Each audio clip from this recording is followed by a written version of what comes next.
Check one.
Good evening, everyone, and welcome to the April 25th, 2023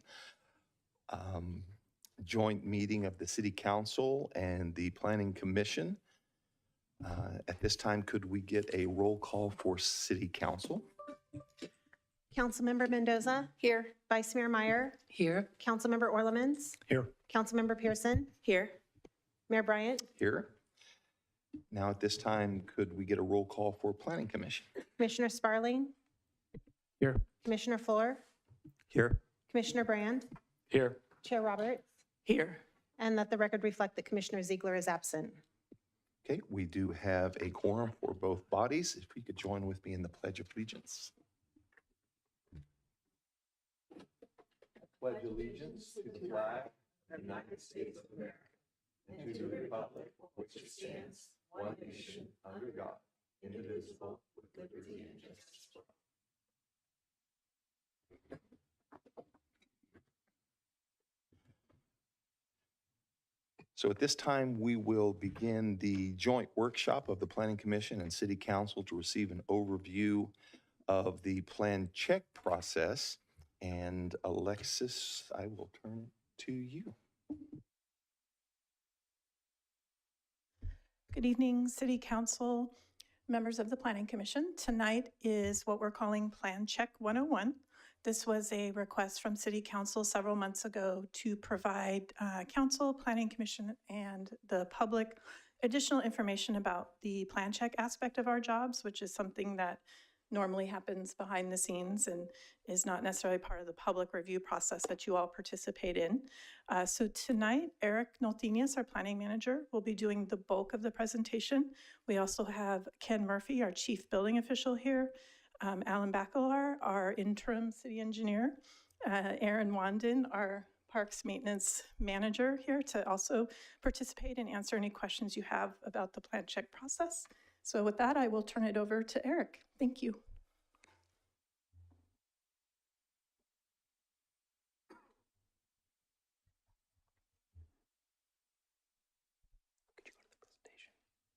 I'm sorry, Margaret, could you go to the presentation, please? Thank you.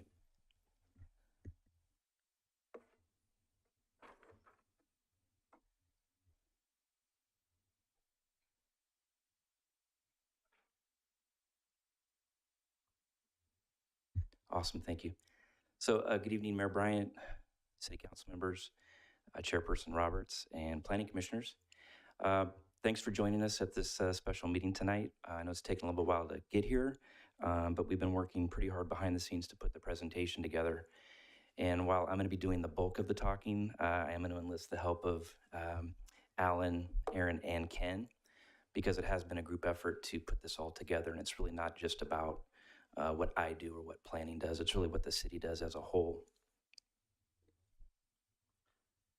So, and again, this kind of touches a little bit on what Alexis mentioned just a few minutes ago, but taking back to mid-November, the council voted unanimously to support Councilmember Mendoza's future agenda item request.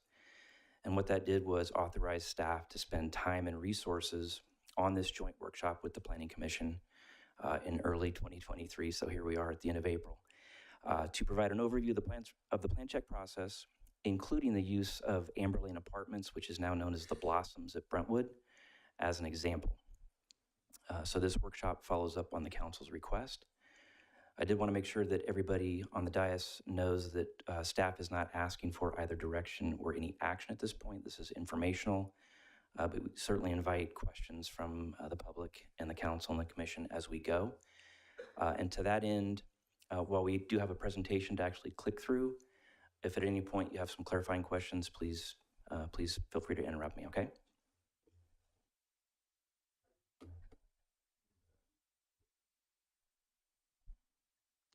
That's a great point right now. Is there a way to get that on his screen? There is, if they log into Zoom and use the meeting ID, and let me know if you need me to run over. The meeting ID should be on the front page of the red agenda as well.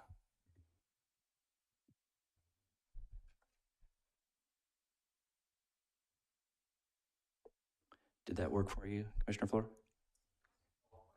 Okay, you sure? As everybody else is okay? Okay.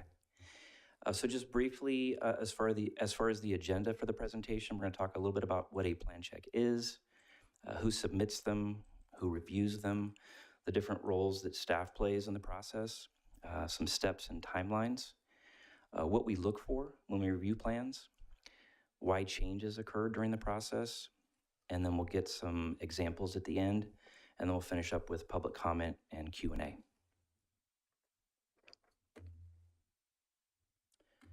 So what is a plan check? So basically what it is, it's a very formal and detailed review by staff of plans that are submitted for a project that are based on the plans that are approved prior by either the Planning Commission or the City Council.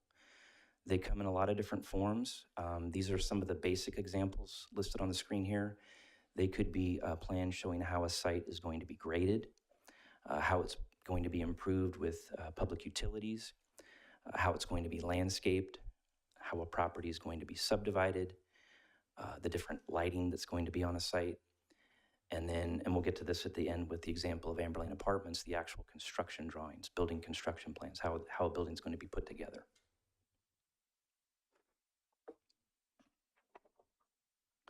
So who submits plans? They are submitted by a variety of certified professionals on behalf of either the applicant or developer. And again, these are just some of the primary examples that we see. They're submitted by landscape architects, engineers of various forms. They could be civil, structural, mechanical, electrical, et cetera. Land surveyors, and of course, architects, the ones that design the buildings. So who reviews the plans? It's basically staff from the various departments. So I'm here tonight basically representing the Planning Division, which is in Community Development, the Engineering Division, which Alan is representing tonight. Development Services is run by Tim Nielsen. He's not here tonight. But Neighborhood Services, they're the ones that actually do the inspections of the buildings, represented by Ken. And then Parks and Recreation, again, represented by Aaron.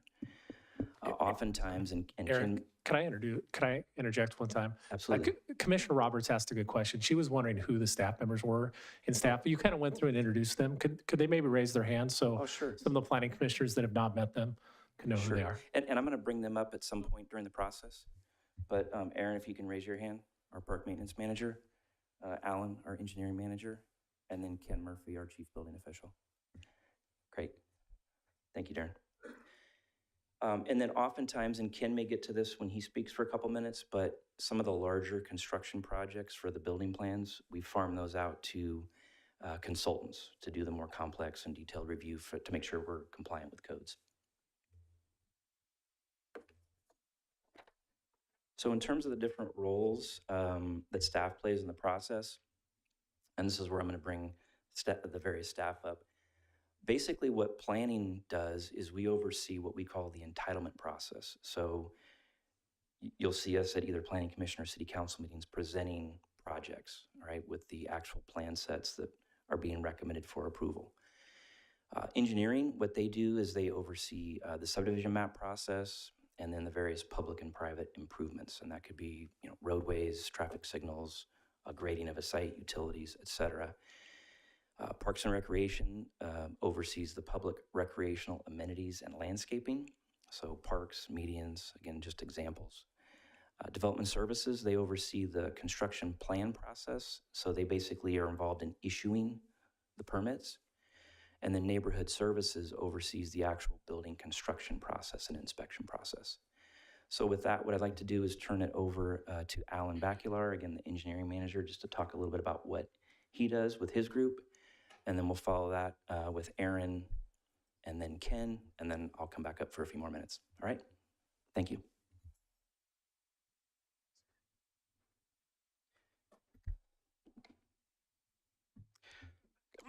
Good evening, City Council and Planning Commission. Thank you, Eric, for providing a good overview and leading up to the engineering division's roles in reviewing various subdivision maps, plans, and improvement plans and grading. So in summary, the engineering division oversees the design and construction of civil improvements such as streets, sidewalks, all utilities, public, stormwater facilities, street lighting, perimeter walls, traffic signals, and finally, private on-site improvements as well, and utilities, with the exception of those that are covered under the building permit. As part of the process, I want to talk to you a little bit about what we look at, who we coordinate with. But the engineering division coordinates our plan check with other entities such as the building official, city planning, public works operations, Parks and Recreation staff, as well as outside agencies such as the Fire District, Contra Costa Water District, ECCID, and PG&E as well as needed, for examples. The other things we do as part of the engineering division is we focus on making sure the construction drawings are consistent and the designs are consistent with standards and requirements that we have to follow, both within the city and also at the state level.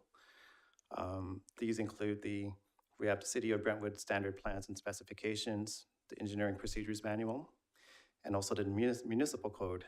Those two items have within them infrastructure design standards, grading standards, and also erosion control standards, among other things.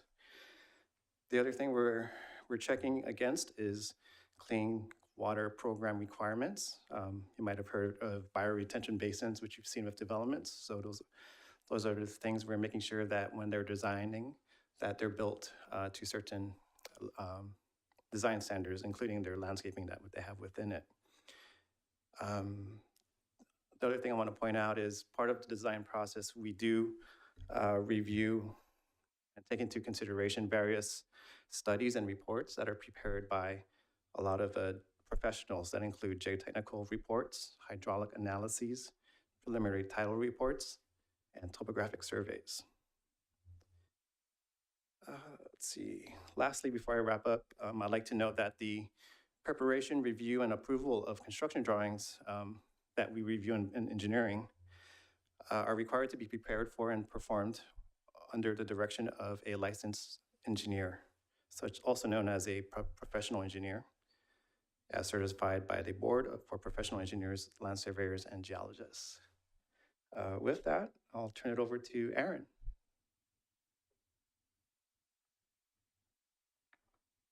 Thank you, Alan, and good evening, Honorable Mayor and City Council, Chair Roberts, and Planning Commission.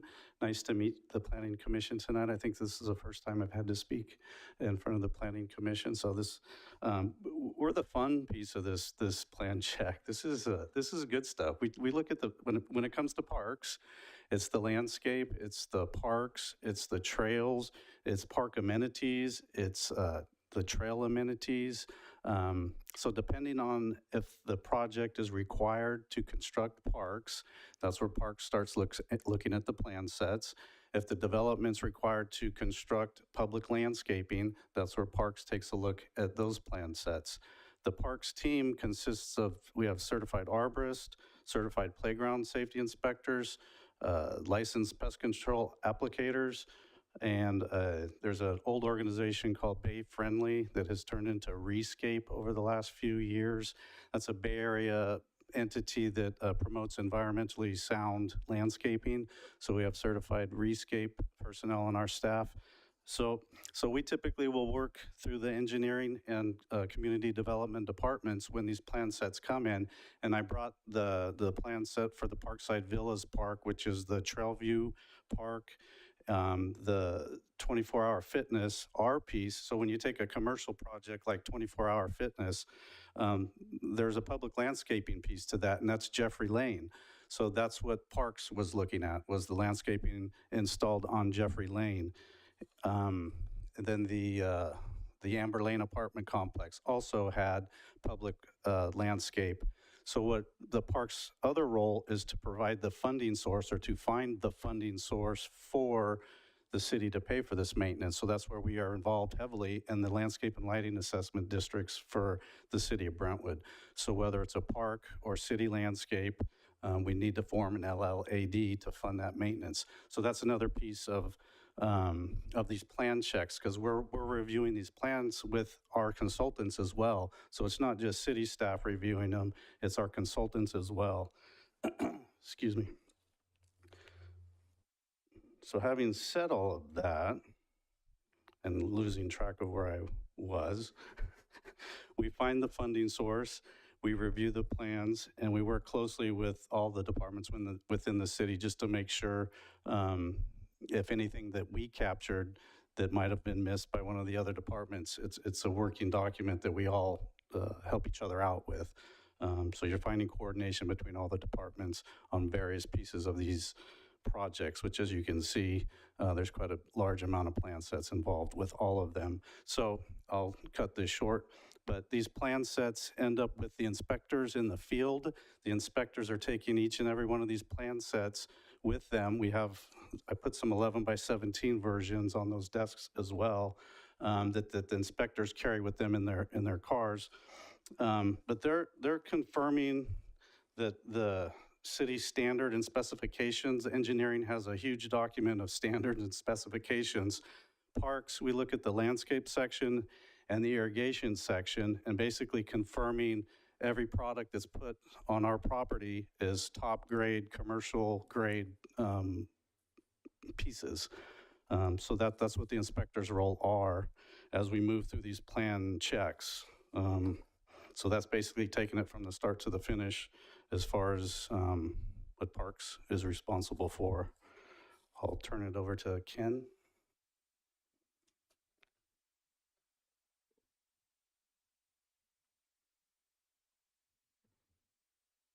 Thank you, Aaron. I'm Kenneth Murphy. I'm the city's chief building official. And I'm going to take one exception to what Aaron said. I work in community development, and we're a pretty fun group. So I don't know what he's talking about. But what we do is so we're responsible for the fire, life, safety components of a building, habitability, things like that. So sprinkler systems in the city of Brentwood, that's done by the fire department. But in residential occupancies, it's typically done by a building department. We deal with exiting, we deal with HVAC systems, structural components for buildings, things like that. So that's the bulk of what the codes govern here in the state of California and throughout the world. We use an international code is what we use, actually. It's an international code. But I'm going to back up a little bit and start with development services. So development services is the division that actually issues the permits. And so what they do is they take the plans from the applicants, they route those plans around to the various departments that need to do the reviews, or they route them out to our consultants if there's something that, as Eric said, that we need a consultant to do the review. We do use consultants for our bigger projects, and if our workload gets intense, we will use consultants because it allows us to keep our plan check process times shorter.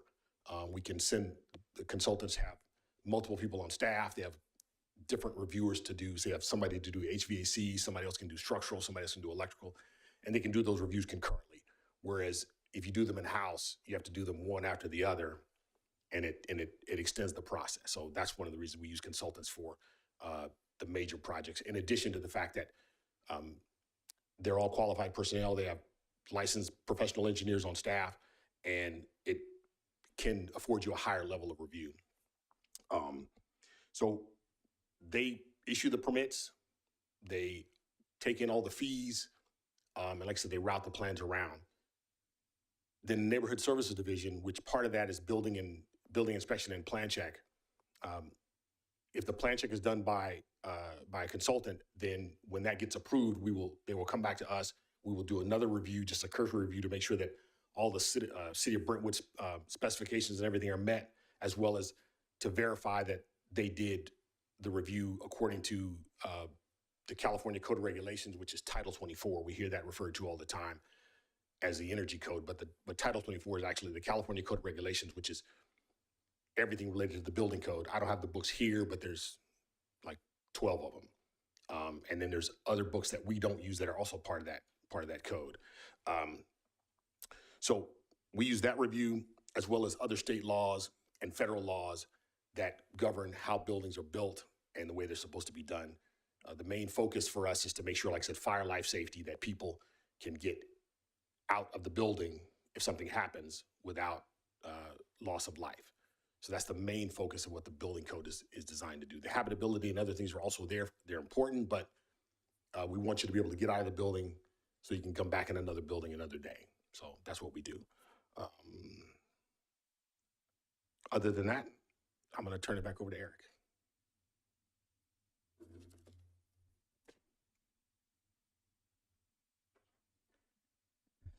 So big thanks to Alan, Aaron, and Ken for jumping in there and explaining kind of their role in the process. Really appreciate that. Hopefully what the council and commission can see so far is that this is a pretty complex process with a lot of moving parts, a lot of people involved. But ultimately, it's also very collaborative, and no plans get signed off until everyone that's responsible for reviewing them is okay with them. So super important. Let me just take a quick second to see if there are any questions at this point from either council or commission. Everybody's good? Okay. And just timing wise, I'm hoping to wrap up in the next 10 or 15 minutes, maybe just shortly after 6 o'clock, which hopefully leaves plenty of time for public comment and then Q&A from council and commission. The different steps and some of the timelines that are involved, and I think they all sort of touched on this to some degree, but the plan check process can take a significant amount of time, and it really varies by project. And I can tell you, working just specifically talking about planning types of projects, they are all different. They're all super unique, and they all have their own sets of challenges. The initial review that happens, and this is kind of a generalization depending on the plan check, but the initial review typically takes several weeks, maybe up to a month. And then the idea is that subsequent rounds or subsequent reviews generally take less time because you've already done the heavy lifting. The other key point here is that there's a lot of back and forth in the process, and there's typically changes made to plans at each stage of the review. And again, that's based in part on staff or consultant comments. But I can tell you from experience, and I think Alan and Aaron and Ken would agree, that there's a lot of times where you're reviewing plans and you make your set of comments and the plans come back and they've addressed like nothing, or maybe like one or two things, and you're like, what happened here? So you send the same comments back until they actually get it right. This process can also involve a variety of sort of communication types. So sometimes there's in-person meetings. You know, the applicant or developer just shows up at the permit center, or they go up to the second floor and talk to engineering. Lots of emails go back and forth, of course. Lots of phone calls talking about comments, trying to figure out solutions. And then even sometimes you actually meet on the site, depending on what stage the project is at, to try and figure things out.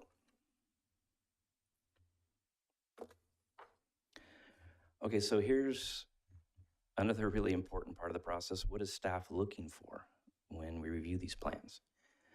So again, the basis is the plans that are approved by the Planning Commission or City Council. I'm gonna step away for just a second.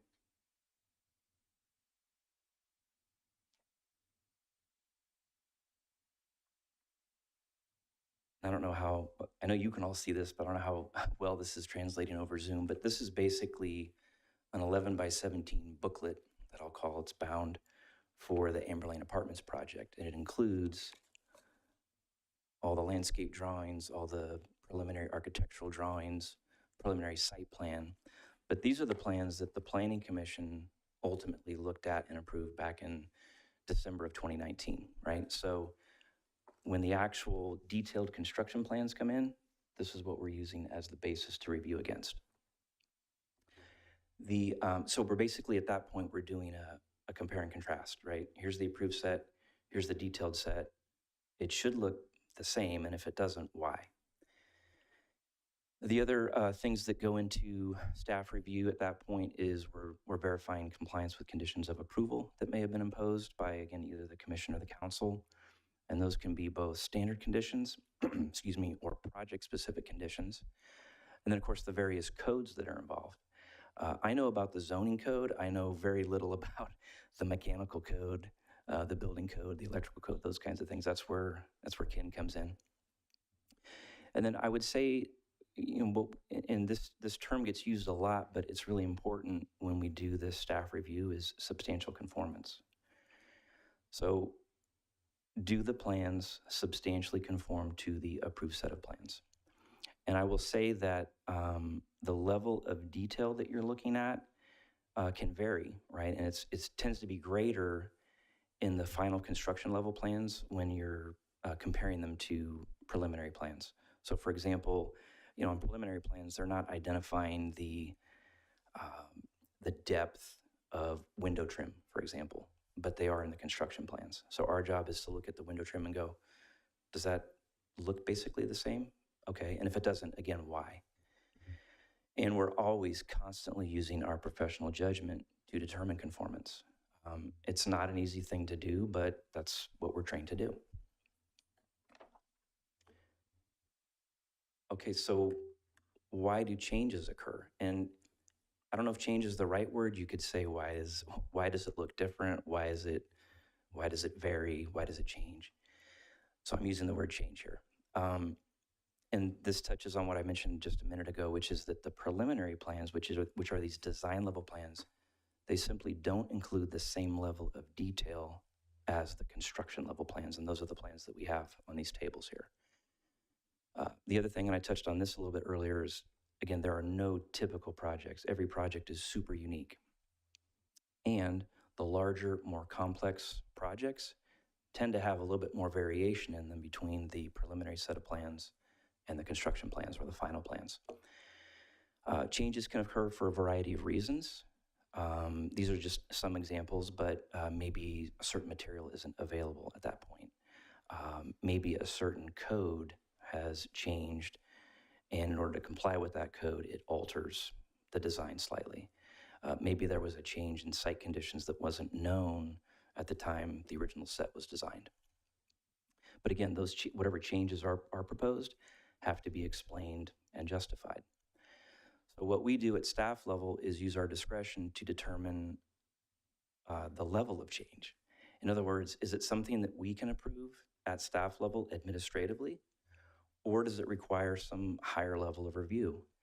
And I'm going to get to this in a minute, but on the apartment example, and I'm trying to remember, I think, so Rod and Chris, you weren't on the commission yet, but at the end of last year, there was an issue with the apartments and screening of the mechanical equipment up on the rooftops. That was not something that staff was comfortable approving because it wasn't substantially conforming to the approved set of plans. And so those plans were brought back to the Planning Commission for review and approval, I believe, in early December. Okay, and now on to the examples. So you probably, when you walked in, you're probably going like, why are these tables here? So it's a little bit of a unique setup, but what we wanted to do was show the council and the commission visually, and again, I know this doesn't translate over Zoom so well, but visually what we kind of look at in terms of the plans, right? So this table over here to my left is the commercial project example, and that's the 24-hour fitness building over there off of Lone Tree and Jeffrey. So we have the landscape plans, we have the improvement plans, and we have the actual building construction plans, the biggest set there. And then the 11 by 17 plans that you can see kind of folded on top of the larger set, those are the design review plans that planning was responsible for.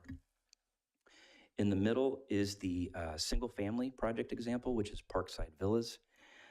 That's a 36-unit single family detached product that's actually under construction right now, just a little bit south of Apricot Way. Again, the building construction plans, there's 3 sets there, and you can see how large they are. They actually got submitted, and I think Ken mentioned earlier this was a little bit unique, but the applicant submitted those for each different model. So each one of those plan sets represents a different house model. And again, the landscape and improvement plans are over on this side, and then the smaller 11 by 17 plan set is the planning review set that we look at. And then last but not least is Amber Lane Apartments, again, now known as the Blossoms. 288 units south of Amber Lane, west of Shady Willow. This was originally approved by the Planning Commission in December of 2019. It was appealed by a builder and then approved by the council on appeal in 2020. That is now, of course, as you know, under construction. I believe they have all or parts of 2 buildings occupied, and they're looking to occupy more. And then I wanted to touch on, I've got the next couple slides in the presentation, because I know there was some concerns about Amber Lane specifically, so I'm going to end with this as the example. There are 3 things I wanted to point out, and I don't know how well these are going to translate on the actual screen, but the three, I guess, the primary changes were, 1, the stone columns that are at various points along the elevation there. They were originally shown with more of a tapered kind of a look, so they got bigger towards the bottom. But because of the location of the stairs as you go up to the higher level units, the actual columns impeded with the building code in terms of ADA compliance. So they had to be modified, and so that now the columns are actually like cylindrical columns and they don't taper. The other thing that happened was, and Ken would be better able to explain this, but there was on the side elevations, and I don't know again how well these will translate, but if you look at the top, the left and right elevation, on the bottom there you can see what kind of looks like doors. Those are basically where the electrical panels are housed. And the code had changed between, again, when these design level plans were prepared and the construction level plans were prepared. And so the design of those electrical rooms had to be modified because I think more panels were required. But Ken, correct me if I'm wrong on that. Oh, and then the other thing, the last thing I wanted to point out, because I know this issue had been raised before, and okay, this is a 3-story elevation, was the design of the actual railings for the outdoor patio space or balcony space. So the preliminary set, again, which is this 11 by 17 set here, and this is just an excerpt from this set, had 2 different styles of railings. One was a vertical kind of style. The other one was like a cross-hatched herringbone kind of diagonal style. And through the plan check process, that style was revised to a horizontal style And again, Ken, correct me if I'm wrong, but I believe that was due to code compliance as well, just because of the way the diagonal railings were to be constructed, and they weren't compliant with the code. So those are examples of things that we certainly note when we review the plans. And there's, again, a lot of back and forth between staff and the applicant.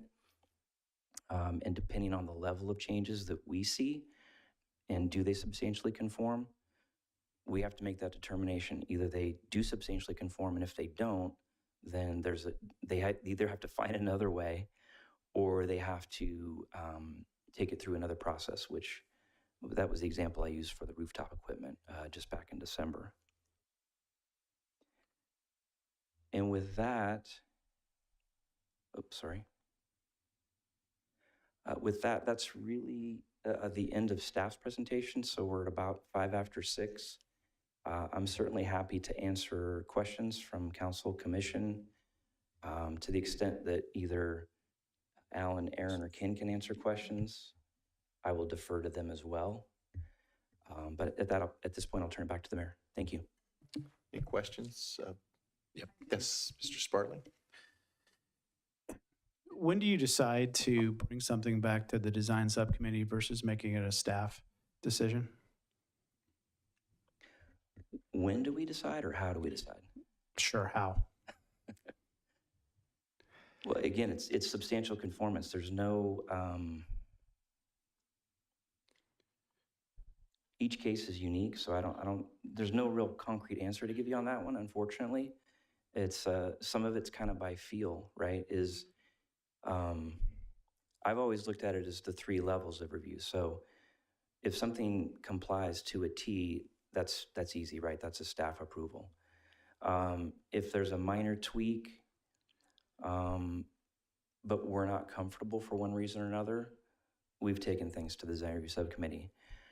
If it's significant enough where it's really not even worth involving the subcommittee at that point, then we take it to the full commission as a formal amendment or change.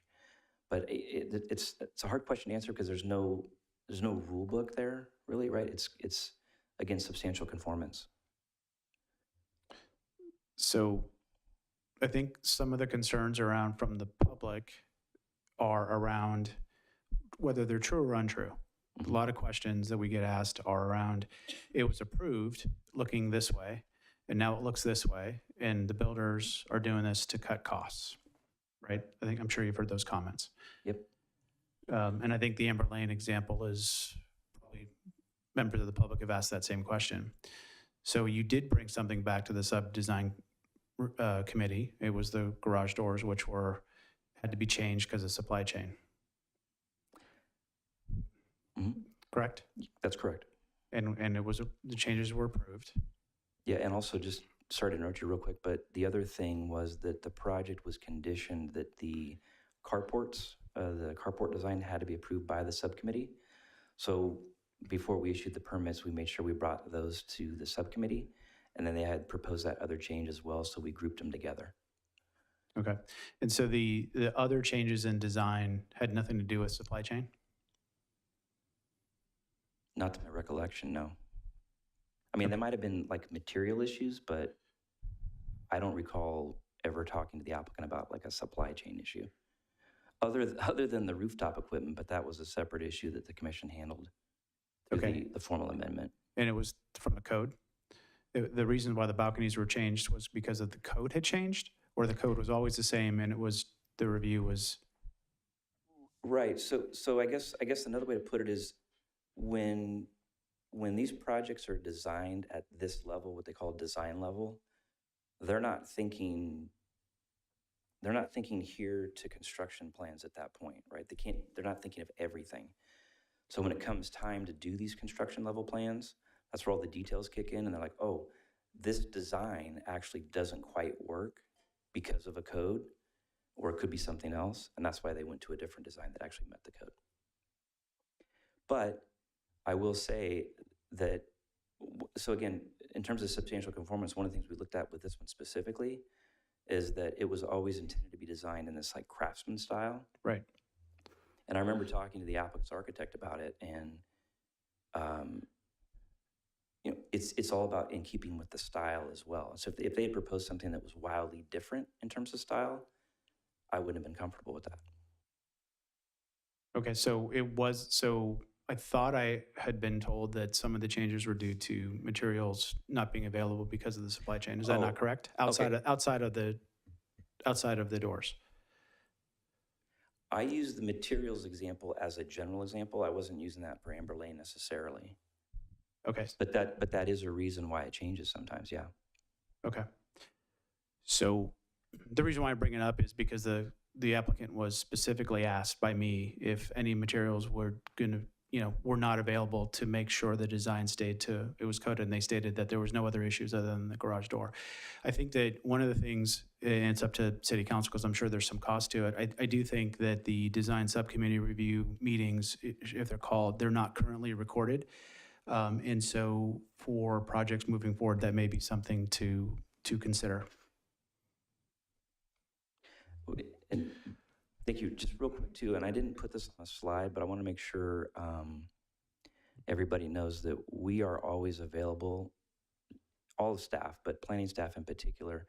If there are questions or concerns that come up, we have a general planning email address and a general phone number, and I have a specific email address and a direct line as well. So I always invite residents to contact me or anyone on planning if they have questions or concerns about specific projects. We're happy to answer those. Yeah, I just think that with all the questions that were received or comments about specifically Amber Lane, right? And then there's going to be future projects where there's probably going to be hey, it looked like this and now it's that. I think just to make if you do happen to bring things back to the sub-design committee, I think it makes a lot of sense to record it because then it's out in the light of day and people can get their questions answered there, what transpired in the meeting. Yep, we'll do that for sure. The Amber Lane one is interesting because it went to planning, it got approved. It went to council, it got approved. And then it went back to planning for design changes. Mhm. And I filled out a call to review because I was not happy with the banisters that they had put on the second time around. And then I got a call from Damien who said that, I can't remember, I think it was Damien, who said they want to pull back their changes. They're going to keep it to the original plan. Do you want to remove your call to review? And I said, as long as they're going to keep it to the original plan, that's fine. I'll pull my call for review. So then that died. They went back to the original changes. And I thought and this is where I don't know where the breakdown in communication is. This is kind of what I wanted to get to at today.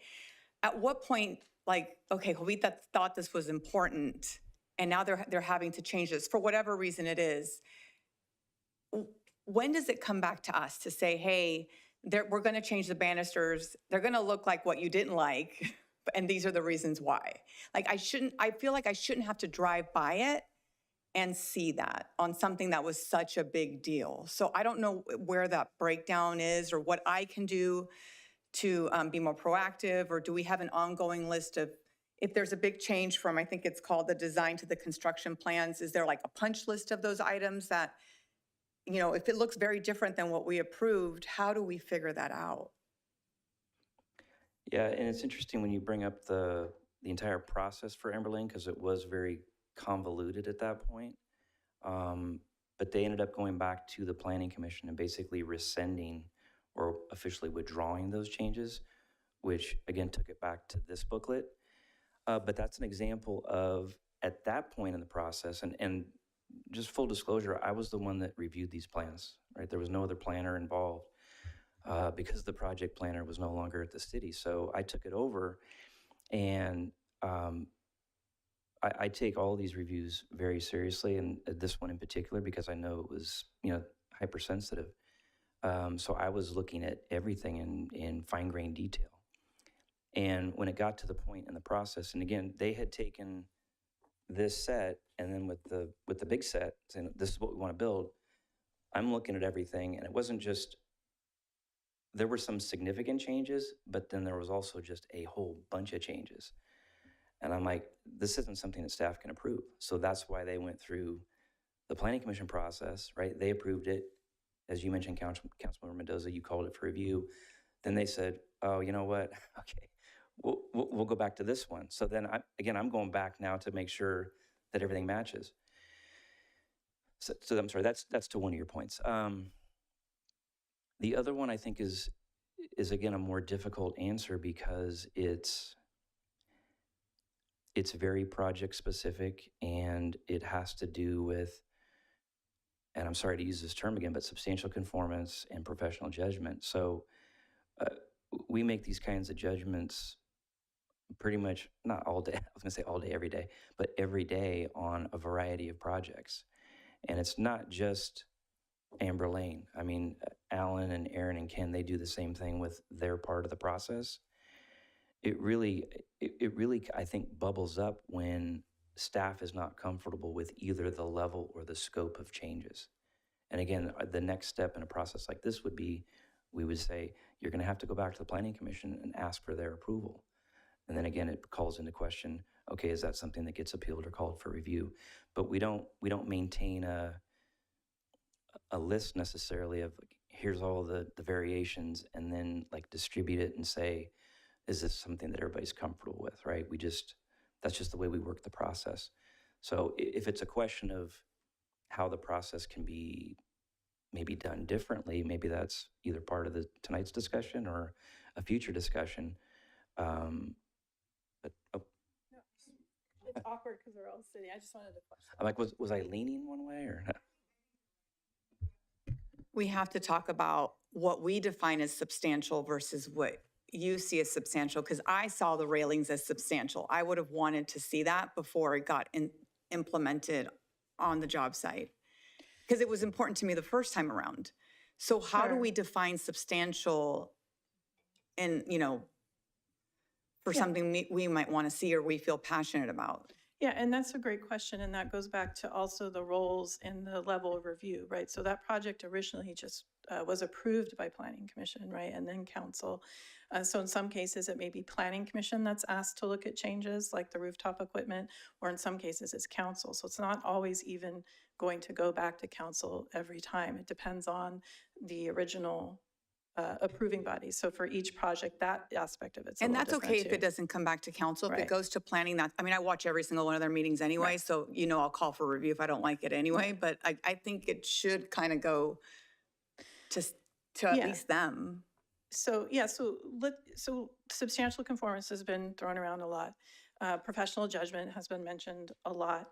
And so I can tell you there isn't a science, right? There isn't a formula, and we can talk about how to define that better for the decision makers so they have trust in the process. But what I can tell you is what we're looking for is the totality of changes. So I can be honest with you, one railing, we may not ever, that would be handled at the staff level, one railing perhaps, okay? Unless there's a condition of approval that says that railing has to look like this, and they said exactly like this for some reason. Then we can say, well, that's a condition of approval. At staff level, we do not overlook or overturn conditions of approval, okay? If the conditions are broad enough or vague enough, we might have some discussion internally. And if we feel comfortable that it's not substantially changing the design or the intent or what you see on this 11 by 17, it's the same color, it's the same form, it's also Craftsman. Instead of lattice, it's vertical. We may make that decision to do that at staff level. But what we're looking at is the totality of changes. So if it's a banister, if it's a cornice, it's a wall color on this building, it's a change in stone, we're looking at the totality of changes and saying that's too much. That is not consistent with what the original approving body looked at, and we're going to bring it back. And that's what happened with Amber Lane, and it happens with other projects, and it'll continue to happen as we go forward because this process is iterative and projects do change. We don't like it, but if someone asks us to bring it back and requests, we will do that, or we will tell them they have to go back because we're not comfortable doing this at staff level. So in order to build a trust with the decision makers, I'm happy to talk about substantial conformance, but because it is using so many different people's professional judgment and different standards and books and guidelines, it's hard to come up with a very precise formula, like 1 + 1 = 2, right? But that's what we're here to discuss. Yeah, I think we have a design committee for a purpose. And I think anything that is designed aesthetically should go back to design committee, right? It's a couple of people, and that's their purpose. And so I guess what I'm saying is I'm telling you the railings were important, and you're telling me railings alone are not were not that important. I'm saying we wouldn't typically call that one particular change Yeah. as something to bring back. So, and that's Yes. something I would have wanted to see. So there's a breakdown, and that's where I'm not sure how to fix that breakdown. Yeah, so the nature of the process is if you see, and these are free for anyone to come and flip through, that's why they're here. If you can see, there's hundreds of pages in there where there's minor changes throughout the process. And also goes to your other point about punch lists and that sort of thing. And so when you're looking at a project of that scale, the 9 buildings, the 288 units, our staff opinion is one railing can be handled at administrative level unless, right? There's a precise reason or requirement that was put on that, that railing, which can happen. The Vineyard Academy, council got very specific about the awnings and the windows, right? And those are in conditions of approval. But I can tell you that staff using their professional judgment would not normally bring something like that back unless there was a very specific requirement and reason to do so. And we make dozens of calls like that on all these plan checks because there's just they are so complex and there's so many aspects to these designs, right? Like the stone that Eric talked about or that sort of thing.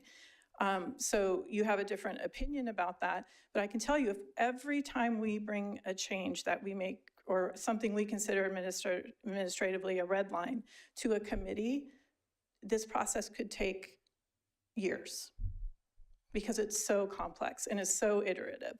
And so we need a better direction and a better definition, but we are hired to exercise our professional judgment up to a point, right? And so, you know, I'm happy to have that discussion, but bringing every little change, especially for a project of this scale, back to a design committee is not really feasible operationally. And I know you're saying it's one railing, but it was one railing times, what, 144? So Well, it's not. I don't know that the railing has changed that much because each balcony is different, so I don't Yeah. have the scale. But There's three different. I guess I just need to figure, I guess what my takeaway from this conversation is that if I'm passionate about something on a design, I need to tell you, this is the condition of approval, and if this is going to change, please let me know. So, yeah, so if you're in the decision-making body, right? Or as a member, you know, if you call it up or if you watch a planning commission hearing. So we don't want to give the impression that these drawings that you see are fluid, that these are just suggestions, that these, you know, that these are drafts. No, these are what we are plan checking against, but certain aspects of these projects will change. So these are what we're plan checking against. So those railings, those stones are supposed to be in here. But little aspects of this will change. So if there's something you feel passionately about as a decision maker that I really want the ledge stone on this building and I don't want to see that feature change. I really like the arched entranceway with the ledge stone and I don't want to see that change to brick. Yes, you can make that as a condition of approval. Where we're going to get a little more complicated on that is residential projects. We have to have objective standards when we're making those conditions. But in commercial, we have a lot more flexibility. Okay, so that's good for me for going forward to know how to do that. Do you have another question about this? Because I have a different question. Oh, go ahead.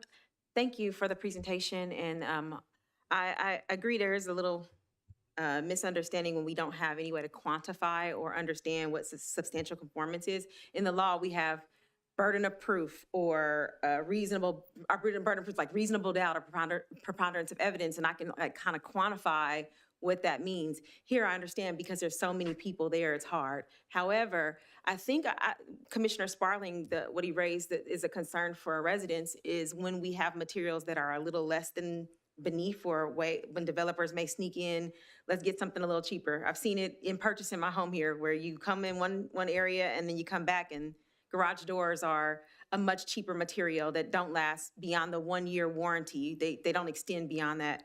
Do we have, when you're looking at substantial conformance, are there standards which everyone who has a seat at the table, they're making decisions based on whether or not that material is less than? Or is there a standard in which you will hold developers to that if the material is no longer available, you have to get better than, equal to or better than, versus a lesser than material if the material is unavailable?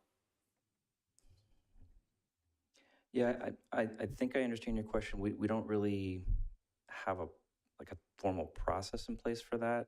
From the planning side of things, we're looking at obviously material, but the other thing is the actual look, right? So again, the example is, like, let's say on a roof, if the interesting thing, to go back to Amber Lane, is the roofs on the actual residential buildings are a composition shingle, but the Planning Commission wanted the clubhouse building to be a tile roof, which was, different than everything else. So there was a specific condition of approval that be tile. And that's the case out there, it's tile.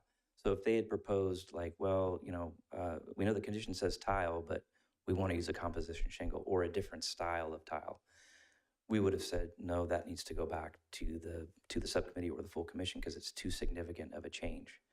I'm just off the top of my head as an example.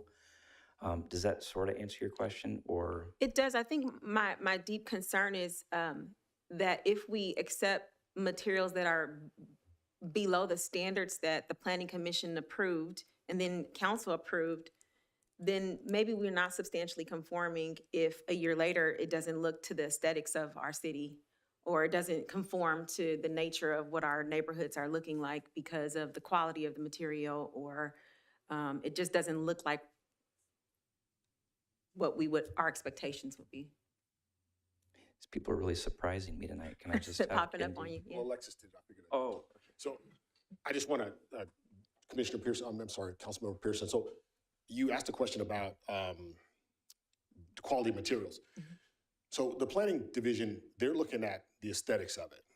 So from this 11 by 17, you're not going to be able to tell what the quality of the material is. So in your case, you were talking about a garage door. So there are code minimums that the builder has to adhere to. And even in the plans are going to call for a certain type of garage door. They're going to call for maybe even a brand of garage door.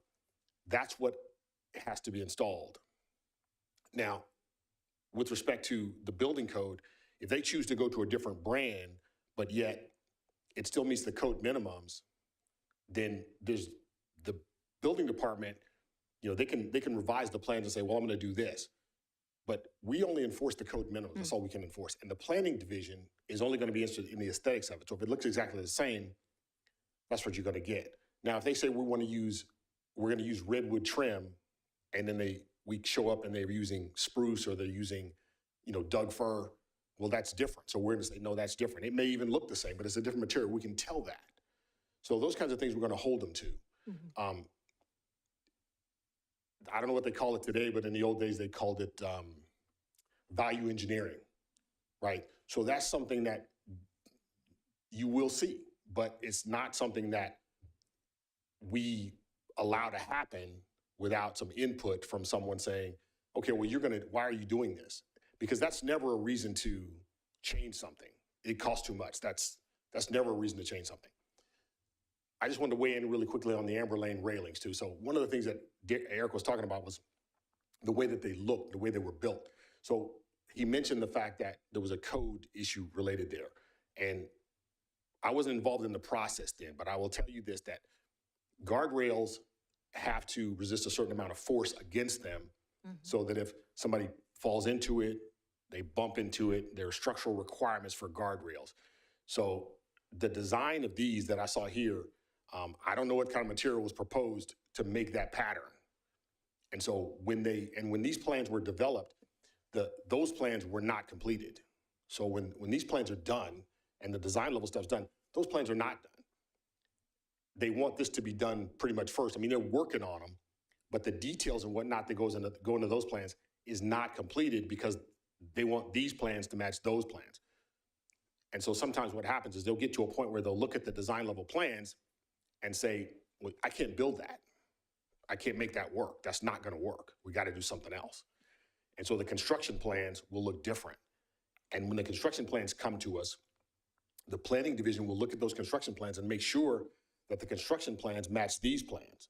And like Eric said, if there's an issue and something's different, then they want to know why. They may not keep a running list of it, but why is this different? Well, it's different because we couldn't do this or we couldn't do that or that didn't work, like the columns. he's correct. So the way the columns at Amber Lane are really close to the stairs. That's where they are when you come out of the building, when you come down the stairs. So with the columns being flared out like that, they most likely, I wasn't part of this process, but I know what happened with the columns that were actually out there now that are done, is they impeded into the required maneuvering clearance at the bottom of the stairs, the landing space. Even the ones that became vertical, so they were flared out and they became vertical. We had some issues with those as well in the construction process. They designed them and they fixed them, but then when it came time to build it, and we got out there in the field and started taking measurements, it looked a little bit, it looked the same, but it didn't work.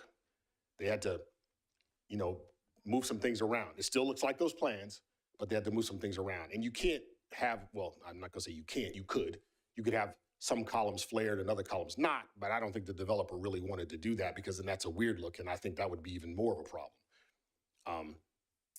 And then, you start trying to redesign the building to make flared columns work, so your larger spans for the beams and all these kinds of things, so you have to push them out of place.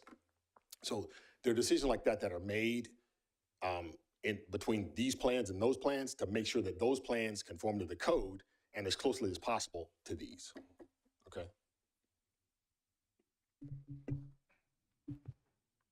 Sorry.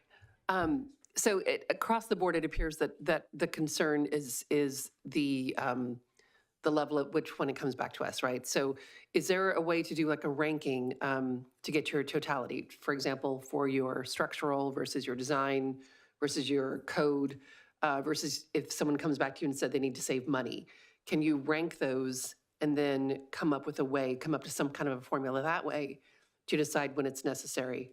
Beyond what Councilmember Mendoza was talking about, the CUP for the things that are that significantly important to us. Sorry, geez. I think you could. It would take a lot of probably thought and, process to come up, because every project truly is different. And we're not just saying that to get out of explaining things. We've all been doing this a long time, and every project really is different. So I think it would be a challenge, but, we could come up with some thresholds or something like that that might apply to, multiple types of projects. It's just something that doesn't exist. We've all been doing this a long time. That sort of professional judgment and substantial conformance is what a lot of people in our profession use, and there isn't a set formula. But it doesn't mean we can't do it. We want to be careful that we're developing something that truly applies to all the different types of projects that we're doing. And just to that point, it makes folks uncomfortable that what we do isn't an exact science, that 1 + 1 doesn't always equal 2, and we understand that. There is some level of professional judgment in what we do. The municipal code empowers Eric to make substantial conformance decisions, or Alan. It's actually codified in the code. It's in our standard conditions of approval that the community development director, the planning manager, the zoning administrator can make determinants about substantial conformance. We're given that power in the municipal code and those conditions of approval because of our training, our certifications, our expertise. When people come to us and say, it's too expensive, I don't want to do that, I don't mean to sound glib, but I don't care. That's not my problem. That's a you problem, Mr. Developer, Ms. Developer. You need to come up with a solution. And if they refuse to do that, then we go back to Planning Commissioner Council, okay? We get people who try and change things after the fact all the time. We've all been doing this for years, but we don't let them, right? There's a whole process that we go through. So what is the reason? Is it the fire department has a whole new fire riser requirement, and now they want a giant red fire riser there where you had a nice window and a column? Well, we can't overrule the fire department. What does that mean for the building? Those kinds of things are hard to capture in a formula because they don't happen on every project. They don't happen all the time, right? Is something that the fire district says, something we're going to bring back to Planning Commission? Probably not, unless it creates a whole new design for a building. Then yes, we would bring it back and we would say, this is the reason why, right? So it makes people uncomfortable that this is imprecise. If you don't trust our staff or our expertise or our problem, that also makes it uncomfortable for folks because they don't believe us when we say we're doing our best and we're checking these plans. There's also a level of perception that people say, this changed. I knew it was this color, and now it's this color. And that's totally understandable, because when it goes through the process, this is what the public's seeing, this is what you're seeing. You're seeing color material boards that are chips or pictures of stone. When things are built, they do look different than this, right? They're a lot more complex, they're not flat. That's why when we write our staff reports, we try and do the best job we can to tell you the story of what this is gonna look like, right? We talk about setbacks and roof angles and shadows and tree placement and all of that stuff, because this is a flat drawing. That's really hard to understand what the final product's gonna look like for most people. For me too. I've been doing this for over 20 years. So that's part of it too. People are saying, well, that's really different than what I looked at. Well, is it different in a material substantial way, or is it just not what you thought it would look like when it was done because you looked at it a couple years ago? So that's also something we have to work through. And what is different about it, and what is the change? And so it's a really complex thing what we do, and I'm not excusing it. I'm not trying to not be helpful, but quantifying it, we could look at it, but it's a challenge. Through the chair. Sorry, just a couple follow-up questions or comments. The comments is, at least from my perspective, it's not that I have any lack of faith or trust in what you guys do. For the vast majority of changes are not seen by the public, and there's no issue with them at all, right? I think where we have an opportunity to improve is in the communication of the design, where use the example of the fire department coming back and saying, this has got to be here.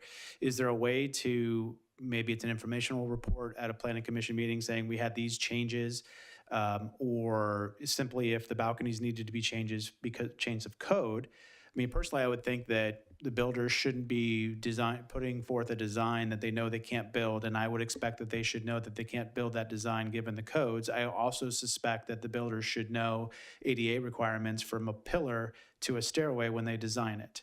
And if not, then what's the consequence to the builder, right? So I think for me, what I think is the biggest opportunity is just a way to communicate to not even the folks up here, it's really to the public who have these questions, and you guys are doing a great job on all of it, but then get in the hot seat because people see a balcony looking different when it needed to be changed because it couldn't be built because of a code reason, and that wasn't communicated in the best way. And I think that's a lost opportunity, and it's caused some angst and distrust among the public in terms of the process.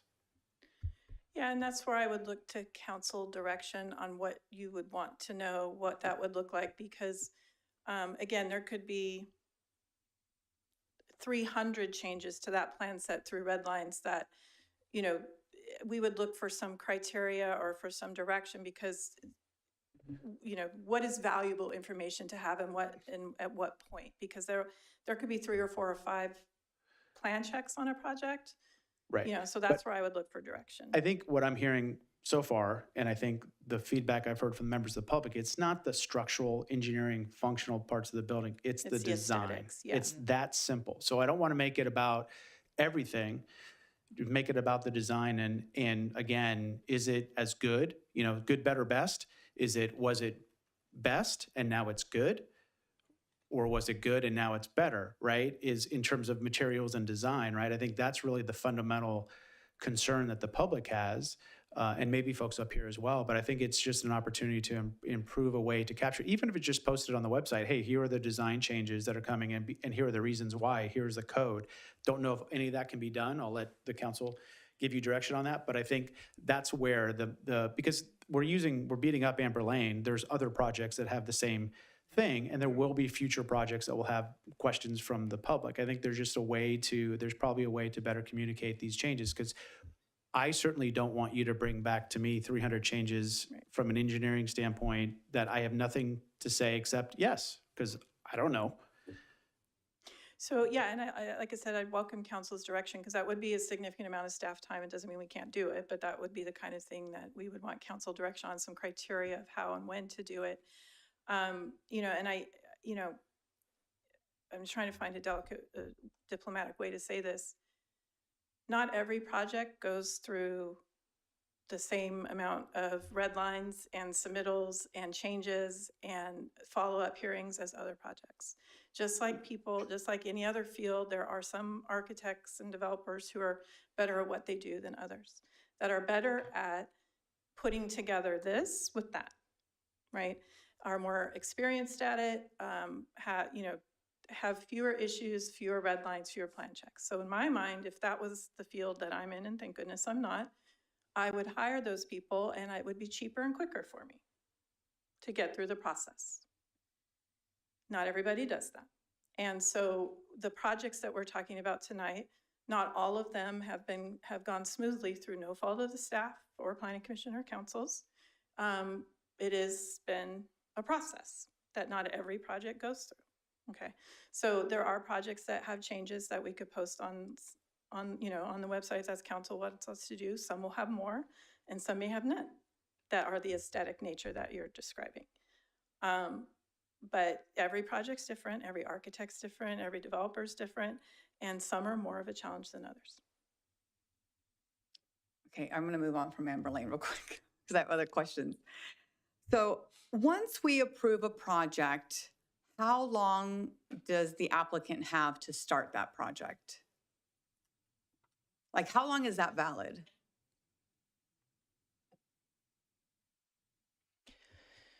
So most projects are approved with a 1-year timeline Okay. from approval to what we would call like site disturbance or construction. That could be grading or installation of utilities.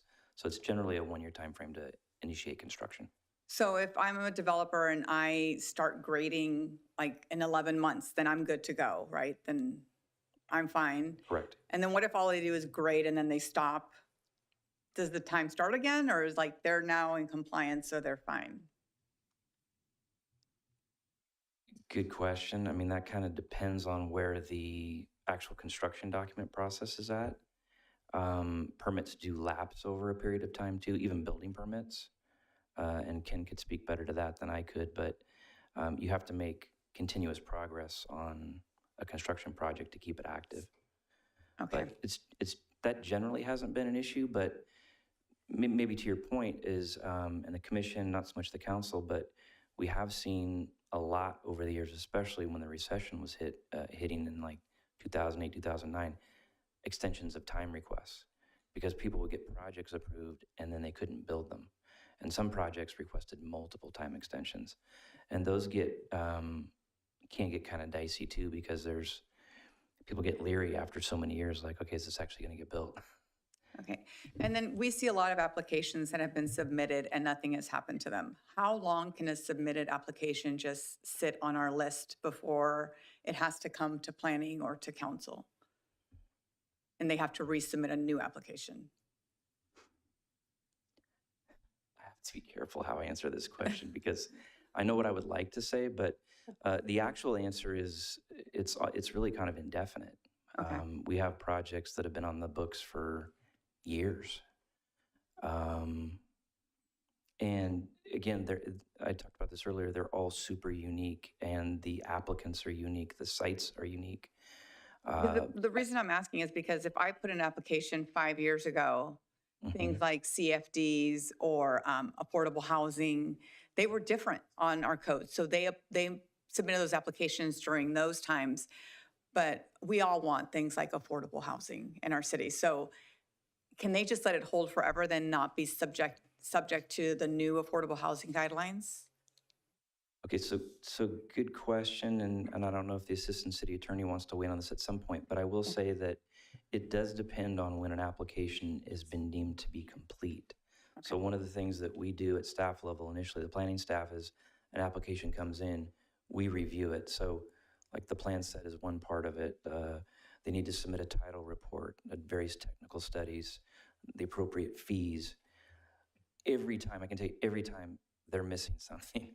So we always send them a letter saying you need to submit A, B, C, and D, right? Sometimes we don't hear from them for 6 months or 2 years, and that application is just sitting there incomplete. But oftentimes they do get completed and they sit as well. But at that point, they're complete and kind of vested with those particular rules, no matter when it moves forward.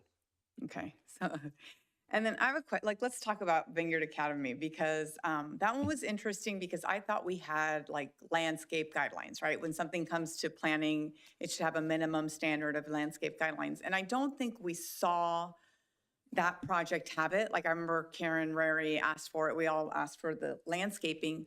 Why would something get through the process, land over here with planning and not have our minimum guidelines adhered to on the plan? Through the mayor. I'm sorry to interrupt, Eric. Vineyard Academy actually has a pending application for consideration before the Planning Commission. So it would be helpful maybe if we talked about a different project that wasn't coming back through the process, just so we don't inadvertently put ourselves in a position where people are not able to participate later. Let's talk about Gracie Lane. So we went through a lot, like, let's say Gracie Lane didn't meet minimum qualifications. We worked a lot with Shay to improve what they were offering in regards to landscaping. Why do some things get through with like less than what we feel should be standard landscaping plans before it gets to us? Okay, and so when you say Gracie Lane, you're referring to the Orchard Grove project? Yes. That Shay, okay. Yeah. Or just in generalities. Right. So, yeah, I would just say in general, I'm not aware of a project that would be put forward to either the Commissioner or Council that did not meet the minimum standards. And I know the project you're referencing. I know there was a lot of discussions. There was a special land use committee meeting, I think back last August, to kind of hash through some of the finer points of it.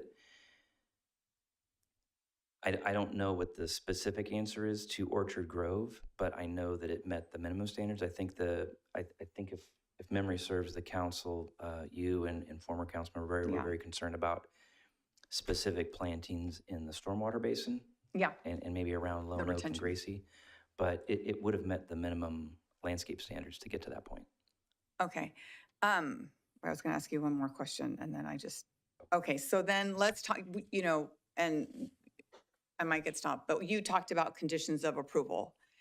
One of the things that I'm concerned about is that the last Planning Commission meeting, I think it was Rod asked about conditions of approval, and Katie mentioned that sometimes it's on the honor system.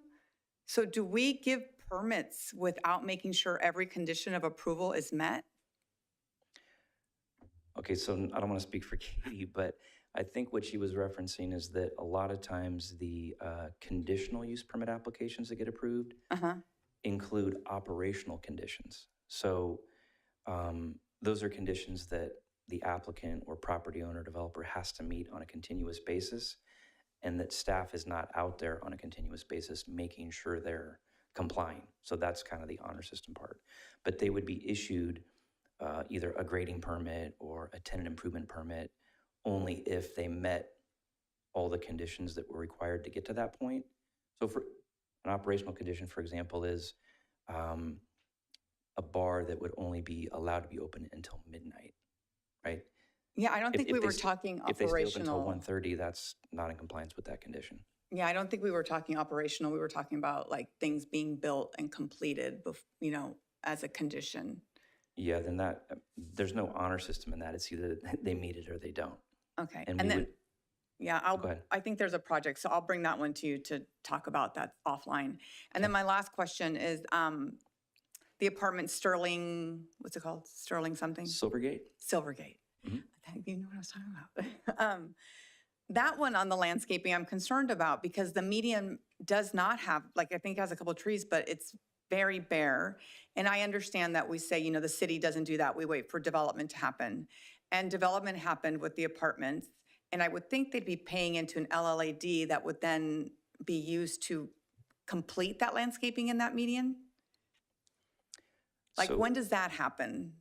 So let me ask a clarifying question, and then I might turn this over to Aaron and/or Okay. Alan, but are you talking about the median on O'Hara? Yes. Okay. I just want, when should people expect, because I get calls about that one. So I'm like, when should they expect it in the planning process? And before Aaron gets up here, I would just say if it was a specific condition of project approval that Silvergate had to comply with, it would have been done by now. So maybe it wasn't a Okay. project-specific condition. Yeah, you're exactly right, Eric.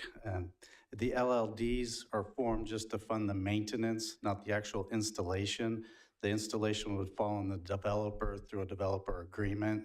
And in this case, that project was really too small to be conditioned to build that whole median. So it's going to take a little bit of a few developments to be able to fund that entire median. That's a rather large median. Okay, so if no one builds anything for 20 years, like, I mean, because isn't the farm across the way, if they decide they want to hold on to the farm and not do anything, then we're not going to see any landscaping on something like that? The city would have to find other funding than the development funding to build that. Okay, so just so because people ask about it a lot, so they understand where it falls in the process. Can I put perspective to that? I just did a measurement. There's a little over 2,000 linear feet on both sides of O'Hara Road that is undeveloped. And it appears that that apartment project is, let's just say, around 300 linear feet of 4,000 linear feet of development along O'Hara. So what happens with their funds that they're paying into the landscaping until, like, because they're paying into it, right? So what's happening with those funds? Like, does that just accrue in an account? Because I know sometimes the accounts have a lot, they don't. And at some point, if it gets to be enough, can we use that? Yes, there's a small section of landscape that the LLD funds the maintenance of, and then the rest is the fee out of the park fee. So that's what's also helped funding the development impact fee, which funds projects like the Sand Creek Sports Complex. Okay.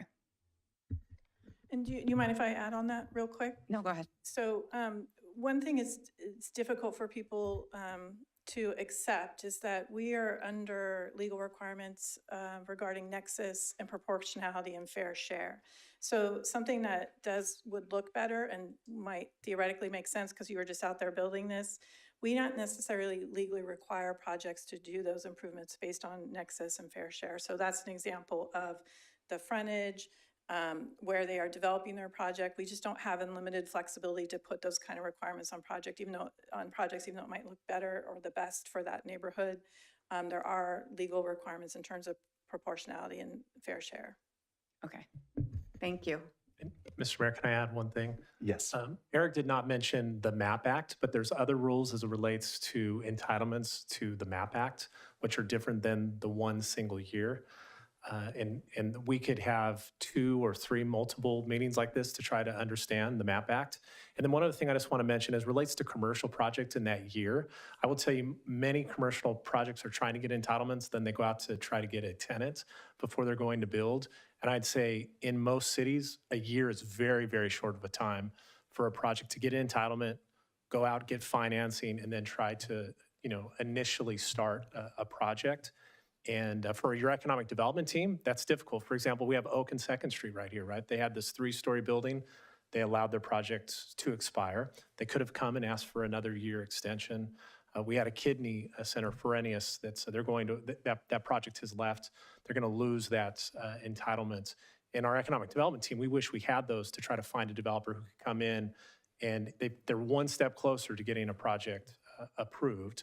So 1 year might be good on some things. On other ones, for example, car washes that I've heard, concerns with, or certain drive-throughs for office buildings and business and employment type of development projects. 1 year is a very, very short time period for a project to try to come to that point where they can complete that set of plans there. Because they normally don't want to, I can't even imagine how much those plans cost. Let's just say $500,000.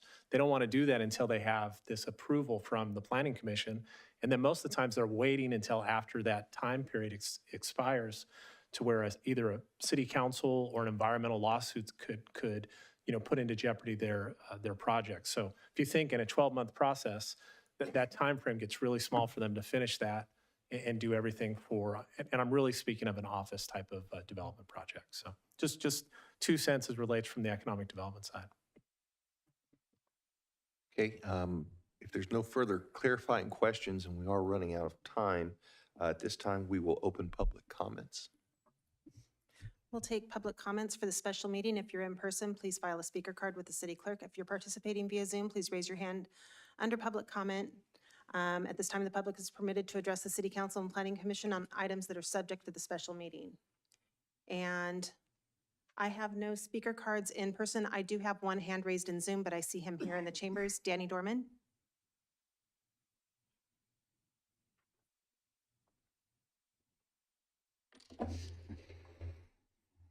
Good evening. Amber Lane, the gift that just keeps on giving. From the beginning, there was a comment made by the developer.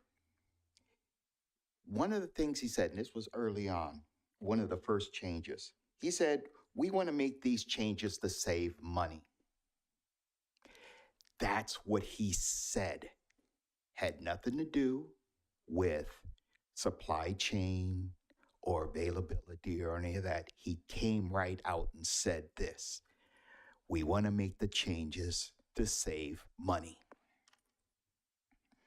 Then, of course, there were the 40+ changes that were submitted that all happened to have a dollar amount under 100,000, which meant it didn't have to go to you guys.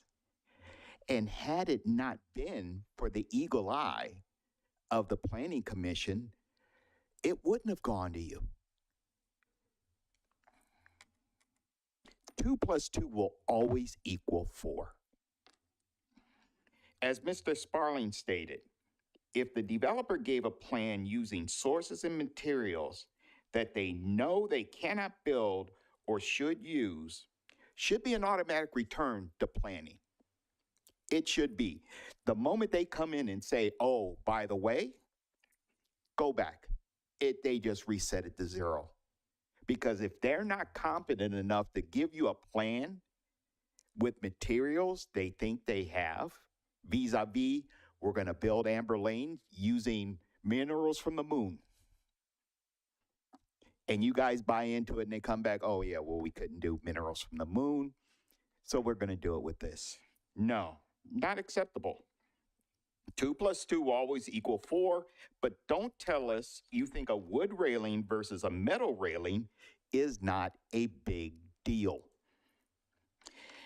And I have yet to see any type of equal or greater than, as Councilwoman Pearson mentioned. It's always been the best case, a kinda, sorta equal. It's always been less. Conditions of approval. Does this mean that an improved plan by the Planning and Council is no longer presumed to be a condition? It's been mentioned that staff has had years of experience and certifications, yet we're talking about the same issues. The same issues. Lastly, the gall to say we could come back with some sort of thing, to help keep us more accountable. That is gall. They work for the city manager works for you, you work for us. Thank you. I have no speaker cards in person. I do have one more hand raised in Zoom. I'll call on Carolina Villaseca. Carolina, go ahead. Good evening, City Council. I wanted to raise 2 issues tonight. I'm not sure what part of the agenda we're on because I was at open house for my kids' junior high and I just jumped on. So there is a consent calendar item, which is the wall for the residents on Balfour and Continente Avenue.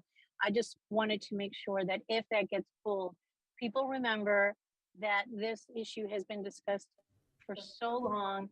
The city recognized that it made a mistake when that wall was built. It heard the residents. It agreed that that mistake should be fixed. Miss Villaseca, Yes? I'm so sorry, Caroline, to interrupt go you. ahead. We are not in the city council meeting yet. This is a special. Oh! So you've got plenty of time. So if you'd like to save those comments till city council, that would be wonderful. I absolutely will. Thank you so much. Okay, thank you. Okay, bye. I have no additional hands raised. Okay, at this time, then, we will close public comments. Is there any further discussion or questions regarding this meeting? I just think, I appreciate Alexis saying we need to come up with a process, and I think maybe that's something we can take offline or figure out a way to work through, just the communication part of it, so that if there's a change that we feel strong, if there's an architectural piece we feel strongly about, it can come back to us somehow. I don't know how to get there, but I think we can work through it because I think sometimes our definition of substantial might be a little different. Terrific. Well, if there's no further conversation, do I have a motion from City Council for adjournment? And then I'll need a motion and vote for the Planning Commission for. Mr. Mayor, I make the motion for adjournment. Second. Okay, we have a first and a second. All in favor, aye. Aye. Okay, Planning Commission, do I have a motion for adjournment? I make a motion for adjournment. Yes. We have a first Second. and a second and a third, it sounds like. Okay, all in favor, aye. Aye. Aye. Opposed? Okay, thank you. And thank you, staff and everyone. We are adjourned. Thank you, Commission. Okay.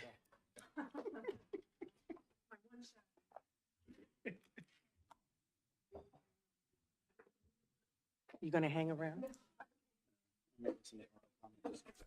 Yeah.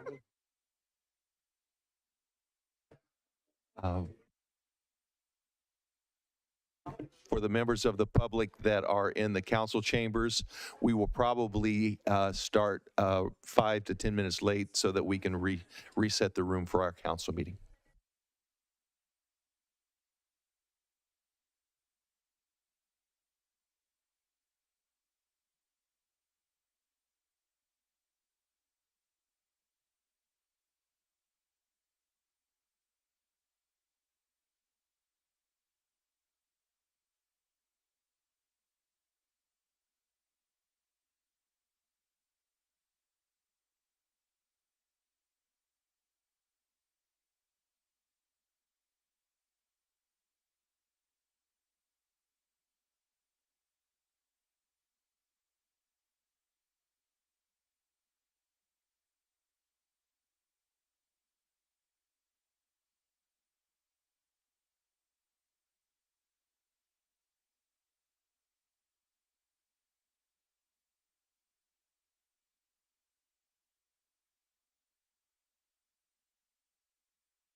Testing 1 2 1 2 testing.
Good evening, everyone. Welcome to the March 28th, 2023 City Council regularly scheduled meeting beginning at 7:10. We do have a quorum. Could I get a roll call, please? Councilmember Mendoza? Here. Councilmember Meyer? Here. Sorry, Vice Mayor Meyer. Councilmember Orlemans? Here. Councilmember Pearson? Here. Mayor Bryant? Here. Okay. If we could stand for the Pledge of Allegiance. I pledge allegiance to the flag of the United States of America and to the republic for which it stands, one nation, under God, indivisible, with liberty and justice for all.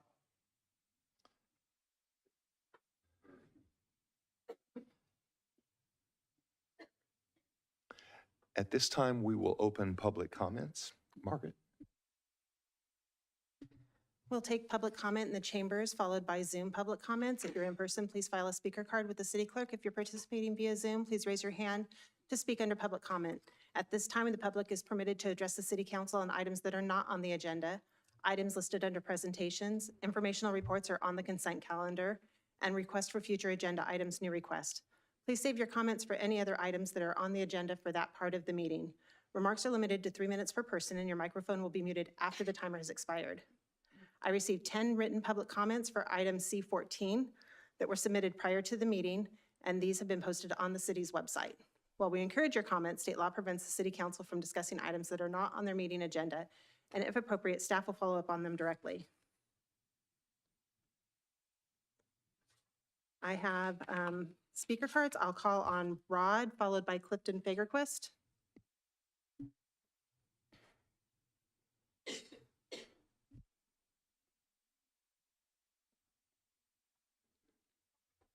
It's been a while. Oh, and I'm hopefully I miss. I'm sorry. That's all right. No worries. Hi. Well, I'm back here behind the podium tonight. I haven't been coming to speak lately. I'm on the Planning Commission now, but I do really care a lot about the sound wall issue. And I just wanted to come here and to see it on the consent calendar and to see this finally come to fruition. I met Dash, 5 years ago.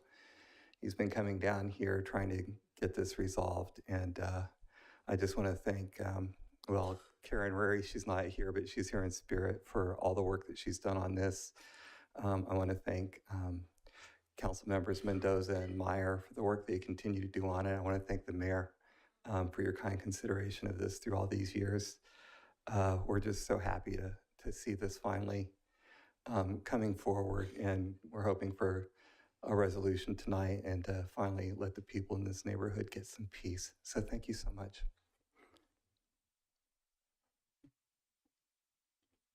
Thank you. The next speaker is Clifton Fagerquist, followed by Jamie Duran. Hello. So, as you know, I live in Deer Ridge, and I'm here to speak on this subject again because of the recent information about someone purchasing, Mr. McCauley purchasing the clubhouse of the Deer Ridge Golf Course and 8 acres surrounding it. So I'm really kind of confused by all of this, simply because of how this was done. Suncoast is the owner of the golf course, and then which was a for-profit organization, business, and that the land was then transferred, all the land was then transferred to World Business Academy, a nonprofit run by the brother of the owner of Suncoast, a nonprofit. And so now what we seem to see is that very same nonprofit is selling bits and pieces of the Deer Ridge golf course and clubhouse and that sort of thing. So it's really confusing to me, because if you transfer from a business to a nonprofit, then you get a tax write-off for that. Okay, so he then transfers it to his brother's nonprofit. He gets a tax write-off because it's nonprofit, but now the nonprofit is then selling bits and pieces of the Deer Ridge Golf Course to a local business person to run it as for-profit entity. Needless to say, I don't want a restaurant in Deer Ridge, a residential area. We don't need it. McCauley has claimed that if we had a restaurant there, that it would increase our property values. I don't think so. I don't think it's going to increase our property values at all. The reason why we have such good property values is because Brentwood is a well-run city, and because we have 3 local schools close to Deer Ridge. And people don't need a restaurant bar in the center of a residential area. So the whole thing seems very, very confusing. And my question is this really legal? Can a for-profit entity transfer land to a nonprofit run by his brother, and then the brother of the nonprofit then sells it to a for-profit entity? Is that legal in California? I mean, I don't know, maybe it is, but it seems pretty strange to me. So I don't have much time left, but I just think also there was issues of, oh, well, it's distressed property. Well, if they had followed my advice in the first place, when they closed the golf course, they should have torn down the clubhouse, and we wouldn't have a distressed property because there wouldn't be one there. Thank you. Thank you. The next speaker is Jamie Duran, followed by Sycamore Dash. Good evening. My name is Jamie Duran, as you said, and I have a company here in town called Solar Harmonics, and I'm also on the director with the Brentwood Chamber of Commerce. The reason I came to speak tonight is because just recently PG&E has a new program that replaced an old program called Net Energy Metering, and that's where excess solar power is credited to an account holder or a solar or electricity user at retail rates. After April 14th, that program ended, and now those retail rates of 50, 60 cents a kilowatt hour are now dropping to 7 cents a kilowatt hour. So there's going to be quite a few people that have gone solar in many, many years past who, if they do want to add to their system, which is going to be pretty common with electric cars and heat pumps and swimming pools and so forth, they're going to be moved into the NEM 3.0 program. And when that happens, they're going to accumulate pretty large annual true-up bills, which is the accumulation of debits and credits of excess solar power and shortfalls in the solar power. So what I would like to do is encourage Brentwood City Council, and I've talked with Tim Ogden a couple years ago about it, is moving to a community choice aggregation plan called Marin Clean Energy or East Bay Clean Energy. Either one works great.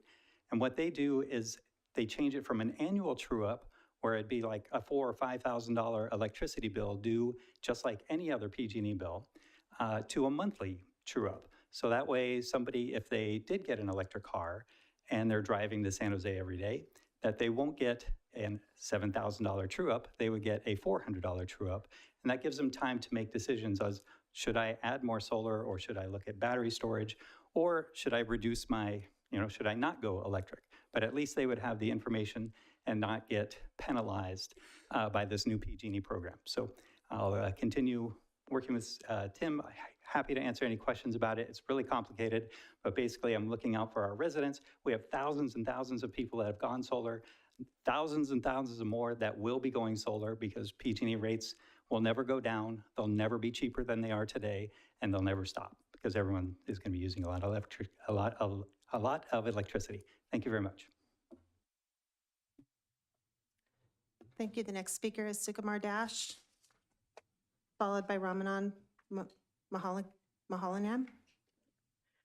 Good evening, council members. I want to thank our Mayor, Joe, Vice Mayor Susanna, and City Council member and the city staff for adding the item number 14, the Highway 4 Soundwall project, on the consent calendar. I also want to extend my thanks to Karen, our ex-city council member, for taking a lead in listening to the community and doing the right thing that was overlooked when Sienna community was built so near to the highway. For the last 5 years, we have gone through many hours of community meetings, new noise studies, engineering review with Carl Friend, engagement from assembly members, visitors from the city official, and council members to our community to understand the depth of the issue. Our current mayor has witnessed everything with patience. As the city grew, we have noticed a sharp increase in vehicular traffic, and Highway 4 has been the main lifeline between Highway 5 and Bay Area. I want to appreciate the efforts from our mayor, city council members Jovita, Vice Mayor Susanna, including the ex-council members Johnny and Karen, for feeling the pain of this community and standing up to support the project for the right cause. Although there is a long journey in pursuing this case of sound issue affecting our community, until we reach a final conclusion, my humble gratitude and thanks to the city manager, staff, and council member of Brentwood City for doing the right thing. The Sienna community feel proud and thankful to the city council members and staff for taking the steps to focus in improving the quality of life. Thank you. Thank you. The next speaker is Ramanan Mahalanam. And my apologies if I mispronounced your name. Followed by Shivangi Dash. Hi, thanks everyone. And First of all, thanks to the entire Brentwood committee for considering this consent 14 and taking it in this agenda today. And I have been living in this community for last 18 months, and I have been happy with everything the city has been providing, except that we have one issue, which is the noise issue from the highway nearby to her house. And I have been working from home, and the noise level in the daytime is pretty high that we can't even open the doors during the meetings to get some fresh air and all those. And also the noise at the nighttime is little high that I have a small kid who wakes up in the night due to the noise when some vehicle speeds up. So I'd like to look forward that the city will do something about this and approve the project for getting the wall extended so that we can have a quality life and better reduction in the noise. So that's a ask from my side. And thanks for giving us this opportunity once again and to voice out our concern. Thank you. Thank you. The next speaker is Shivangi Dash, followed by Danny Dorman. Good evening, everyone. Thank you for taking the time and giving us the opportunity to hear us out. We are but representing the Sienna community at 2102 Carrara Street, Brentwood. So this is just an ongoing effort and which has been going on. So we would like to thank you all from the bottom of our hearts because we are feeling like we are being heard now with help from Mr. Rod, and then our mayor, Mr. Joel Bryant, Vice Mayor Susanna, and the rest of the council members. Thank you so much, Council Member Jovita. We really want to thank you all. And so when we moved here, again, it's a beautiful city of Brentwood offering so much of mirth, liveliness. However, having said that, the noise level increase coming from the ongoing traffic has been increasing, and we do understand that Brentwood has been growing as a community by leaps and bounds. People from different places are getting charmed and they are coming over here, but it's kind of like taking a toll on our quality of living, which we did not bargain for when we moved in here. So sitting in the backyard or anything, opening the door or windows, especially when it is hot summer or something, having our children play in the yard, it is kind of getting very difficult with a lot of vehicular noise level increasing. We would really appreciate if something can be done, and with the item number 14 of this project going on, and our concern is being heard, and a lot of email surge of pleas which are being forwarded is heard clearly. But again, we would like to take this opportunity to thank you all, and thank you so much for serving our community. Thank you, everyone. Thank you. The last speaker card I have in the chambers is Danny Dorman.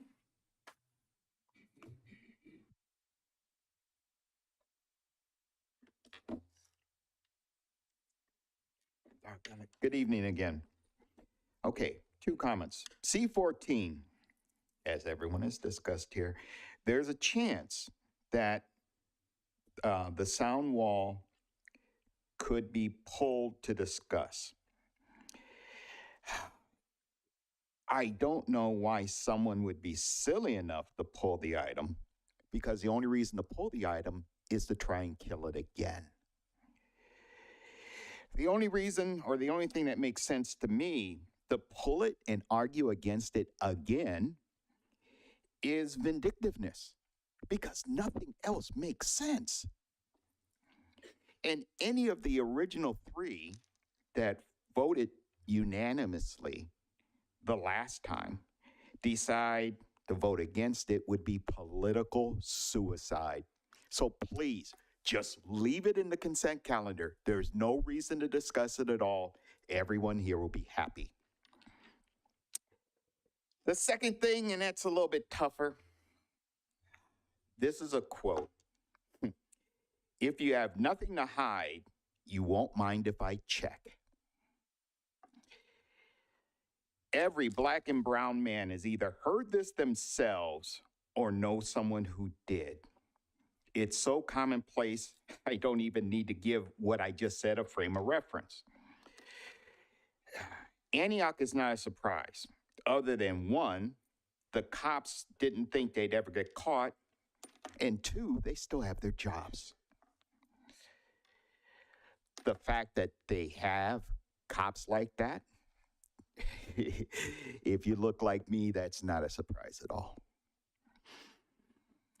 I want to believe that Brentwood PD does not have this contagion, but it is possible.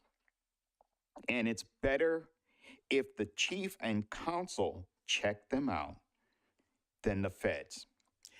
As I've said, if there's nothing to hide, you won't mind if we check. Thank you.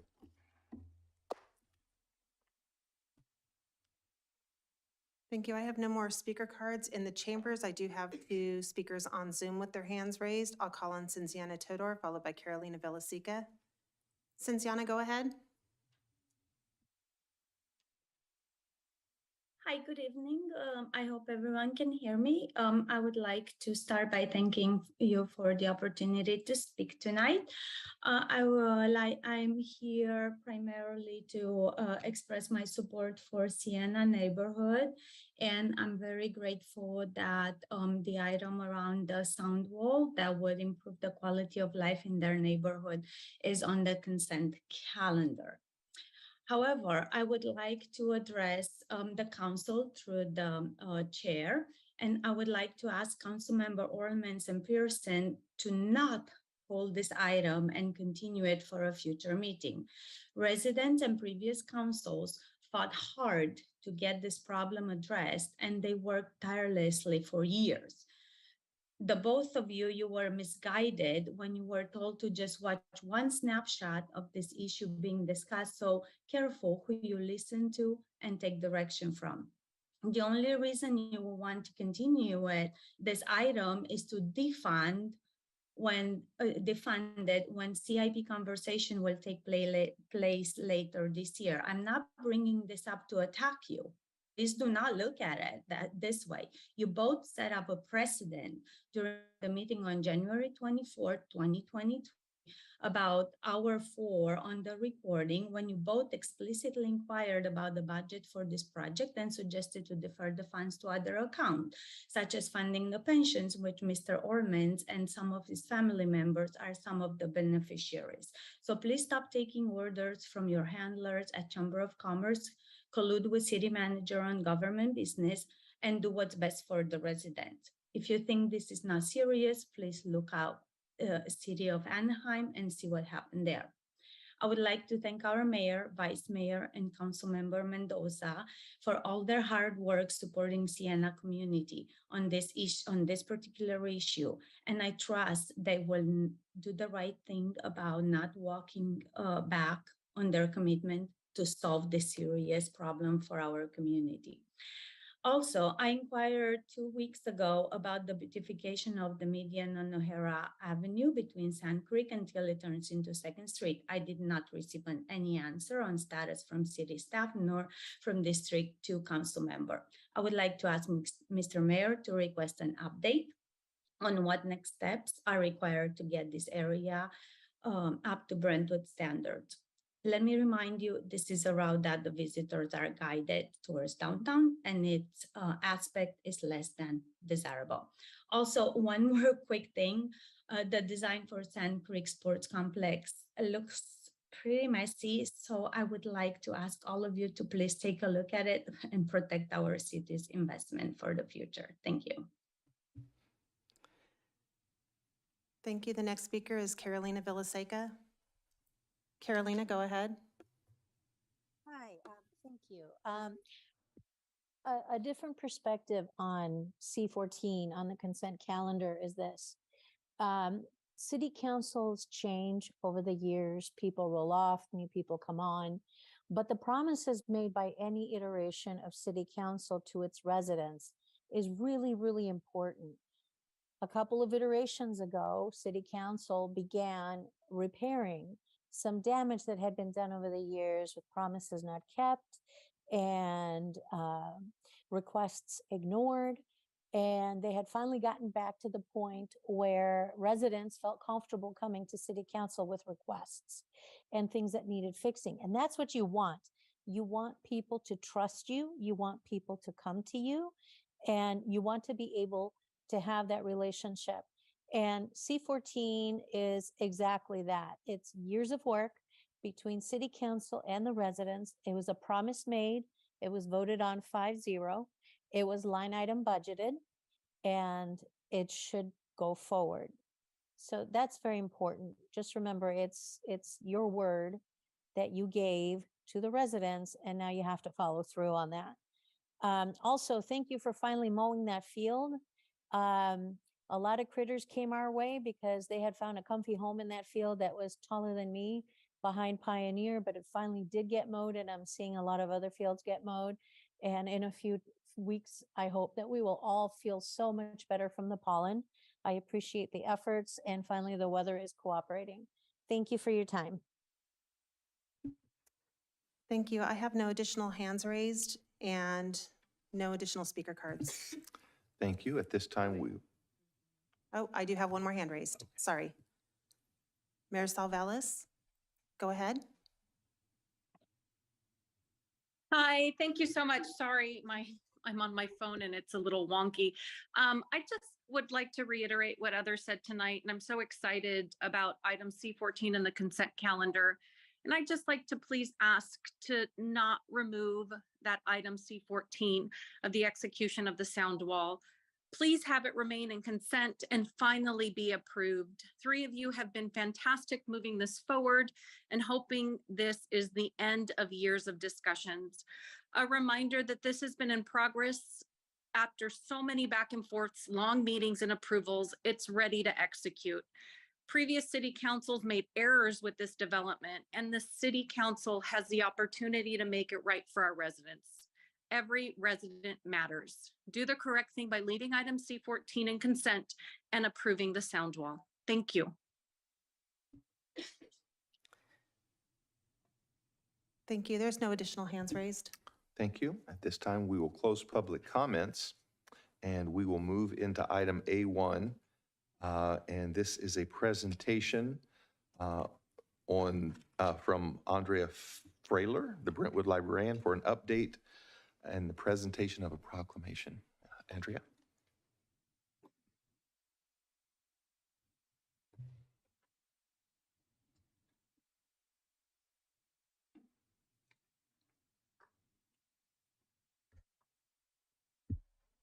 Very excited to be in person, and I would like to thank you and good evening, Mayor Bryant and Council, for proclaiming April 23rd through the 29th as National Library Week and giving me the opportunity to speak to you this evening. And as you said, Mayor Bryant, my name is Andrea Frailer, and I'm the Senior Community Library Manager of the Brentwood Library. National Library Week, this little snippet, and I'm not going to read it, but go to our website or our Facebook page, it's there.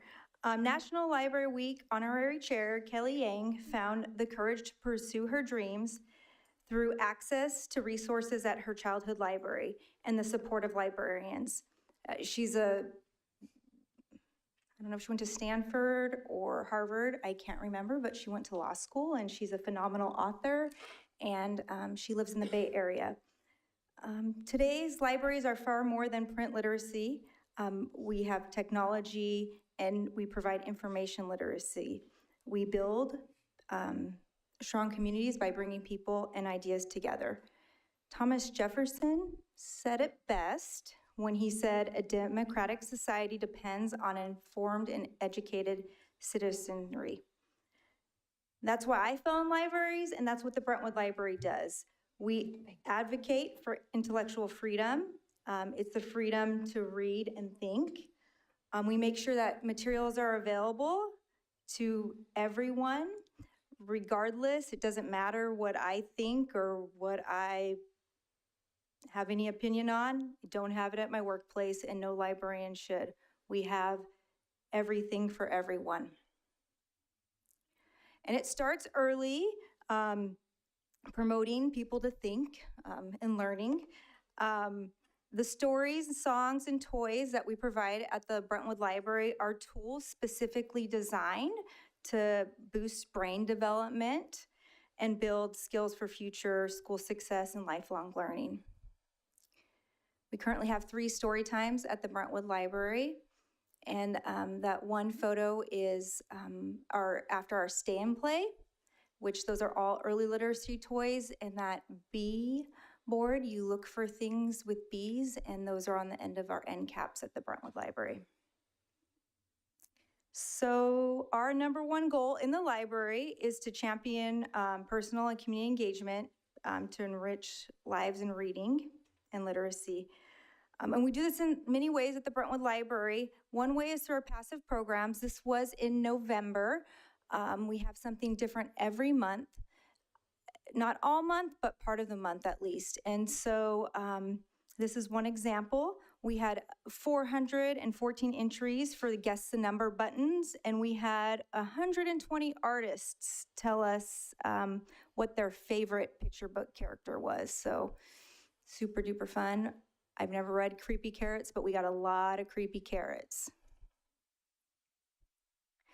Next month, we will have National Free Comic Book Days, which will run May 8th through the 13th. And when people come to the library, they will be able to receive free comics.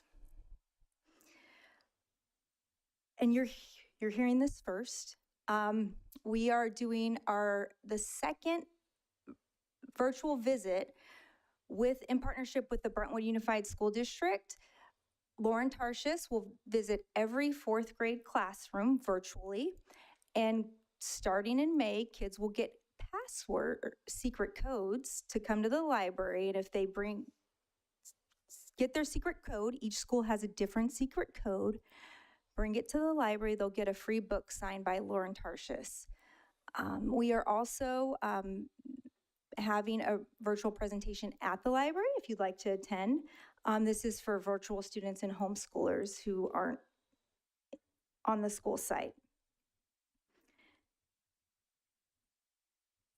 If you haven't heard, the Brentwood Library has our seed exchange and it's open. We have seeds of vegetables, flowers, and herbs. You simply fill out a membership form and take your seeds home. You can also bring seeds back. We've already received donations, which is quite incredible. We have our sewing program back once a month and our brown bag book club. Now, the first weekly program that we brought back to the Brentwood Library was our Insiders program. And this program offers people with intellectual and developmental disabilities the opportunity to build confidence while navigating the library and accessing our services and resources. At the end of 2022, we identified people with intellectual and developmental disabilities as an underserved population, and it became our goal to expand services to this group. The Brentwood Library is the only full-size modern library in East County. On the average, we see 3 groups of people with intellectual and developmental disabilities visit the library daily, Monday through Friday. In January, we began talking to group leaders, teachers, and job coaches who visited the library. In February, we launched activity boxes that can be asked for at the front desk. These boxes include items of high interest, such as coloring pages, games that are for teens and adults, not children. It's not things, they're adults. There's no reason to use children's coloring pages. They're adult items. In March, we officially launched our weekly Insiders program. Each week, we have a new activity, some examples. They get to vote. There's a staff pick. Some examples are making clay. They made clay to create stress reliever balls one day, and then they played bingo another. This program has been a huge success, and our programming room, I can't believe it because it's a beautiful big library, is already too small. So we're looking for ways to, exploring ways to add another time of some sort because it's full.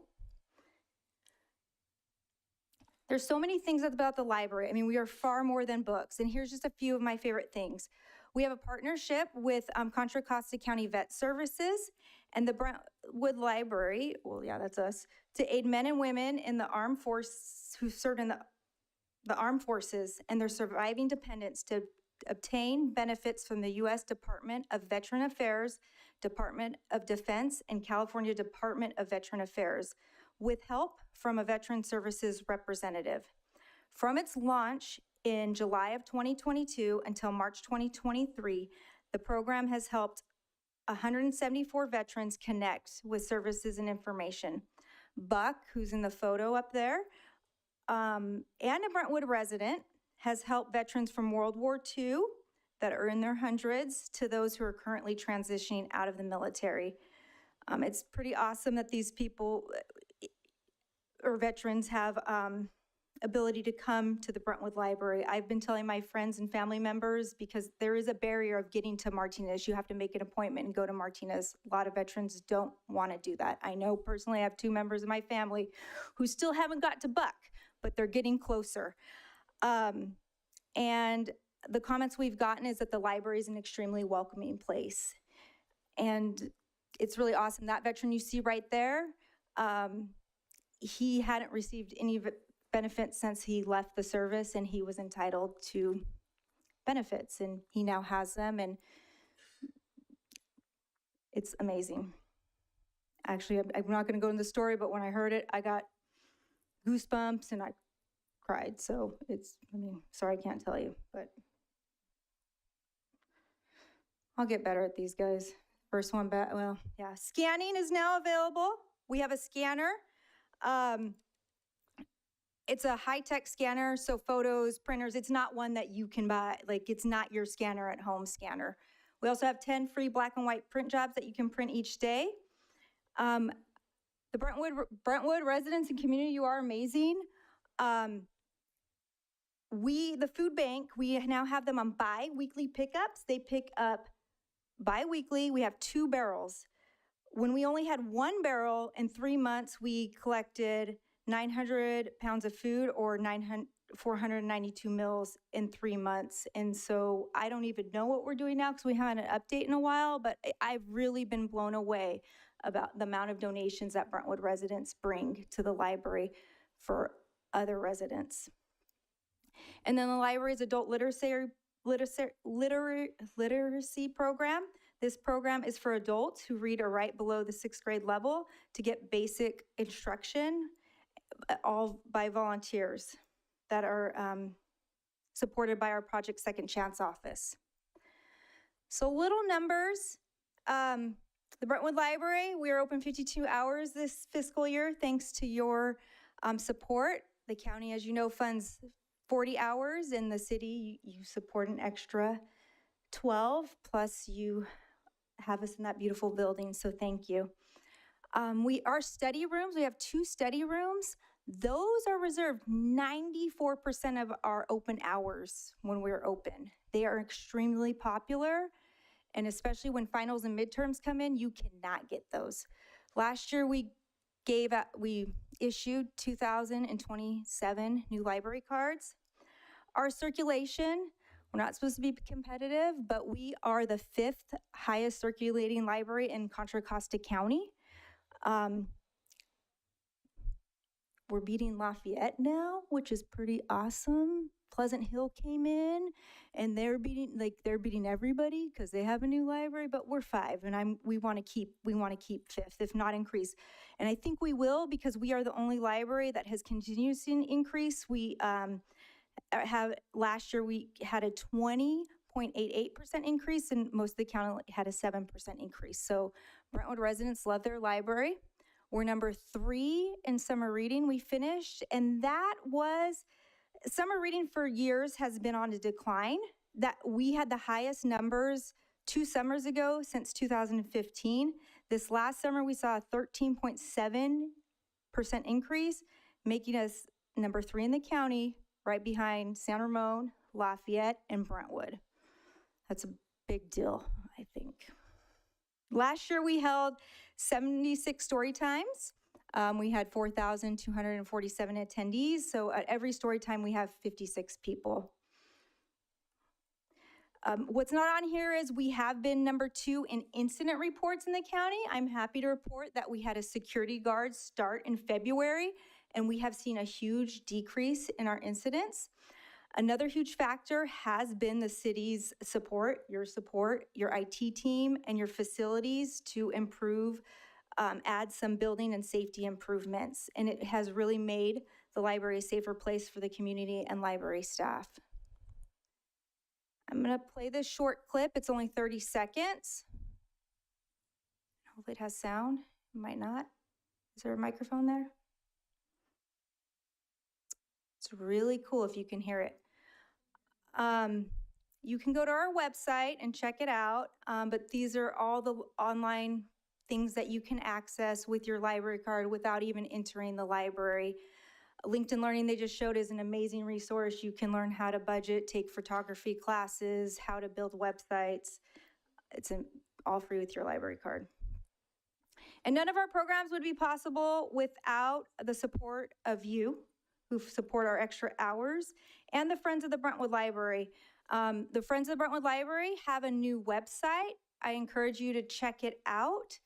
And also their literary stroll, which you're one of the amazing partners, is this year. Get your tickets if you haven't. It was so awesome last year, and the author lineup is really, really good. So I can't wait for it. So thank you for your support in that, and thank you for the Friends for supporting all of our programs. The Brentwood Library, thank you to the community.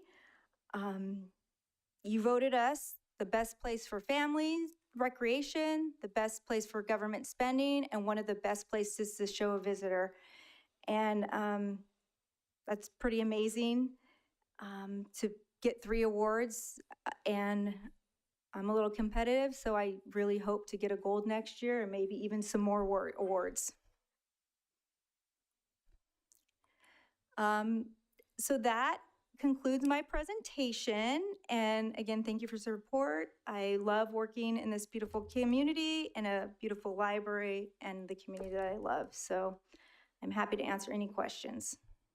Okay. Are there any questions for Ms. Frailer as I prepare to go down and make a presentation? I just want to say thank you for all you do. I found out, and I told you right before you went up, I found out about a month ago, you generously opened your space to the Lions Club and to Hijas del Campo to, and I get emotional, to feed farm families, field worker families.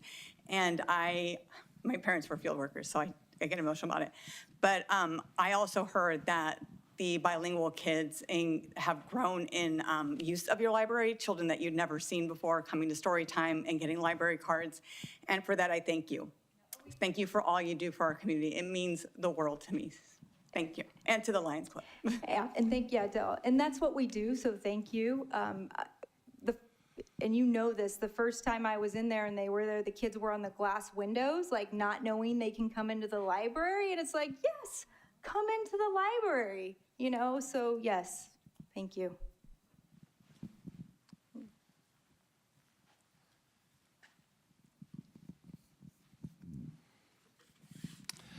Well, it is such a pleasure to present this proclamation. Whereas libraries provide the opportunity for everyone to pursue their passions and engage in lifelong learning, allowing them to live their best life. And whereas libraries strive to develop and maintain programs and collections that are as diverse as the populations they serve and ensure equity of access for all. Whereas libraries play a critical role in the economic vitality of communities by providing internet and technology access, literacy skills, and support for job seekers, small businesses, and entrepreneurs. Whereas libraries are accessible and inclusive places that promote a sense of local connection, advancing understanding, civic engagement, and shared community goals. And whereas libraries are cornerstones of democracy, promoting the free exchange of information and ideas for all. Now therefore be it proclaimed that the City Council of the City of Brentwood does hereby recognize April 23rd through 29th, 2023 as Library Week and encourages the citizens of Brentwood to visit the Brentwood Library during this week and explore the wealth of resources available.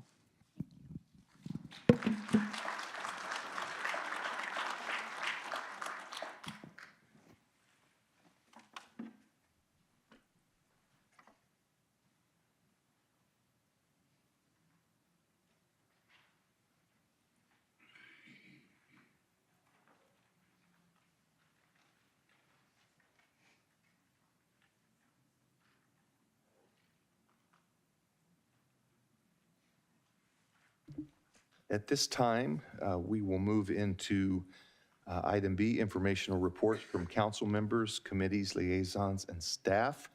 And this time I will begin to my left, Councilmember Orlemans. Thank you.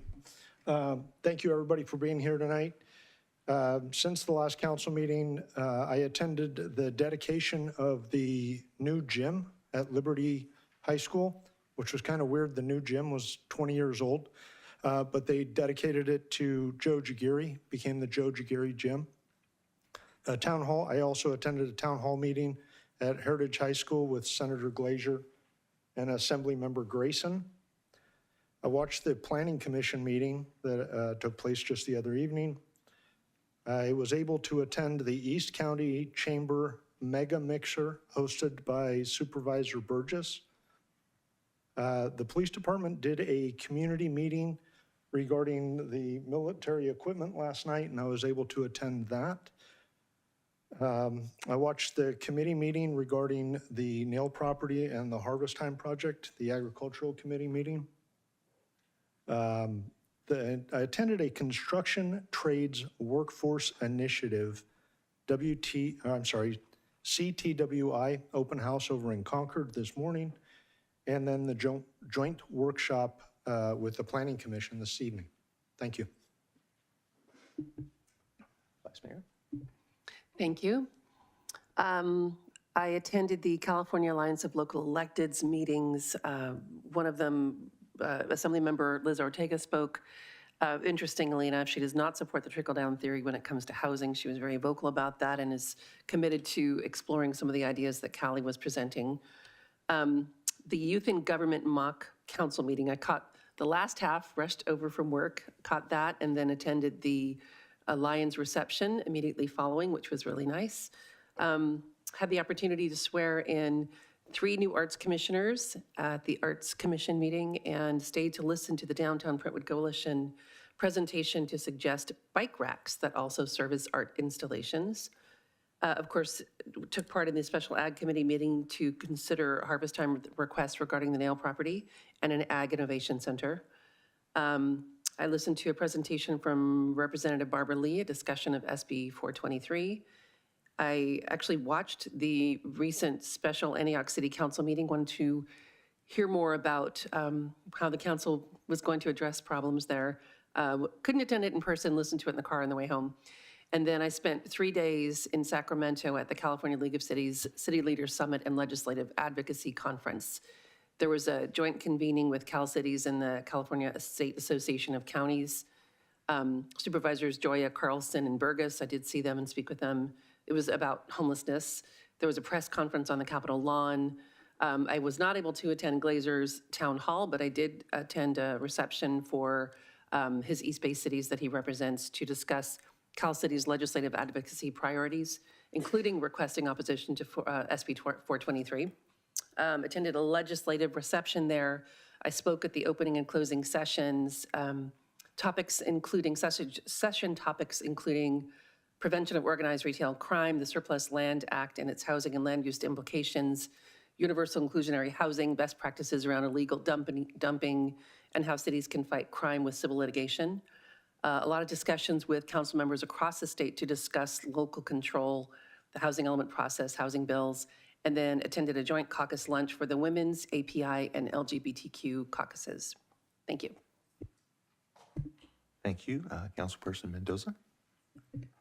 Hello. Since the last time we met, I spent a couple of days in Sacramento to share my perspective on housing. I met with Assemblymember Mia Bonta, Assemblymember Esmeralda Soria, Assemblymember Cecilia Aguilar Curry, also attended the reception with Senator Glazer, went to an event with Assembly members Rivas and Alvarez. I had a meet and greet with the members of the Latino caucus where we welcomed all new electeds to the caucus. Town hall with Senator Member Glazer and Assembly Member Grayson. We had 4 Our Neighborhood Voices leadership calls. We're organizing our fundraiser for this Thursday, the 27th, to try to get an initiative on the ballot for cities to take back local control of zoning ordinances. Meeting with Assemblywoman Ortega along with Vice Mayor Meyer. Again, she does not agree that trickle down is working. Actually, housing is getting more expensive. Attended the high school mock city council meeting, which was really fun, and the reception afterwards. I presented to Livable California, which is a California-wide group of residents who also have concerns about zoning, and presented the Our Neighborhood Voices initiative. I attended the Antioch special meeting that they had, city council meeting that they had, and that was, it was all around equity. And I think, last night Brentwood Union had a meeting about it and Antioch's having a meeting about it. So I think it's something we're going to have to bring forward soon, just to make sure that we have all our I's dotted and our T's crossed. I volunteered at a high school career exploration event and spoke to students about finance career paths, and also how I double as a city council person at night, moonlighting. I did speak to Gilbert Salinas. If you all don't remember, Gilbert Salinas is the director at Contra Costa Health. And he actually sent his thank yous because during COVID, cities had a lot of red tape and made it very, very difficult to get vaccine clinics. And our city, he said, was one of the best ones to work with. And he appreciated everything our staff did for them. And he said we did save lives. So that was really nice to hear, after all of the turmoil of COVID. Let's see, attended a presentation from Dan Walters, which is a journalist for Cal Matters around housing inventory and history. Attended the ag meeting. I watched it online, sorry. And then attended the Joint Planning 101 meeting. Thank you. Councilmember Pearson. Yes, good afternoon. Since our last council meeting, I attended the town hall in Brentwood at Heritage High with Senator Glazier and Assemblymember Grayson. I did also attend the East County Chamber of Commerce Mega Mixer hosted by the Chamber and Supervisor Burgess. It was a fascinating event. I did forget to mention in our last meeting that I did attend via Zoom the Children's Leadership Council that was put on by First Five of Contra Costa on special report, which was on the topic of the opportunity gap for children across Contra Costa County. I attended the Equity Town Hall meeting put on by Brentwood Unified School District. Our family was actually interviewed. The Gonzalez group interviewed for 800 hours, several families in the city of Brentwood to collect data. And the data that they found was rather disturbing, but the hope, because I'm always a glass half full kind of person, is that they have resolutions. So they are seeking residents to join the diversity committee. They have an equity committee and diversity committee that they're looking for as an advisory to the Brentwood Unified School District. I attended, I had to skip between two meetings because I also watched, it started a little bit earlier, but the agricultural meeting, I was really excited by the presentation that was given by on the harvest time development. If you didn't see it, go back and watch it. It was amazing. I attended today the joint workshop with the Planning Commission.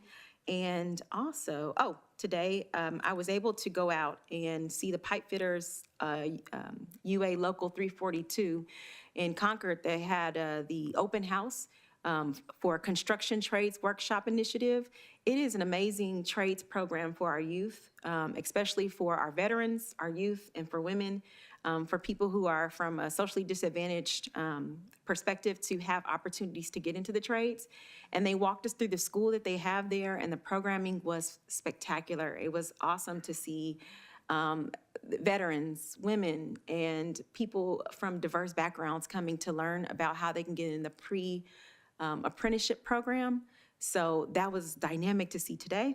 And then also on Sunday, I joined with a local church to pass out, got in an 15-passenger van, and passed out a bunch of bags to homeless residents from here to Pittsburgh.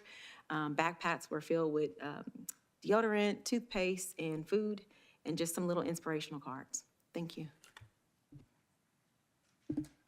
Thank you. Since the last time we met, I attended the Special Council Planning Workshop before this council meeting.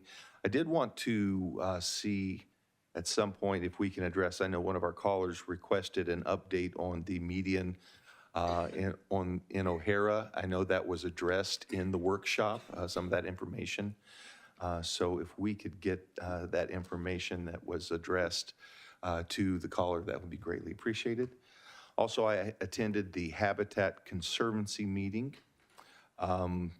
One of the things that was discussed at the Habitat Conservancy meeting was part of the reason for the delay of the Sand Creek Bridge is because Brentwood has a couple of residents that are amorous, that are living in a tree very near within 1,000 feet of the bridge, 2 golden eagles. So it's not crazy people up in the tree, it's golden eagles. And so we're going to have to wait to see if they provide offspring or not and fly away to vacation lands sometime in July. But if you're wondering what the delay might be, that is the delay. Also, I attended the Special Agricultural Enterprise Committee meeting with the Vice Mayor, where we did speak about a request from the Agricultural Enterprise Committee group to potentially make a spectacular use of the current nail property on the other side of Sellers.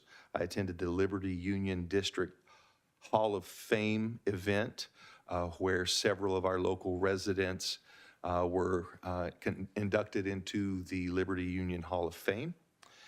I attended the Airport Land Use Commission, and there was conversation regarding the use and the future growth of Byron Airport for industrial use that might provide some tech companies and industry that we're able to partner with in the future.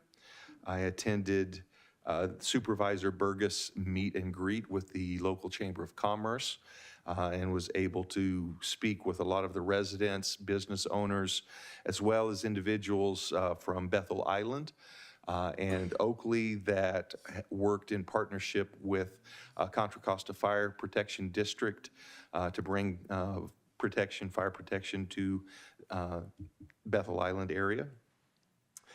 I also met with Senator Glazer and Assemblyman Grayson at their community event, spoke with Assemblyman Grayson regarding a contingency of our residents that requested meeting with him. And so they will be contacting our residents to have a conversation with him at his office probably sometime next week. I attended the Roy Gary naming of the new 20-year-old gymnasium that Mr. Roy Gary and his family have been part of our Brentwood community and agricultural community for many generations. And so it was a pleasure to be a part of that. I also attended a meeting with a group of medical professionals regarding protection for vulnerable elderly in our community. And I'm going to be working to try to get some state help and attention to protect some of the very most vulnerable residents that we have in our community. Many of them don't have any family or anyone to be an advocate for them, to stand up to protect them. And we want to make sure that they have as good a quality of life as they can, regardless of whether they have family to stand there and protect them. And that is all I have to announce this time. And at this time, we're going to move into consent calendar. Before we go very far in it, I do want to pull items C1 and C3 proclamations. I make a motion to adopt consent calendar except for items C1 and C3. Before we do that, I'd like to pull items C12 and C14. And to not include C12 and C14. I second that. Okay, we have a motion on the floor and a second to approve the consent items not to include the requested C12 and C14. I have a first and a second. All in favor, aye. Aye. Excuse me, Mayor. I need to read the title for the ordinance. Yes. An ordinance of the City Council of the City of Brentwood amending Chapter 2.04, Council Time and Place of Meeting of the Brentwood Municipal Code in its entirety to amend Sections 2.04.010, Meeting Place Designated and Procedure for Temporary Meeting Place, and 2.04.020, Regular Meeting and Time Designated to, among other things, change the City Council regular meeting days in July, November, and December, and to provide for meetings that fall on election days and meetings that require cancellation due to lack of a quorum. Okay, so let me repeat what is on the floor. A motion, a first and a second, to accept the consent calendar with the removal of items C1 and C3, but not including item C12 and C14 to be pulled. That is what is on the floor right now. All in favor of that motion, aye. Aye. Aye. Okay. It is unanimous. We will only be pulling items C1 and C3. And so item C1 is a proclamation proclaiming Thursday, May 4th, 2023, as the National Day of Prayer. And we have Deborah Harrington from the Church of Jesus Christ of Latter-day Saints to accept the proclamation. Ms. Harrington, if you could meet me in the front.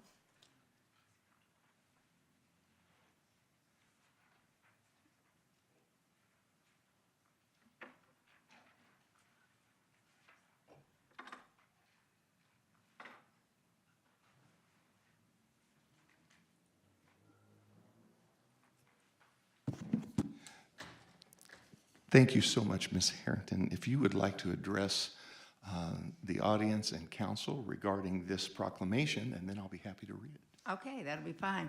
First of all, I want to thank all of the council members and the city officials who have helped make this proclamation possible. It is an event that began in 1775. It was codified in 1952 and established the first Thursday of every May in 1988. And so I'm very proud to be a citizen in a city that is joining with other cities across the state of California and the state across our nation.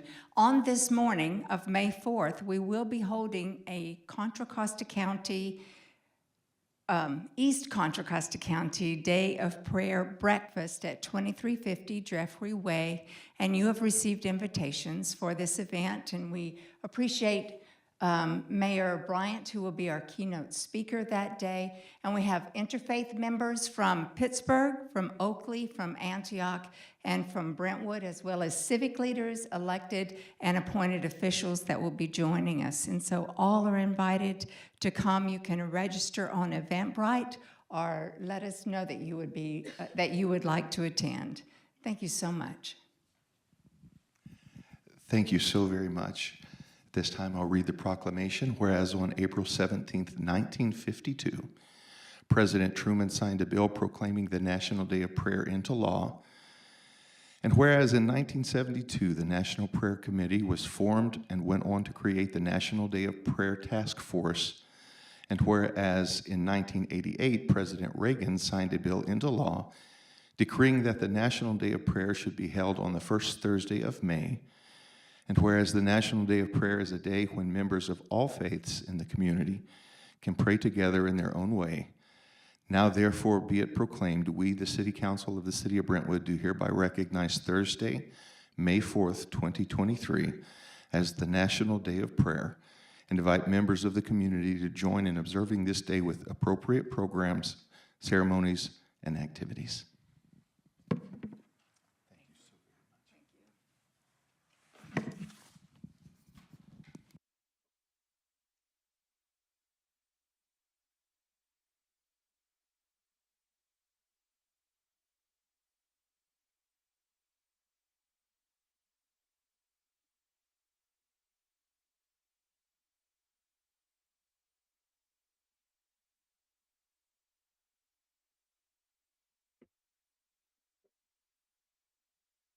Item C3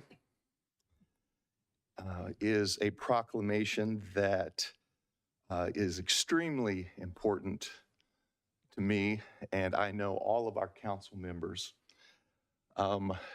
Somehow, a copy of this proclamation did not make it into this room, and I don't know how that could have happened, because it is a proclamation proclaiming April 30th, May 6th, 2023, through May 6th, 2023, as Municipal Clerks Week. And we have one of the most magnificent city clerks that I've ever had the privilege of knowing and working with, and someone who helps every single one of our family members in so many ways. She was not able to somehow get this proclamation for me to read. And so, yes, if you could read this proclamation, Vice Mayor. I would be happy to, Mayor. Whereas the office of the professional municipal clerk, a time-honored and vital part of local government, exists throughout the world and is the oldest public servant position. And whereas the office of the professional municipal clerk provides the professional link between the citizens, the local governing body, and agencies of government at other levels. And whereas professional municipal clerks have pledged to be ever mindful of their neutrality and impartiality, rendering equal services to all. And whereas professional municipal clerks continually strive to improve the administration of their office through participation in education programs, seminars, workshops, and the annual meetings of their region, state, and international professional organizations. And whereas it is most appropriate that we recognize the contributions and accomplishments of the office of the professional municipal clerk. Now therefore be it proclaimed that the City Council of the City of Brentwood does hereby recognize the week of April 30th through May 6th, 2023 as Professional Municipal Clerks Week, and extends appreciation to our municipal clerk, Margaret Wimberly, and to all municipal clerks for the vital services they perform and their exemplary dedication to the communities they represent. Hear, hear. And we do want to also acknowledge Amanda as well, who does an outstanding job.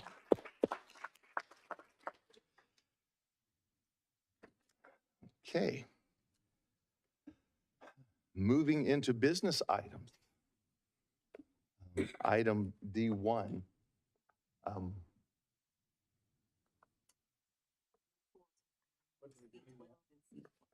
So, as was the motion that was read, the only two, the item was items C1 and C2 not pulling items 12 and 14. And yes, ma'am, but the motion on the floor was not pulling item 12 and 14. Okay, there was no confusion whether I wanted 12 and 14 pulled. I got the pull, I asked to pull the two items well before the second on that motion came in. So why are we not going to discuss items 12 and 14 now? Assistant City Manager, do we have any? I'm going to ask Assistant City Attorney to ask what the process was.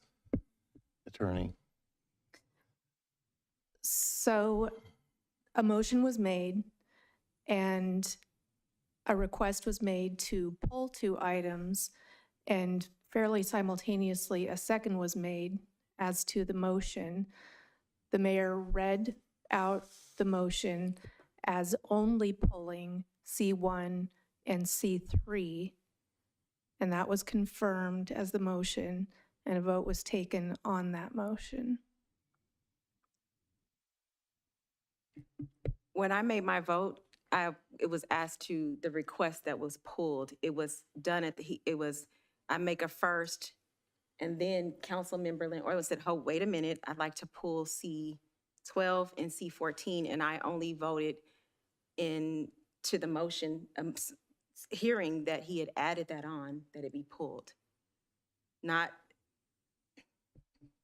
I understand. I think the issue is that the mayor read back the motion as he understood it, which was to pull items C1 and C3 and to have all of the other items on the consent calendar move forward. And at that point, the vote was taken.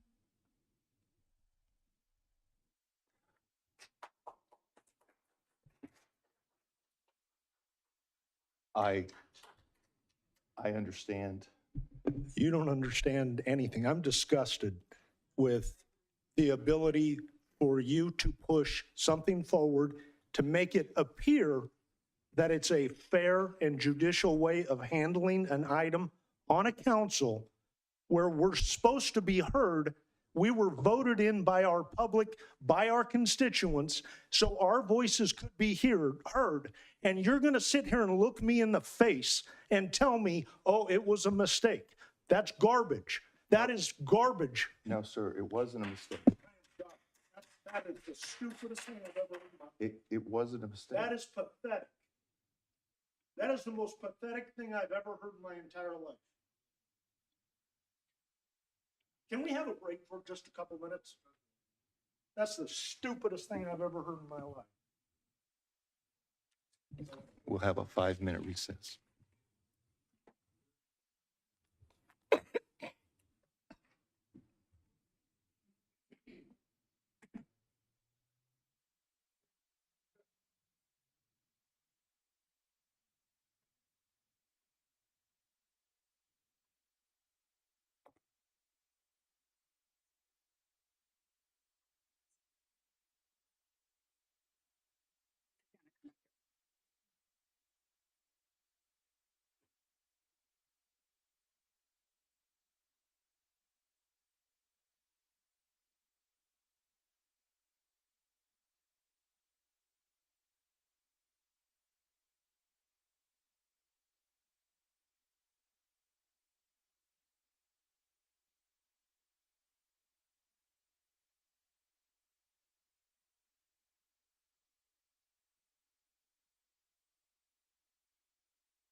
This time, we will reconvene a council meeting. Assistant City Attorney. So an inquiry has been made as to whether or not there's a possibility of reconsideration of the last vote that was taken. Your meeting rules and procedures do indeed carry reconsideration options for a quasi-judicial action, such as C14 would be. Any motion for reconsideration must be made at the same meeting at which the action was taken, at the next regular meeting, or any intervening special meeting. We can go through the steps if there is interest on the council in hearing more about that option. There's interest to hear about the steps. Okay. Margaret, perhaps it would be easiest if we put the meeting rules and procedures up on the screen. Do we have an easy way to share a screen? Yeah, let's share Darren's.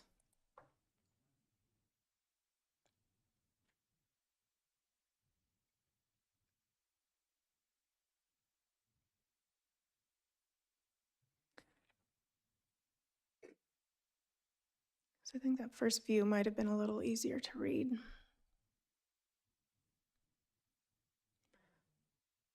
There we go. So reconsideration of quasi-judicial actions.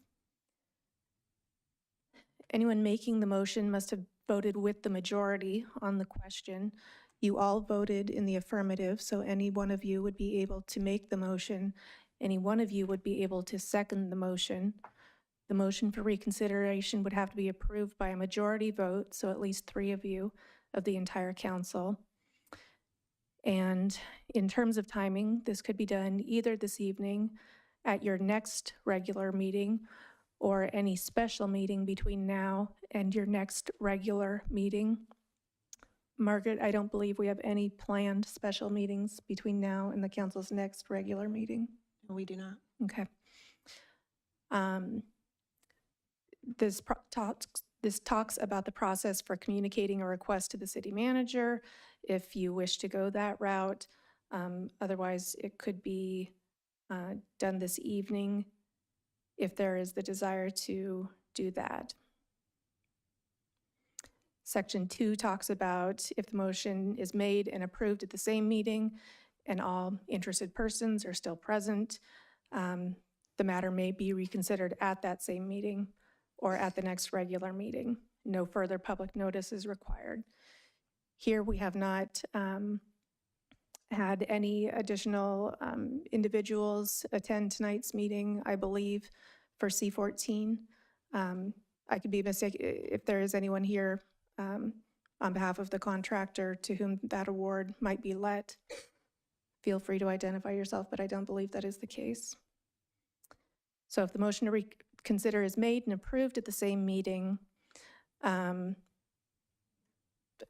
there can be certain rights if certain individuals are missing, but that does not appear to be the case here. So that would be for item C14. Can I ask for clarification? Yes. So one of the 3 that passed the motion has to do it? Is that what you said? So all 5 of you voted for the motion, so any of you could make the motion to reconsider. Okay. Yes.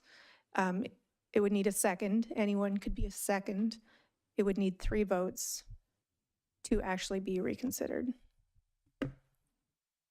So then I can now make a motion to reconsider 12 and 14 or just 14? So 14 is quasi-judicial in nature. These are the rules for quasi-judicial actions. Item number 12 is a purchase order,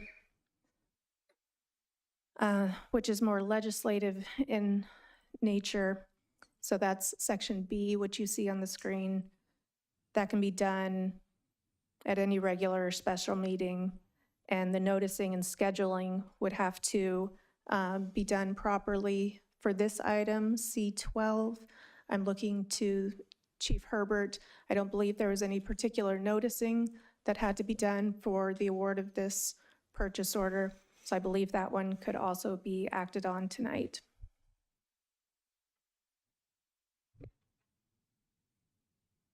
Okay, so I make a motion to reconsider item C14. Is that the proper way to do that? Yes, you could do that. You would need a second. I second. Can I make a point of clarification? Yes. Your request for 12 can also be heard. I had already heard the answer to 12. I was doing it just for the public to hear the answer to 12. I'm fine with it either way, but Just thank you. trying to make 14. clarification. So we have a request for a clarification, reconsideration of item 14. We have a first and a second. All in favor, aye. Aye. Aye. All opposed? No. Okay. No. It is 3-2. Item 14. The only thing I would like item 14 is to be moved to the May 9th meeting so that we can discuss it after the items that come of the May 9th meeting on the CIP project.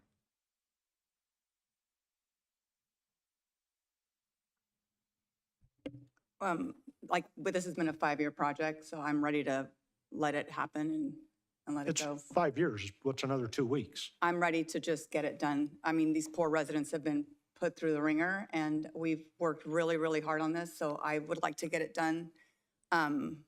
So, yeah. I would like to actually ask Darren, because we have been receiving emails for 5 years now about this project. I'd like to ask Darren if you can recall how many times we've already confirmed and committed to this project. So the city council is not awarded a contract, but I think the staff report mentioned, I think at least 5 different times where it has been discussed as part of a CIP, as part of a workshop, strategic initiative, and council meetings. So I don't know off the top of my head how many, but I think there's been at least 5 times where it's been discussed to continue moving forward with the process. And then tonight, what this is actually awarding a contract for the work. And the first time we committed to moving this project forward, do you recall? Was in as relates to the strategic initiative, that occurred in, I believe it's late fall of 2021. And can you confirm how much of a reduction in the overall cost estimate we are now seeing in this project? So as part of the council's direction, they set aside $600,000 for this project. I think today, Casey, about round numbers, $30,000 or $40,000 have been expended. And then this contract is about $10,000 less than what the engineer's estimate was. And then there might be some additional costs that Public Works will incur for permitting and other things. Casey, might you have an idea of what the total cost of the project would be? So that would give the vice mayor, I guess, a true answer to your question about it, based upon the $600,000 set aside and what might be left over at the end. Sure, including the contingency, we think this project's going to cost around $435,000 in total. Thank you. I'd like to point out, too, that there were some, what appears to be scare tactics at one point, talking about how this could go into the millions because of supply and demand problems. I'd also like to point out that it was mentioned at a previous meeting that this impacted one household, which we know as for a fact, having seen commenters tonight and the multiple comments that we've received in public comment via email, that it's much more than one. It's a whole block, and that's counting the direct contact or the direct impact, not the lesser impact. So I very strongly feel like, I don't know how many times we have to approve this contract or approve this project, I should say, and how many times we're going to go back on our word. I think it's reprehensible that we're even considering it. This is a project that has been worked very, very hard by the residents, some sitting here, some not. They've gone to the state on behalf of this process. They've worked with Fraser, they've worked with Caltrans. They've done every single thing they could possibly do to protect not only their quality of life because of noise problems, but to protect their family's health. We have doctor's notes from a resident. We have complaints about not being able to sleep, about respiratory issues, about not being able to play outside, about dust inside houses. I actually had a meeting with this resident and several neighbors a couple of months ago and heard it for myself. There's no way I would be able to sleep in that house.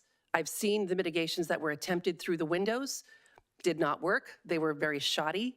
I've sat in the backyard and tried to enjoy some peace. There is none. sitting in the house with all of the windows closed, far away from the wall. There's no peace in that house. Cortona, which is down the street, has a much higher wall. You can very clearly see where this dipped. This is a mistake the city made. This is a mistake that needs to be fixed. It's unfair to the residents to have had to deal with this. The disclosures they received were not sufficient.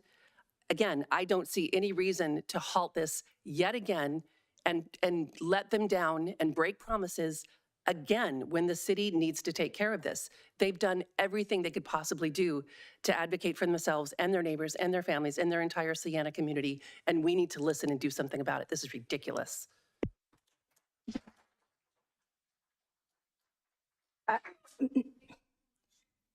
I think that, Sorry. first and foremost, I want to say that by requesting for it to be continued is not an attack on residents, their quality of life. It is also making sure that we are financially and fiscally responsible, which is what comes up at every, there's comments about, I hope the new council members are studying, watching every video, going back and watching videos, sitting in staff meetings, going back and looking at all of the sound studies over and over, and taking into consideration, yes, the medical notes, and also taking into consideration information that was received today that I never found in any of the materials received if we go back over the past 4 or 5 years, like disclosures, that the residents were given disclosures, that the city requested that the disclosures be given, that when they moved in, there would be noise pollutant, that Highway 4 would be expansive. Those disclosures came to us today. The other thing that I want to make very clear is that there was the talk about the scare tactics. Well, there's been something that's been said on this diocese that I like to correct legally. I have not found anything in any documentation that the city did anything wrong, that the city violated or did something. Based on the sound reports and a lot of the presentations that were given, it was that the city met the state's standards. The city met the federal standards. I didn't see anything there where specifically the city violated or didn't meet its municipal code, didn't meet any of the state regulations on the decibels that it should be. The decibels are still lower than the state's regulations. So I'm not seeing that there is any violations that the city did anything wrong. The other thing that I'm looking at is that 5 years ago, were we talking about the cost of the sports complex being raised, a potential of $5.4 million, that this project may not be able to go forward. Another thing we need to talk about, yes, I know it's been brought about retirement, but the retirement that we owe, the amount that we are gonna owe over years, making sure that we protect our 30% cushion that we have here. All of those things need to be taken in consideration when you sit in this seat. There's a lot of things to be taken in consideration. I don't want to end up like Stockton, where we're going into bankruptcy. I don't want to see our residents have to struggle at the quality of life to have things fixed or not be fixed. And at some point, if we raise the sound wall 3 feet, that's 3 more decibels, right? According to the sound study. The sound study also said 3 more decibels will not even be, they will not even hear it. The human ear cannot even see the change. So then what happens after we raise it 3 feet and then we still don't see an effect? Because basically, at the end of the day, those houses are right on the freeway, like all along Sand Creek. How far do we go up on the sound wall? Because on that sound study, further down Sound Creek, there were issues with the decibels of sound. So if the 3 feet don't work, then will we be here next year for another $400,000 for 3 more feet? And then the year after that for three more feet? Absolute empathy, but also taking in consideration, we just did an approval of houses sitting right on the railroads. What's gonna happen when that sound wall is not high enough? Is the city gonna expend another $400,000 to raise those walls or keep paying for these things? There were mitigating factors, and yes, I appreciate that our vice mayor sat and really took a hands-on approach. I appreciate that. That is something that I wish we were all afforded the opportunity and the time to do it. But at the same time, there are other things financially we have to appreciate. Sitting in this seat, we have to take into consideration. And the only thing that I'm asking is I would like to be fully informed before I make a full decision. Fully informed means that that May 9th, there is a CIP presentation, and I'd like to hear from from Mr. Brin about where we are financially with all our CIP projects, including this one. And if we need to cut other projects, get rid of them, maybe this one go forward and there's other projects, or how we can creatively think about ways to make sure that we're serving all of our residents in the city. We do have a motion on the floor. I make a motion for a resolution approving the contract documents, awarding the bid, and authorizing the city manager or designee to execute a construction contract and necessary documents for the sound wall project. Second. I'm sorry, that is not a recognized motion. There is currently a motion that is on the floor with the What first. motion's on the floor? The one I made. I didn't hear you make a motion. I made a This- motion to move it to May 9th. So the. Oh, then I make a substitute motion, a Okay, resolution. I'm sorry. Can't I make a substitute motion? As the chair, there's a motion on the floor. I think, what are the processes for a substitute motion? We don't follow Robert's Rules of Procedure or parliamentary procedure in that way. We had a first. I will confess, I don't know if we had a second. Councilmember Pearson had seconded. So there's a live motion on the floor for your consideration.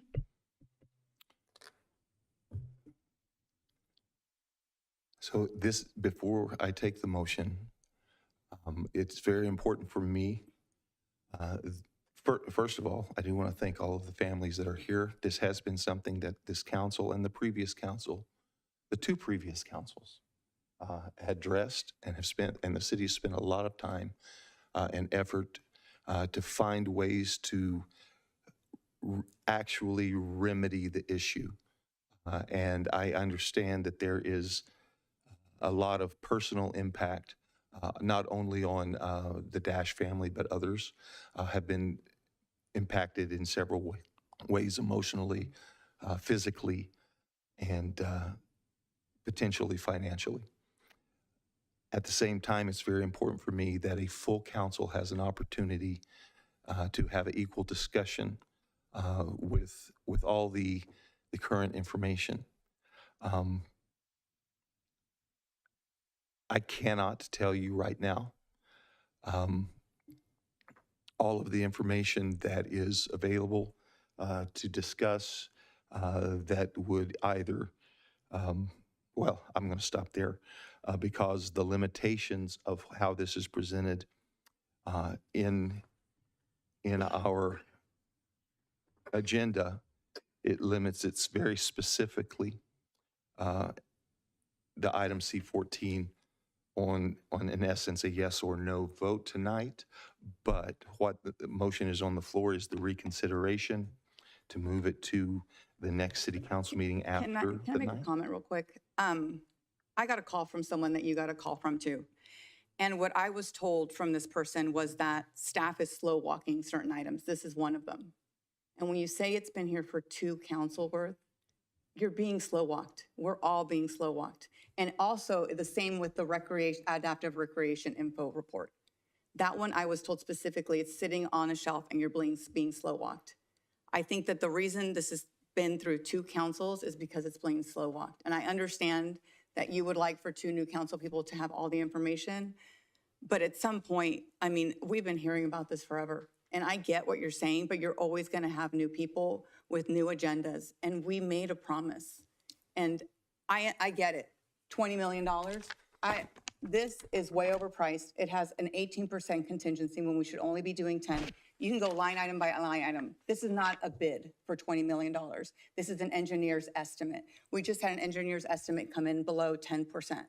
So $378,000 is, you and I both know that that is completely doable and it's manageable. We came in $1.2 million over budget last year because of timing of permits. So we have $600,000 right now in stabilization that was supposed to be in this year's budget that we could have used for this. So I understand what you're saying, but the money is there for this. It's been there for this for a long time. And at some point we gotta pull the trigger on this, Joel. And I'm going to be super disappointed if we do this again to them after two councils have slow walked this. Well, it's my understanding and if I can get some clarification of certainty on this, that on the 9th, the council will be able to make a definitive motion as to what we are going to move forward with financing and what we are not. Joel, you and I both know that what Tony and Patanisha want to do is kill this project. They've wanted to kill it from their first meeting. Let's not be naive about that.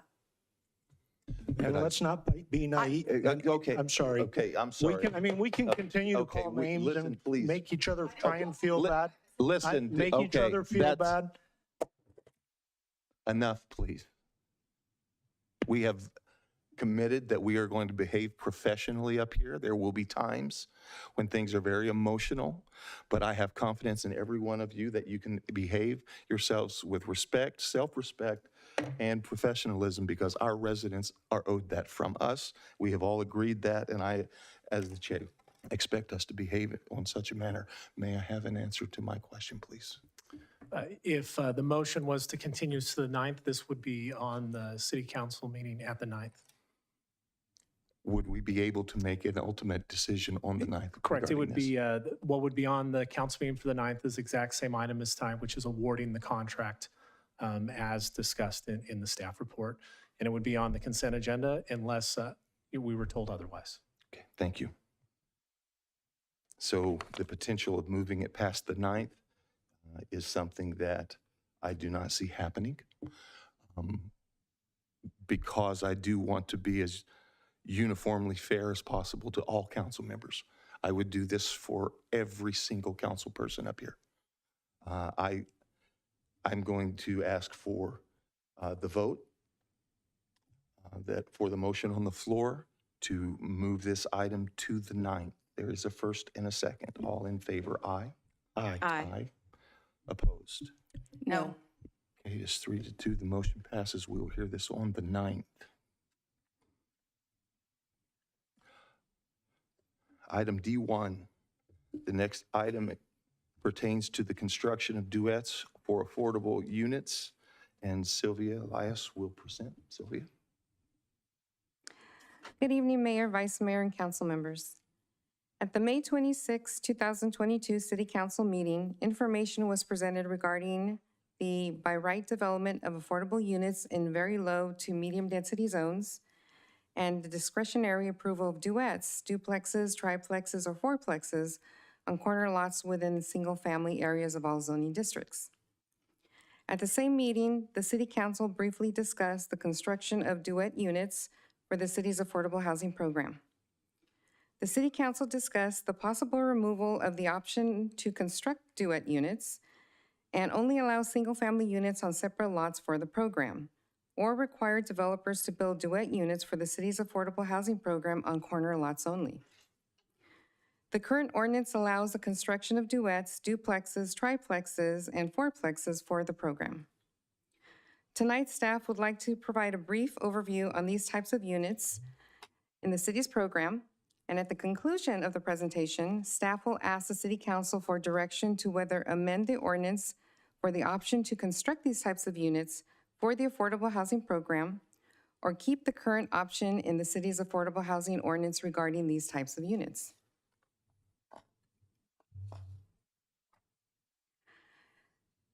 The City Council requests staff to provide more information and to determine the legal feasibility of removing the option of by right development of duets in very low, low, and medium density zoning districts to satisfy the city's affordable housing requirements. Determine the legal feasibility of limiting discretionary development of duets to corner lots only. And determine the feasibility of adding additional design requirements to ensure that affordable duet homes blend in with market rate homes in the same subdivision.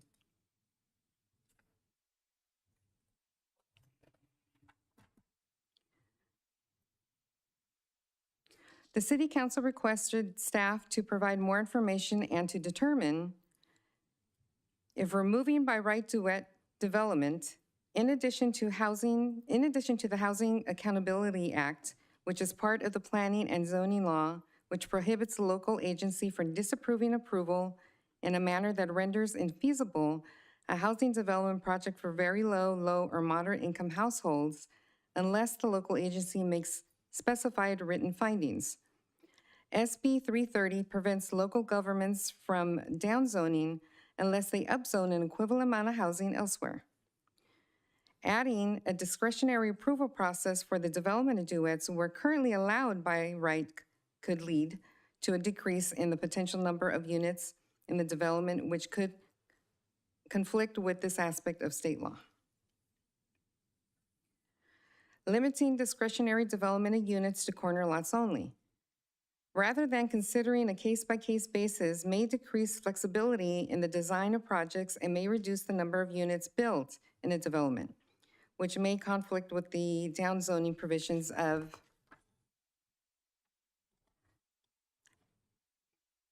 SB 330. Adding additional design requirements. SB 330 prohibits cities from adopting or enforcing new design review standards established after January 1st, 2020, if the standards are not objective. In addition, the state density bonus law may also affect design requirements as it eliminates the ability of local governments to disapprove a developer's request for an incentive, concession, waiver, or modification of development standards.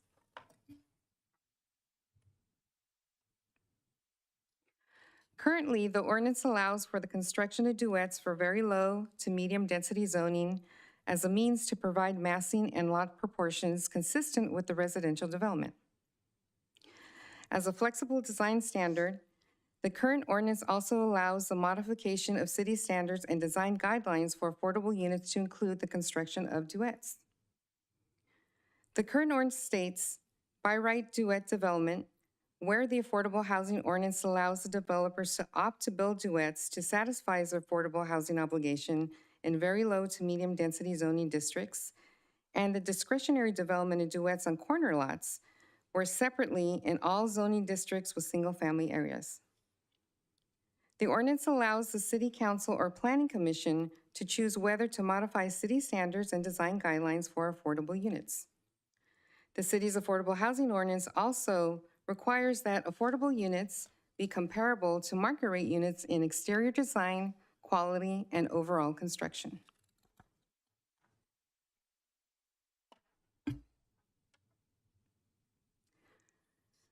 Types of units in the city's affordable housing program are single-family units, townhomes, duet units, and a fourplex. The next slides are examples of duet units constructed for the city's program for ownership and rental. These are the ownership units.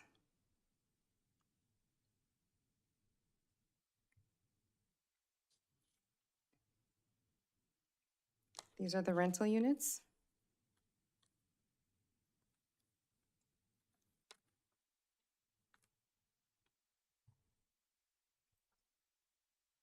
This concludes the presentation. As detailed in the staff report, staff recommends not making any changes to the duet requirements in the affordable housing ordinance at this time. Thank you. Are there any clarifying questions of staff this time regarding this item? So we had talked a lot about this, about why, I mean, I know you're saying we can't do singles. I don't understand why we can't do singles if the math would be this, it's zoned for what it's zoned for. We're not down zoning. We wouldn't be giving any more or any less, right? Like if you're zoned for 30, you do the math on the 30. You don't do the math on the potential with the duets. So how is that down zoning? I'm sorry, what do you mean by singles? Like if I do a single versus a duet, right? Mm-hmm. I think if I'm understanding, y'all are saying that that would be down zoning. So in the by right context, that's not necessarily down zoning. So in the discretionary context, if we exercised our discretion in a way that netted a fewer number of units, then that could be construed as down zoning. So if the numbers stay the same, as you said, that's not the issue. But if we amended our ordinance in such a way that we create a provision where there's no flexibility that could result in fewer units because we're using our discretion, then that could be down zoning. So it's not going to happen in every instance, right? It's whether or not we codify a rule that would result in that.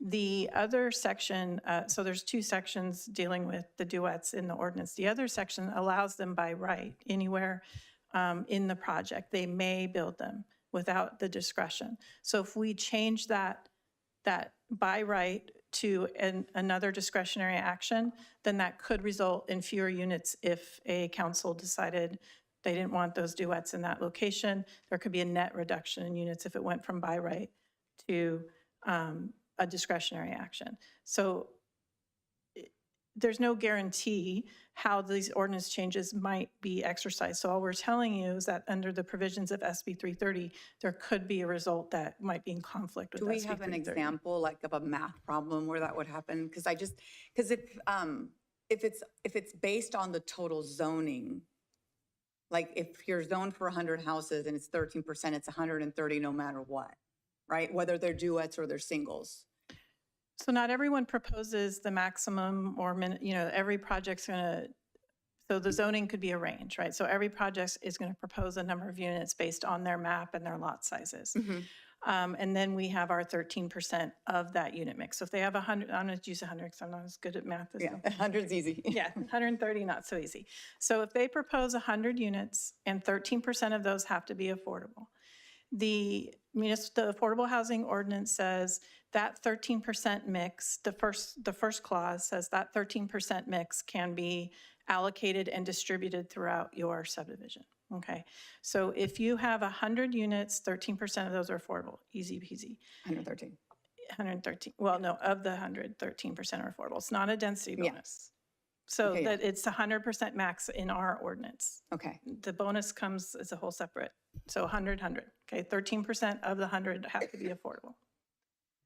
The layout of those units can affect the total number. So if we say you cannot have any duets unless they're on a corner. If I only have one corner in my 30-unit subdivision, then that could possibly mean I only get 98 units or 99 units. Okay, because I only have one corner.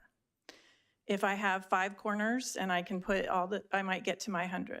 But if any of those design requirements reduce that 100 to 99, 98, because we don't have the right number of lots per our standards, that could be seen as a reduction in the overall density of the project. It may not happen in every circumstance, but this rule is going to apply to every project no matter how it's laid out. So what if I don't do the corner and I say they have to be single units? That won't reduce the total number, correct? If you say no, duets are not an option under the affordable program. The net number of houses is the same for the development. So yes, I think we would be okay under the first provision, where we may get into problems if the folks are asking for concessions under the ordinance. So a concession could be lot size or setbacks. So we would need to look at that second provision of the code. If we say no duets are allowed as a flexible standard, might be a little bit in conflict with the housing element, and could be a little in conflict if anyone can construe that as reducing the number. So concessions through density bonus is a whole nother process. But under our ordinance, there's the concession section, we'd have to look carefully and make sure that that's not in conflict if we said you can have concessions but for lot sizes, for example. And then my other thing is, let's say I have to do duets. I can't go back on the duets. My goal is always to get more affordable housing wherever I can get it. So what if we did, you have to do single homes, or you can do the duets, but instead of getting 2 credits, you only get like 75% credit. So we'll give you, so for example, in a project of where like the last one I looked at, we gave them 8 affordable housing units. It would give me 2 more, right? Because it's 10.66, and I think they can round down. Would there be an option of that kind of negotiation, either a 1-to-1 or the duet with the 75% credit on each unit? Well, I think if we amended our percentages in that way, or our requirements, so a duet counts as 75% of a unit, right? Not a whole unit is what you're saying? Yeah. we would just have to change our tables in there, and we would still have to ensure that that's not going to introduce a net reduction in anyone's project. I haven't seen that provision in other affordable, inclusionary housing ordinances. So, I mean, I think trying to find a way to get more affordable housing. sure. Well, our 13% is our 13%. Yes. Right. So the composition of those units, it's all going to add up to 13%. Yeah, but So- if I'm only giving you 75% credit for each one, 8 units now turns into 10.66. Right, so then that's why I'm saying our percentages might have to change in our ordinance. Okay. So our 13% is a max, right? It's a cap. So if you introduce standards that get us to 13.5% for a project, then we just also may have to change those percentages in the ordinance to have a new cap, right? No, because I want to keep the 13% flat. Okay. 13% stays flat. It's the inputs to that 13%. So instead of being 1 credit so 1 duet would be 2 credits, right? Instead of it being 2 credits, it's 0.75 plus 0.75. So because we're building actual units, we don't consider them as credits. So you can't build 0.75 of a unit. The ordinance requires you to build a unit, Okay. right? So it's not really a credit. But if I'm a developer and I have the option, I can build 8 single units, or I can build these duets in this way, and this is cheaper for me because I'm selling 10 homes versus the 8. So for their P&L purposes, they're actually end up making more money, but they provide us more affordable housing. They might opt for that. So if you increase the number of units, so if the 100 becomes 102 units under your No, it's scenario? still, they can still do 100. Right. But now it's going to be, instead of 8, 10 of it is the affordable, 90 is their thing. So I don't know, I was just trying to figure out a way to get more affordable housing. So under the 13%, they could ask to build 8 to 10 duets already to lower their costs. And they often do propose the duets to lower their costs. So we don't mandate duets. When they propose them, it's because the developer's proposing them because they are more cost effective for them, right? So they could propose, let's say their obligation is 10, they could propose all 10 of them duets as long as they meet the different affordability ranges that we require, right? And we don't get an option, right? Like if they say duets, we can't say, no, we want singles. Under the first clause, no, by right, they can propose those duets, and we have no discretion over that. The second clause is if they're asking for concessions from setbacks, lot coverage, building height, lot size in order to make the affordable units more affordable to them, they have to demonstrate that that truly results in affordability for them, and council can say yes or no to that request in that context. So you can say, we don't think these duets will save you any money, we want single homes in that context. But the other context of the first provision in the ordinance, they can propose duets by right. And we're not, unless I can't think of a finding that we would be able to make under the ordinance to say no in that first clause. Okay. I know it's confusing because it's in 2 separate parts of the ordinance. It's 2 different mechanisms of the developer coming to us and asking for duets. Okay, I think that's, yeah. Katie, Yeah, just to chime in Did I real misspeak? quickly. And I think we might run into some legal hurdles trying to recognize a duet as 0.75, not a full unit. So that's something you'd probably want us to look into a little bit more before we traveled much further down that road. Okay. What about fourplexes? Do we have any discretion over those? The approval, I mean? It's the same concept, right? So whether it's a duet, triplex, or fourplex, the first provision of the code says you may build those. The second provision is they're asking for some sort of concession on lot sizes or setbacks to result in that kind of unit. And then the discretion on the corner lots and the design standards. Can you clarify what kind of rights we have there? What kind of ability to deny or to restrict only to corner lots? So council can certainly amend the ordinance to do that. It just may come in conflict with SB 330 if there were a project where that would result in a net decrease in units. So every project's not the same, right? So under the second provision, you have discretion. If you're requesting these concessions because of affordability and you want duet units, we want them all in the corner lots. You can state that through the process. But mandating it under the first provision to only be on corner lots could be problematic if there is a project that just can't accommodate the same number of units on corner lots. Thank you. The addition of design standards to promote blending in, could that end up being a problem for us when it comes to their flexible design standards that are allowable? Not necessarily if they're objective. So that's the only type of standard we can apply going forward, is something that's objectively written. So we need objective standards, and we are developing those. So that wouldn't be problematic if the standards that we adopt that affect duets or triplexes or fourplexes are objective.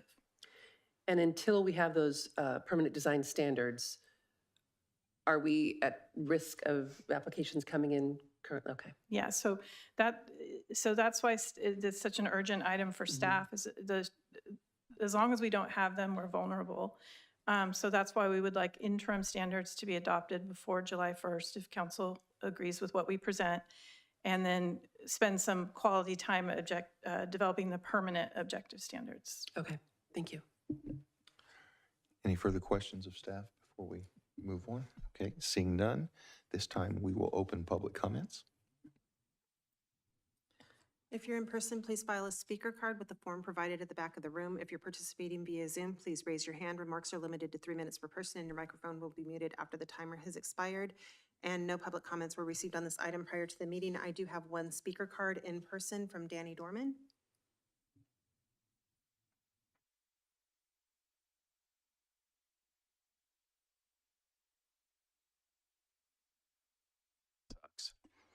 And we're either going to do it or developers are going to take over.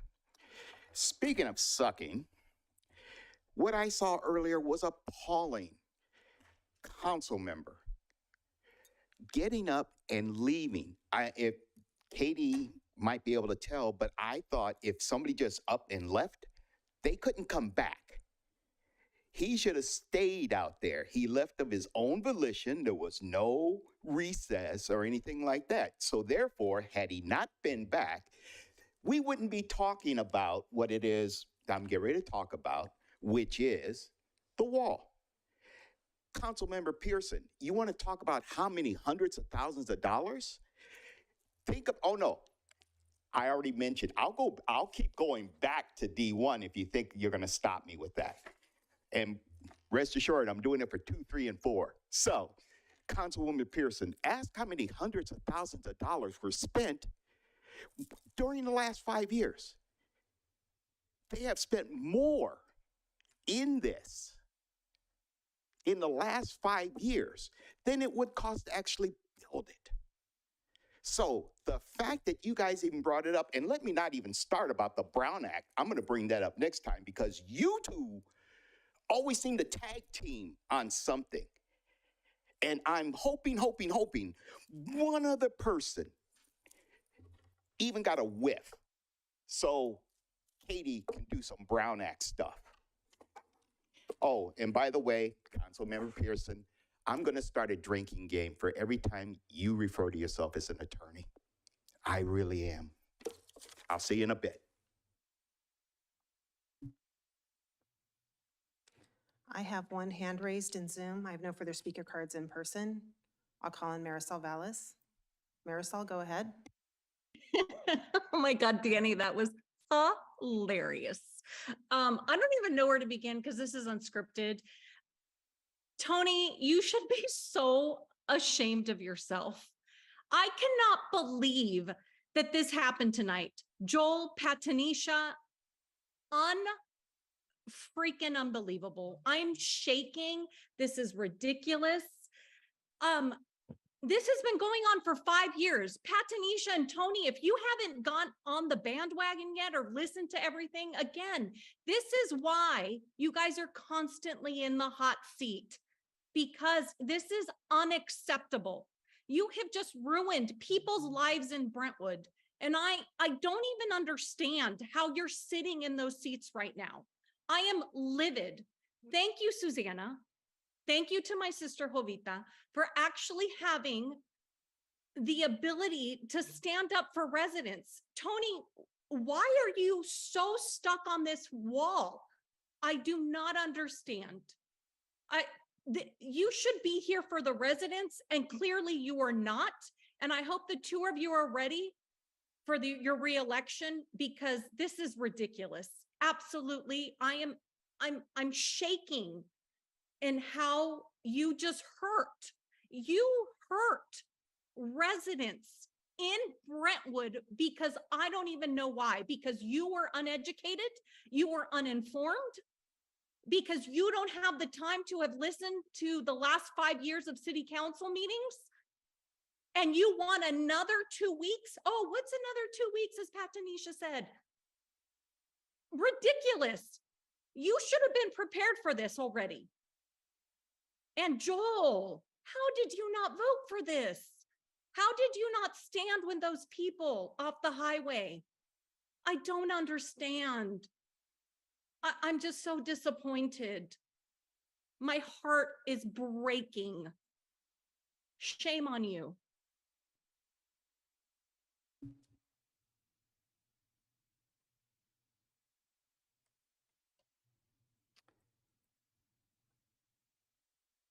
I have one more hand raised. Ian Cohen. Can you hear me? Yes, go ahead.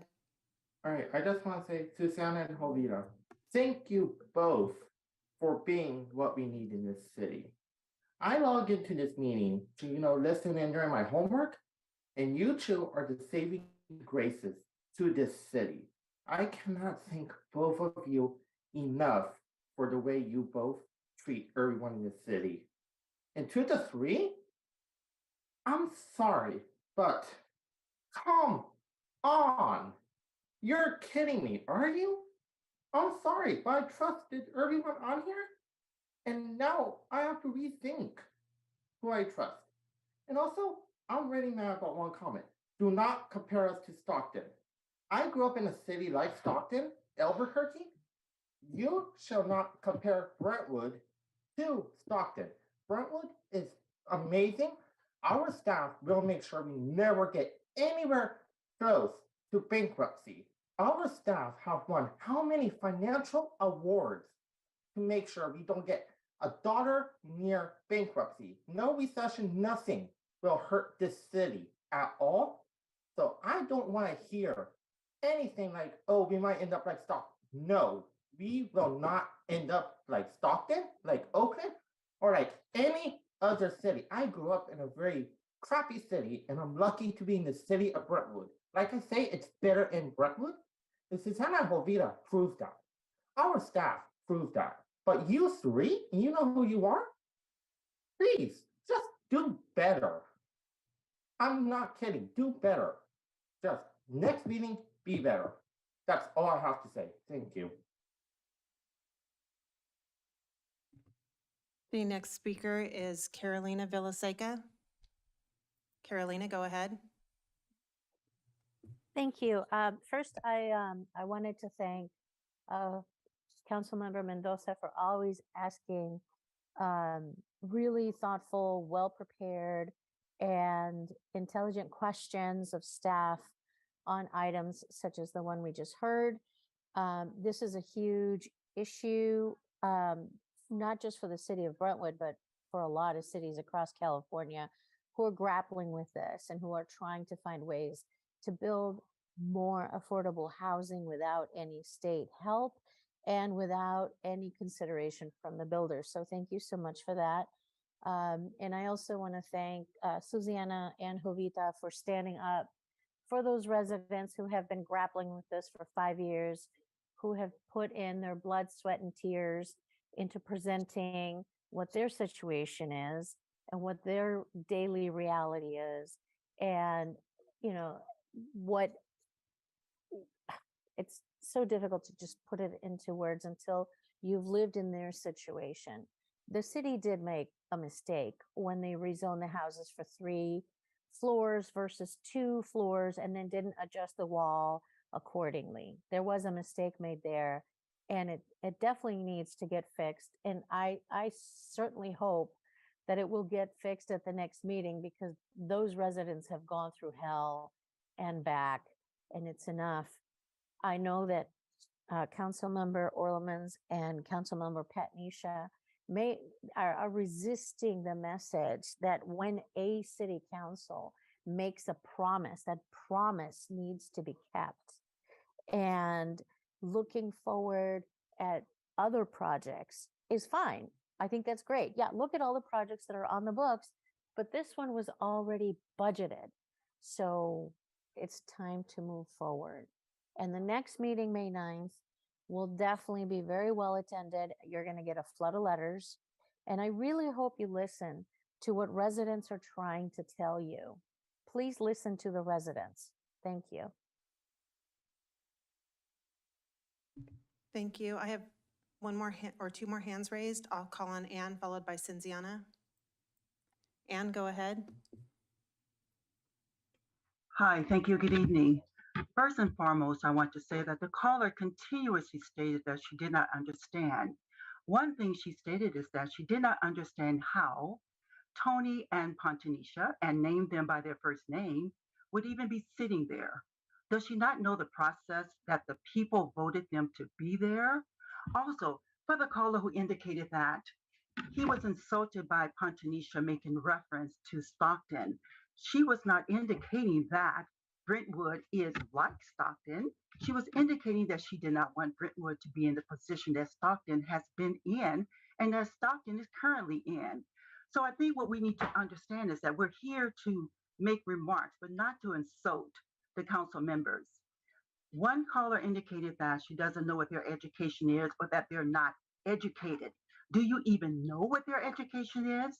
I don't think so. And if you did, you would not make that stupidity, that statement, which is far left, far right, far underneath, far over, far nowhere. So let's just stick to what's important and stop insulting the council members. We don't have time for nonsense. Thank you. Thank you. The next speaker is Cinziana Todor. Cinziana, go ahead. All I have to say, shame on all three of you, including you, Mr. Mayor. I trusted you, and you managed somehow with sweet words to turn around my opinion about you. But as one of your even business associates said, you are a wolf in a sheep's clothing. And you proved it tonight. And the two new council members, shame on you. You do not represent Brentwood. If you want to be true to yourself and keep your campaign promises, just act on it. We knew, at least personally, I knew you are lying. And you continue to lie to your residents and do damage to the city. So shame on all three of you. And I hope I can't zoom in, but I'm pretty sure you're smirking because that's what's expected from people who are not true to themselves. On top of that, poor Anne. She's always asked to, I'm wondering how much is she paid to read the script? Really? And if she truly believes and she's part of this city, we believe in transparency. My name is Cinziana Todor. Carolina Villaseca, her name is out there. She's just Anne. What does she have to hide? Who is she? So just something to keep in mind. She always spoke at people who have been here and dedicated time for research to speak and influence decisions that are best for this community. Turned out to be best, proven to be the best decisions for this community. And she keeps poking at us, defending a college diploma. A college diploma does not make anyone smarter. Being part of this community and dedicated your sweat and energy and time, that's what makes you a good leader and a pillar of this community. Not just reading a script in legalese and trying to defend people who do not care and try to undo all the good that's been done so far for people who really believe in this city. Again, put their heart and soul to make this place better for people like Patnisha to move her family here and enjoy this life. The speaker's time had expired. I have no additional hands raised. At this time, we will close public comment, move into council discussion on this item. I did have a question, Alexis, regarding this. Under the second component of this, this still allows us as a city to, and as a council to, if they're wanting some changes to setbacks and things like that, we can still request or require them to do provide additional amenities as well as part of that negotiating process. Further sidewalks, further frontage, different things that would have a nexus to their project that might not be originally in this. Unfortunately, no. So what they're going, under that second clause, what they would be asking for is a concession from a development standard. So a taller structure or a smaller rear setback. And they would have to demonstrate that they need to do that in order to make the project pencil out or be fiscally sustainable in order to provide that affordable housing and meet our requirement. Under other laws, we're not allowed to exceed nexus requirements, particularly if projects are just straight zoning. They're not asking for plan development rezones. There's no development agreement involved, that sort of thing. So them asking us for concessions doesn't then allow us to negotiate other aspects of their project. It's strictly related to providing those affordable units, and they're demonstrating the ability that they need those concessions in order to do that. That makes sense. Thank you. Yes. Any further discussion on this item? I just want to make another comment against the state. The whole restriction of parking requirements, the reduction of parking requirements, it just continues to blow my mind that if we're looking at lower income housing, affordable housing, where there are more likely to be more than one worker in a family, more than one car, the percentage of super commuters that we have and the insufficient public transit system, I cannot believe that they would be pushing us to reduce our parking requirements. It just makes no sense to me. Just a comment. Thanks. So one of the things I looked at this and had sent a question. I don't know if it made it for the public viewing, a question to Director Morris regarding the objective design standards and when they be coming out. I thank you for tonight presenting that that's going to happen on or before July 1st. The reason why I thought about that was, and I wanted to make clarity in before possibly making a motion. I know our hands are really tight on D1 as it pertains to this was broken down, and this report was phenomenal. Thank you. And I was so happy to see my hyperlinks. But as to part 1 and 2, understandably hands tied, I did think that part 2 thwarts our ability to make progress if we're just putting the restricting duets to the corners. It kind of thwarts our progress to move towards more affordable housing. But number 3, I do think that we do need additional design standards, design requirements for duets to ensure the blend in our neighborhoods. And in saying so, once the time comes up for a motion, I would prefer not to make a decision tonight on number 3 and to move it into the future after we see the objective design standards to then make changes at that time. Is that possible to do that? Yes, so the objective design standards are going to be developed in collaboration with the Planning Commission, City Council, and the public. So it's an iterative process, so there'll be drafts for people to react to and provide feedback. The interim standards, because we're trying to get something in place at the bare minimum by July 1st. They may not be the ultimate standards. They may look like it, or there may be a lot more. But there will be standards related to the affordable duets in both the interim and ultimately the final. So there will be plenty of opportunities to weigh in on how those standards read.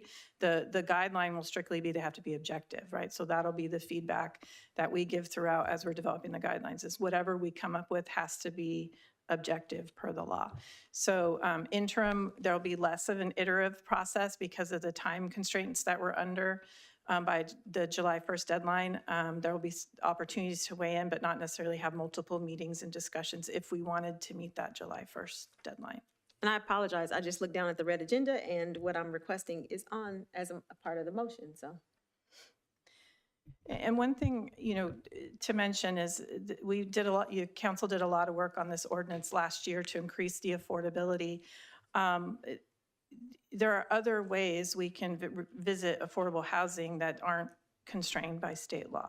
And so if council wants us to take a look at other things, that could be done through future agenda item requests, staff time and materials, that sort of thing. So there are other ways to address the production of affordable housing that aren't necessarily in conflict with SB 330 or downzoning provisions and that sort of thing. But you're not talking about inclusionary.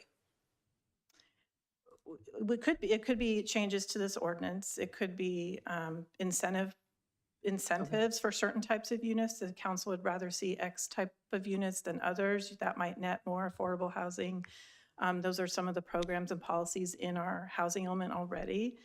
So I don't want to paint a bleak picture that there's there's nothing that we can do to address affordable housing. Just in the context of what council asked, we're fairly restricted by SB 330 and the Housing Accountability Act.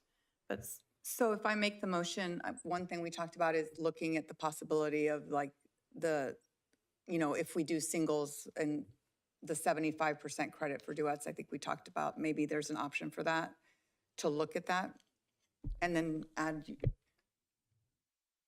Sorry. So I'm just revisiting what the agenda says to see where we are. The description in the agenda is fairly specific as to what you all had asked to reconsider. So I hate to do it, but if you want us to explore that, that would probably better fit as a future agenda item, just because it's not really included with the ambit of this title. So, and then what she just mentioned, should I put that together, like explore other avenues to increase affordable housing as a future agenda item, including, other ways to calculate it, like credits or whatever for duets, and then other levers that we could be pulling? Unless Director Morris feels differently, it might be helpful to staff to have these particular issues closed out at this point. So we have council's final direction on these few items. And then if you have future requests, we could address them that way. Unless, Ms. Morris, do you feel otherwise? Well, no, procedurally, I think we have to be specific to this item. And then, as I said, council could, if council wishes, direct staff to spend time, through the normal agenda process. One thing that I might also recommend is something going back to LUD to refine what that request might be, if that's council's wish. Council could direct something to LUD to look at. So there's so much to talk about. There's a whole universe. So it'd be really hard for staff to come back unless we had more precise direction in a way that would be helpful to you. So, if council would like to look at incentives for affordable housing or increasing the percentage and all those things, it would be helpful to have precise direction, and then staff could provide a more meaningful product to council. Okay, then I think, unless anyone else has any comments, I think this one's good. Can I just make a motion to continue our affordable housing program as exists, or do you want me to read all as it exists today? It would be helpful to have council's words on the record. Okay. I move to follow staff's recommendation to keep the option to allow developers to build duet units on any lot in the subdivision as an option to satisfy a project's affordable housing requirement, not limit duets to only corner lots, and not make any changes to the affordable housing ordinance's design standards at this time, but wait for the objective design standards that are in progress. Second. We have a first and a second. All in favor, aye? Aye. Yes. Opposed? It's unanimous. Move into item D2, Next item pertains to the management of shopping carts and commercial property maintenance.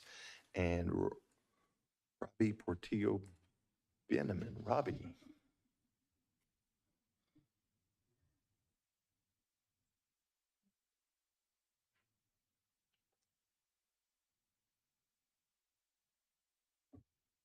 Thank you, Sylvia.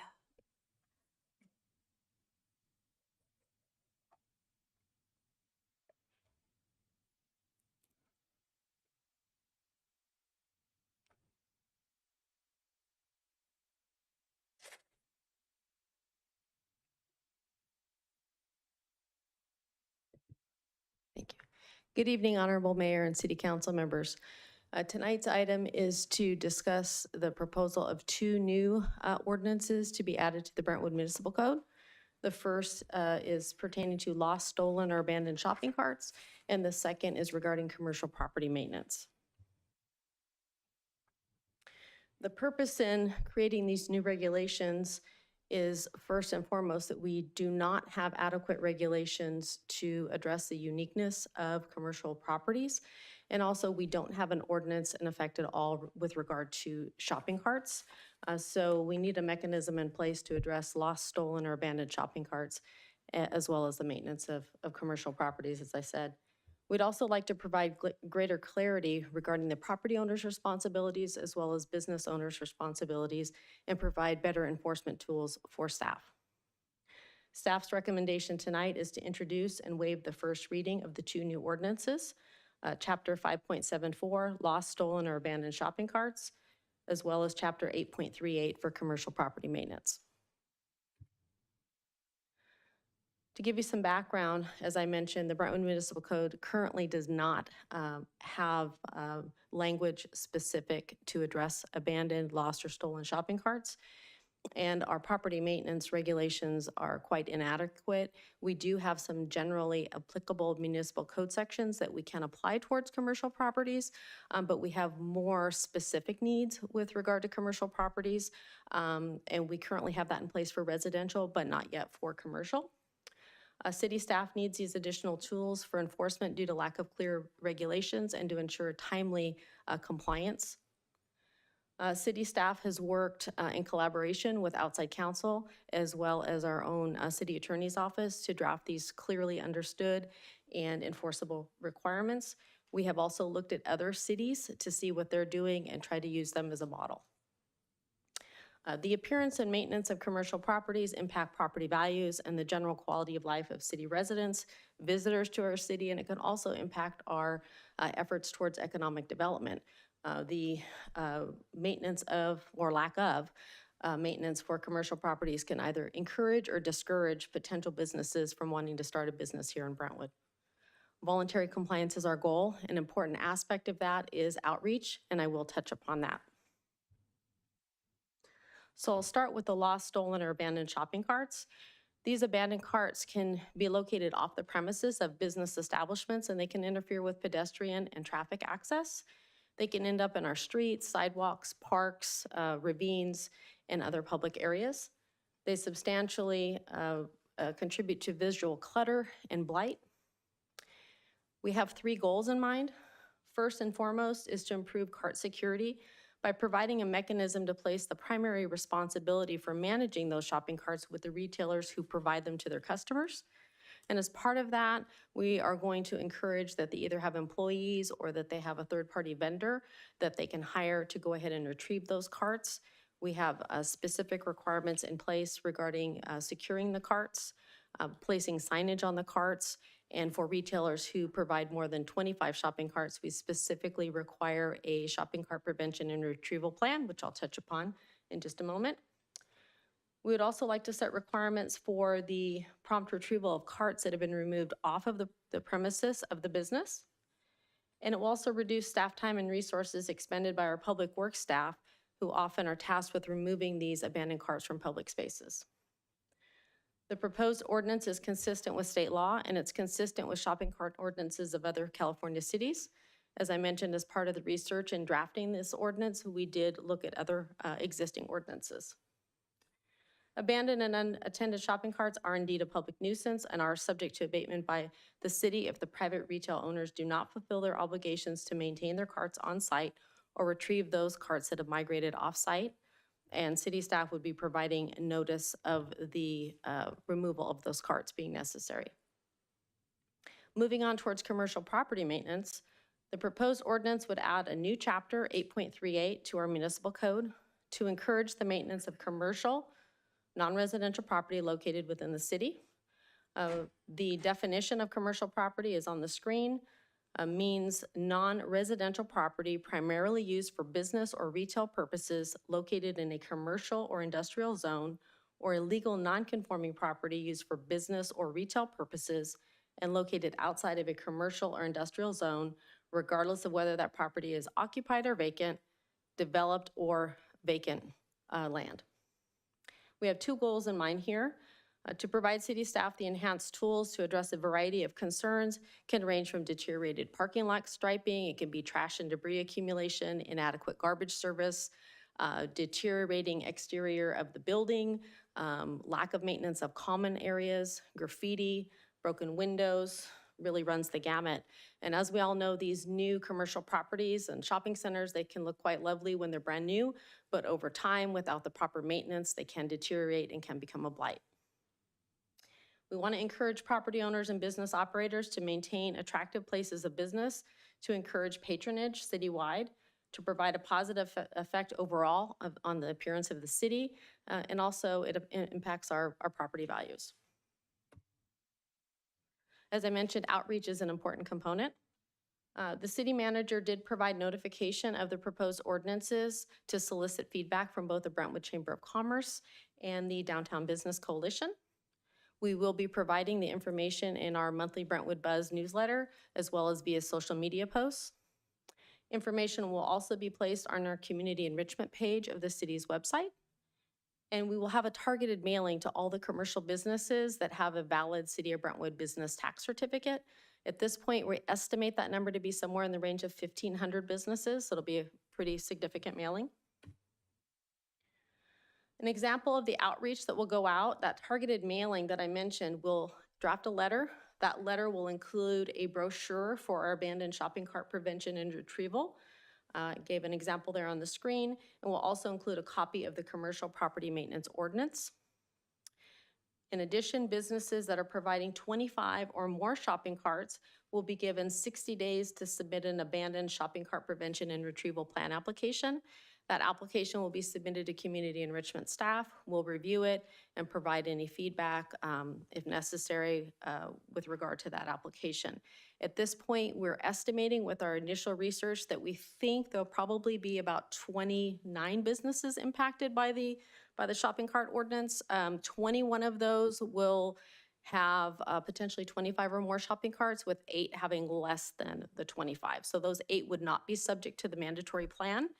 There is no application fee required for the plan. We're not looking to generate revenue with this. Basically, like I mentioned, voluntary compliance is the goal. We really want to have a mechanism in place to control the abandoned and lost shopping carts throughout the city. Provided a timeline for implementation. So it'll start with tonight. We have the first reading of these 2 proposed ordinances. We are scheduled to come back, assuming that you approve this tonight, on May 9th for the second reading. We would then move forward with that targeted mailing to the commercial businesses and provide information on our community enrichment page. That would occur on May 10th. And then during the months of May and June, we would have social media posts and place an article in the Brentwood Buzz newsletter. Both ordinances would become effective on June 10th. And then on July 10th, those shopping cart prevention and retrieval plan applications would be due for those businesses that provide 25 or more shopping carts. That concludes my presentation, and if you have any specific questions, I'm happy to address them. Are there any clarifying questions of staff at this time? Seeing none at this time, we will open public comments. If you're in person, please file a speaker card with the form provided on the counter at the back of the chambers. If you're participating in Zoom, please raise your hand. Remarks are limited to 3 minutes per person, and your microphone will be muted after the timer is expired. And no public comments were received on this item prior to the meeting. I do have one speaker card in person, and that's Danny Dorman.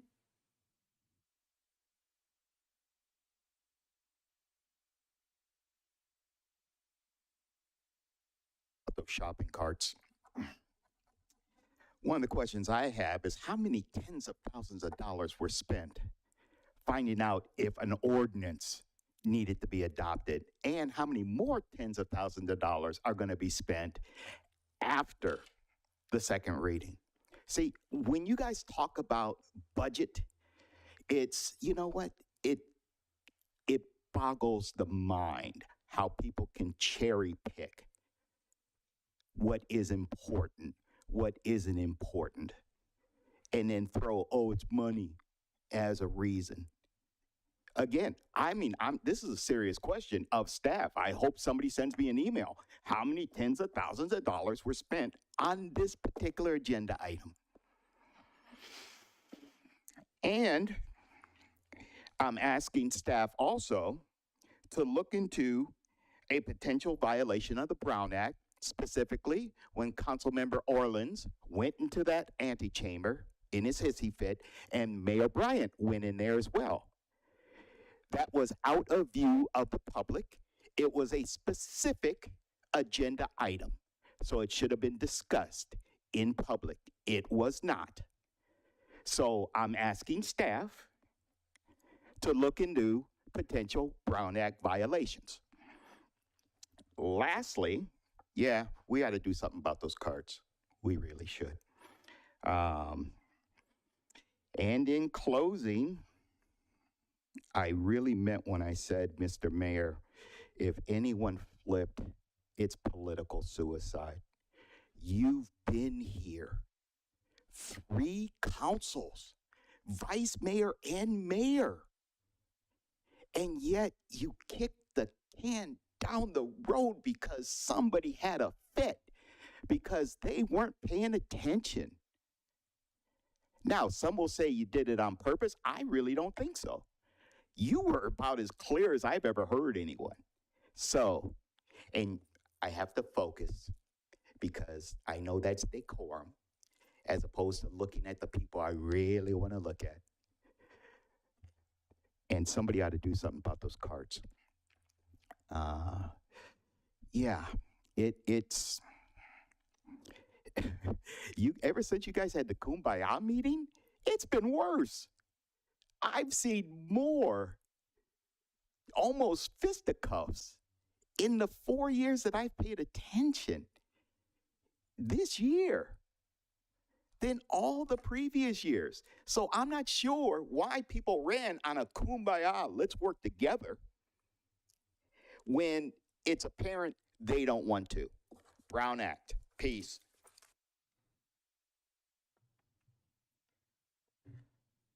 I have an additional speaker in person, Rod Floor. Rod, go ahead.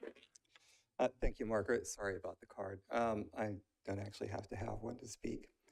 Let's talk about the decibel scale for a minute. The decibel scale is a logarithmic scale. Every increase of 10 decibels is an increase of 100 in the sound pressure. An increase of 3 decibels is a doubling of the sound pressure. Now, it doubles the sound pressure, but because we are human beings, when we hear that doubling, we perceive it as a 23% increase. So when you go from 60 to 63, you hear a 23% increase, and 60 is quite loud. Now let me tell you some more things that I know about the decibel scale. So 3 decibels is silence, basically. If you listen to 3 decibels, if the ambient sound in this room was 3 decibels, you would not perceive it. And so when the sound consultant told you that 3 decibels was imperceptible, he was misleading you. He was doing it without lying, but he was misleading you. And this is a man that is paid to do sound studies to get cities off the hook for doing things. I guarantee you that the difference between 60 and 63 decibels is quite perceptible.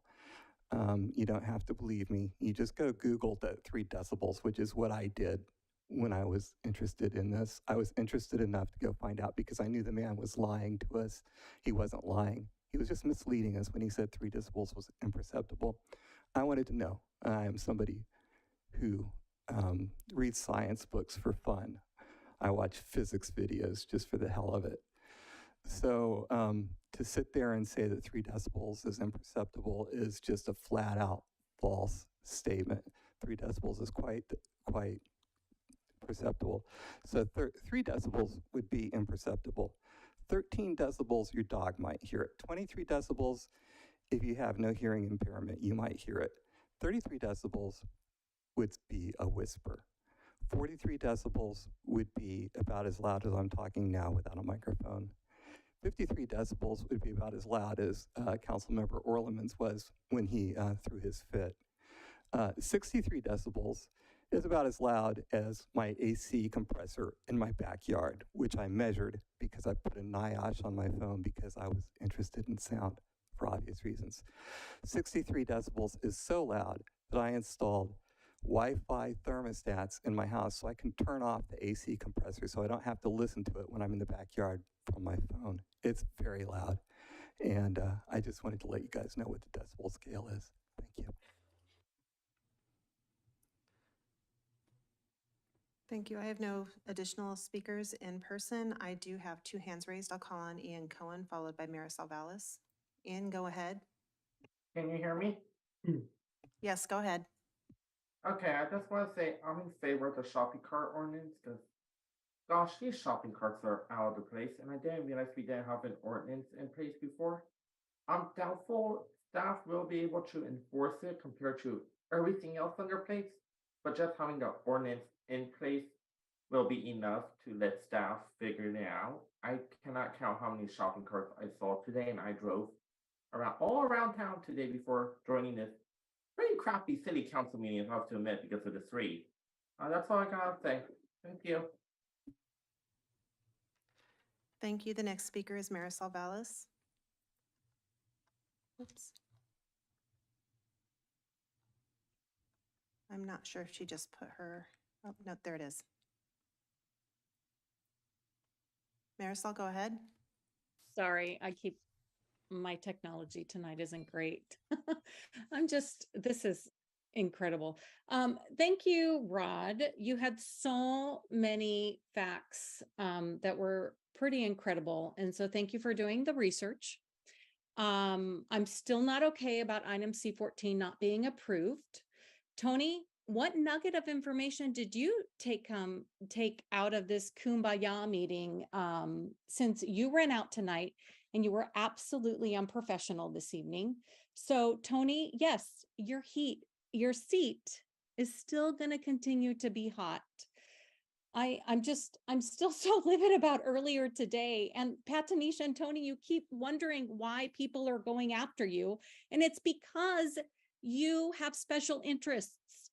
You do not care about residents. And Joel, for you to absolutely go on their corner is insane to me. Pat, Tanisha, you are copy and paste, as another speaker had said previously at other meetings.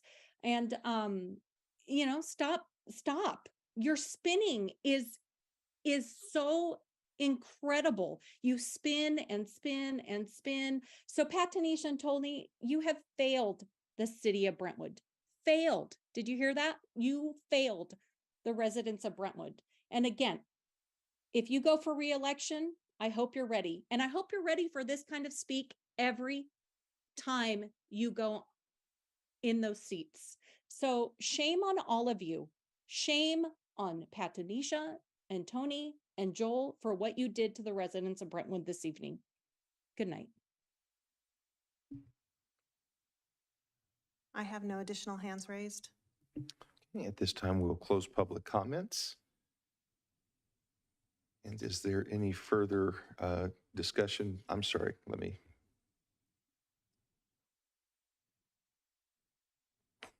any further discussion on this item? I'd like to make a motion Yes, to introduce and waive the first reading of an ordinance adding chapter 5.74 to the Brentwood Municipal Code. We have a first and a second. Margaret? An ordinance of the City Council of the City of Brentwood adding Chapter 5.74 lost, stolen, or abandoned shopping carts to the Brentwood Municipal Code. And I'd like to make another motion to introduce and waive the first reading of an ordinance adding chapter 8.38 to the Brentwood Municipal Code. I will second that also. Could we just Get a quick vote on the first motion, Yes, just to keep things clear. Yes, all in favor on the first motion? Aye. Aye. Okay, it's unanimous. Second motion? Aye. Aye. Unless I need to read it. Do I need to read it again? I just need a second on the second I motion. second it, yeah, sorry. Okay, we have a first and a second. All in favor? Aye. Aye. Aye. Okay, motion approves. Item D3. Mayor? Excuse me, Mayor? Yes. I need to read the title for Oh, the second yes, please. ordinance. An ordinance of the City Council of the City of Brentwood adding Chapter 8.38 Commercial Property Maintenance to the Brentwood Municipal Code. Thank you. Item D3, next item pertains to adaptive and inclusive recreation study. Can we just get a vote then after I read the? That, okay, yes. you. Do we have a first on the second? And a second. All in favor? Aye. Aye. Okay. It is unanimous. Our next item pertains to adaptive and inclusive recreation study. And Tim?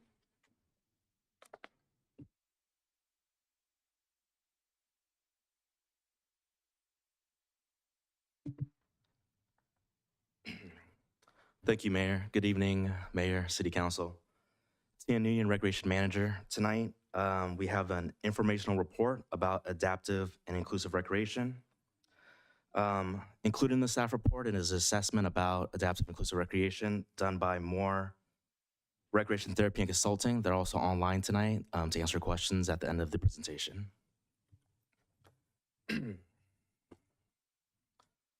So some background information about this item.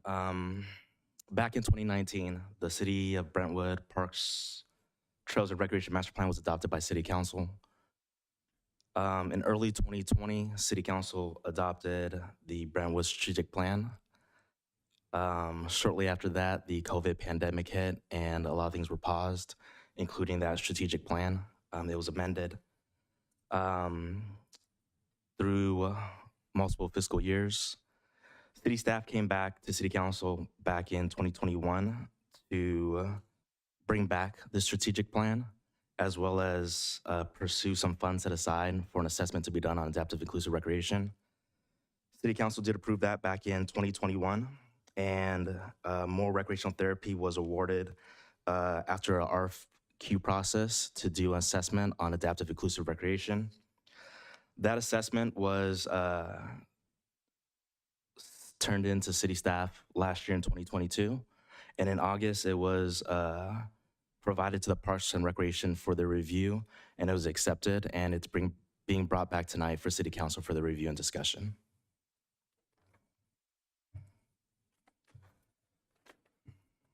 I also wanted to mention, like I mentioned back in 2020, it was a strategic initiative for council to include adaptive recreation within their strategic plan. At the time, city staff did continue to pursue more education, more opportunities, more trainings in the area of adaptive inclusive recreation. I did want to include this slide and pull it from the staff report that these were some of the trainings that staff was able to complete and accomplish, including trainings and sessions by the Autism Society of America, as well as a couple of trainings by CPRS, California Parks and Recreation Society, as well as Recreation Therapy 101, put together by CSU East Bay. So here's kind of the best summary I could do. The assessment attached to the staff report is really inclusive of a good amount of items. I did my best in the staff report as well as in this presentation to try to provide a summary of those findings. Of course, it's not all inclusive, but I did try to categorize them for easier discussion. The first area represents areas that the city had implemented to date, areas that the assessment identified as things the city was doing that was adaptive and inclusive. Some of those items included facility features that we had including ADA doors at a good amount of our facilities, ADA features throughout our buildings, things that we've done programmatically as far as partnering with Be Exceptional. Be Exceptional is a program that provides recreational classes and social events for individuals facing developmental, physical, and emotional challenges. There's also mention within the assessment of equipment and materials that staff was using that was adaptive and inclusive, including safe space tents and a range of other equipments like wheelchairs that we utilize at our facilities and in our programs. The next kind of summary I tried to do that was part of the assessment was a summary of recommendations that was provided by the consultant. Again, try to categorize them for summary. They did mention a number of items within our facilities that we can improve upon. That included signage that we can add or update to be more clear for people with all abilities. That included some facility changes that we can make, such as including a ramp to a stage that we had at the senior center, as well as including changing some counter spaces or one of the mentions was within our kitchen, having a workspace for someone who might be having to use the kitchen for one of our programming. The other categories that I try to clump things together was also use of more sensory and adaptive equipment that was mentioned in assessment. And again, that was throughout a range of our programming. They mentioned specifically, excuse me, they mentioned specifically things that we can purchase and utilize, such as changing tables, using water exercise belts for people, again, with different needs and abilities, using stimulating sensory mats, adaptive scissors, fidget spinners, and other items that, again, that can be modified and used by different populations. And then finally, there was another recommendation as far as staffing. It went into a little more depth about trying to, recommending pursuing a certified therapeutic recreation specialist on staff. This person would be very specialized and able to further evaluate and assess our existing programs, as well as try to implement new programs that are more adaptive and inclusive. Not within the assessment, I did want to do a little section here to identify some programs and some initiatives that staff has tried to do since the assessment was given to staff. So these are things that, following the assessment, we're slightly changing in the future based off the assessment. One of those items is the inclusion of ADA porta potties at our upcoming Concert in the Park series. That's something that we hadn't been doing in the past. So again, we wanted to be more inclusive for those who attended these events. We also will be piloting a new program this summer called Sensory Splash at our pool. That program is a drop-in swim time designed for those with special needs and their families to visit the pool in a calmer, more sensory-friendly environment. And then we also still are partnering with our Be Exceptional program. They'll be offering a new program this summer called Exceptional Skate. This is an inclusive skateboarding lesson for all abilities, from beginners to experts. They can build upon skateboarding skills. So again, those were new things we've been able to implement since we've received that assessment last year. So some more information about some information provided in the assessment. This was included in the extensive assessment attached to the staff report. It was a cost estimate provided by our consultant. So I do want to do a little bit of disclaimer here where this was provided to us last year in 2022. The estimates are just that, estimates, things that the consultant put together to provide some scope, give us some numbers to work off of as far as their recommendations. You'll notice, again, I try to break them up into things that we can do to modify our facilities, some equipment, some materials that we can provide or purchase to incorporate into our programs, as well as staffing that was recommended by the consultant. I also wanted to call out a good amount of the items are typically what I think of as kind of one-time purchases, in the sense, you buy a bunch of scissors, you can use them over and over again for your programs over the years, versus the staffing costs for the recommendation for the certified therapeutic recreation specialist. We wouldn't want to just fund this for 1 year. It'd probably be an ongoing cost that would need to be considered. And I also want to clarify that the number that was mentioned was $75,000 annually.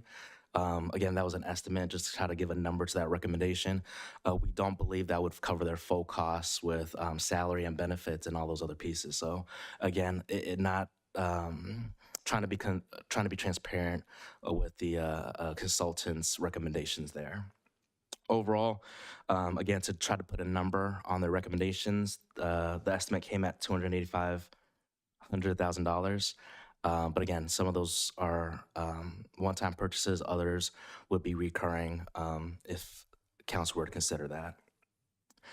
Another thing I want to just highlight really quickly with this chart was staff did look through it, and there are items that are bigger ticket items that will be important for city council to consider at a later time, but also some of them are smaller items. Some of them are like scissors, some of them are, like I mentioned, weighted belts for water exercise. Those are things that city staff can pursue in the immediate future, kind of maybe not purchase all of them at once, but slowly start purchasing them and add them into our inventory and incorporate them into our programs over time.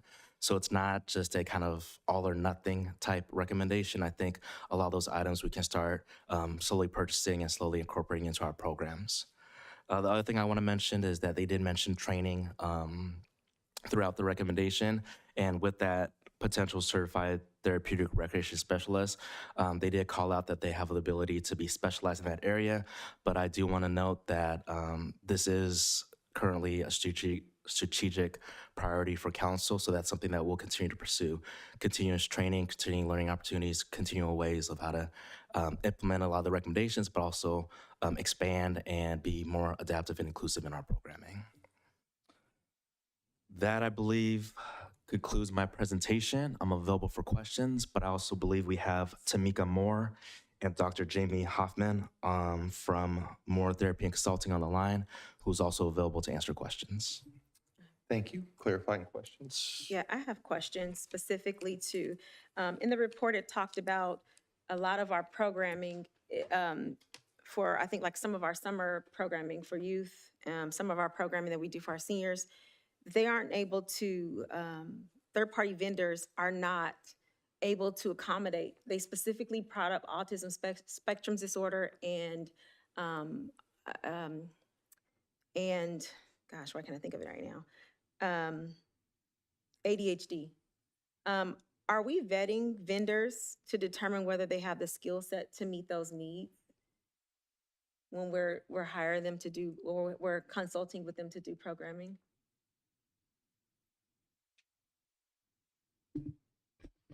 I'll go ahead and take that one, Nisha, Councilmember Pearson. So I don't know that we are specifically vetting them for their skill sets for inclusiveness. It's an area, there's a lot of areas in here that talk about training.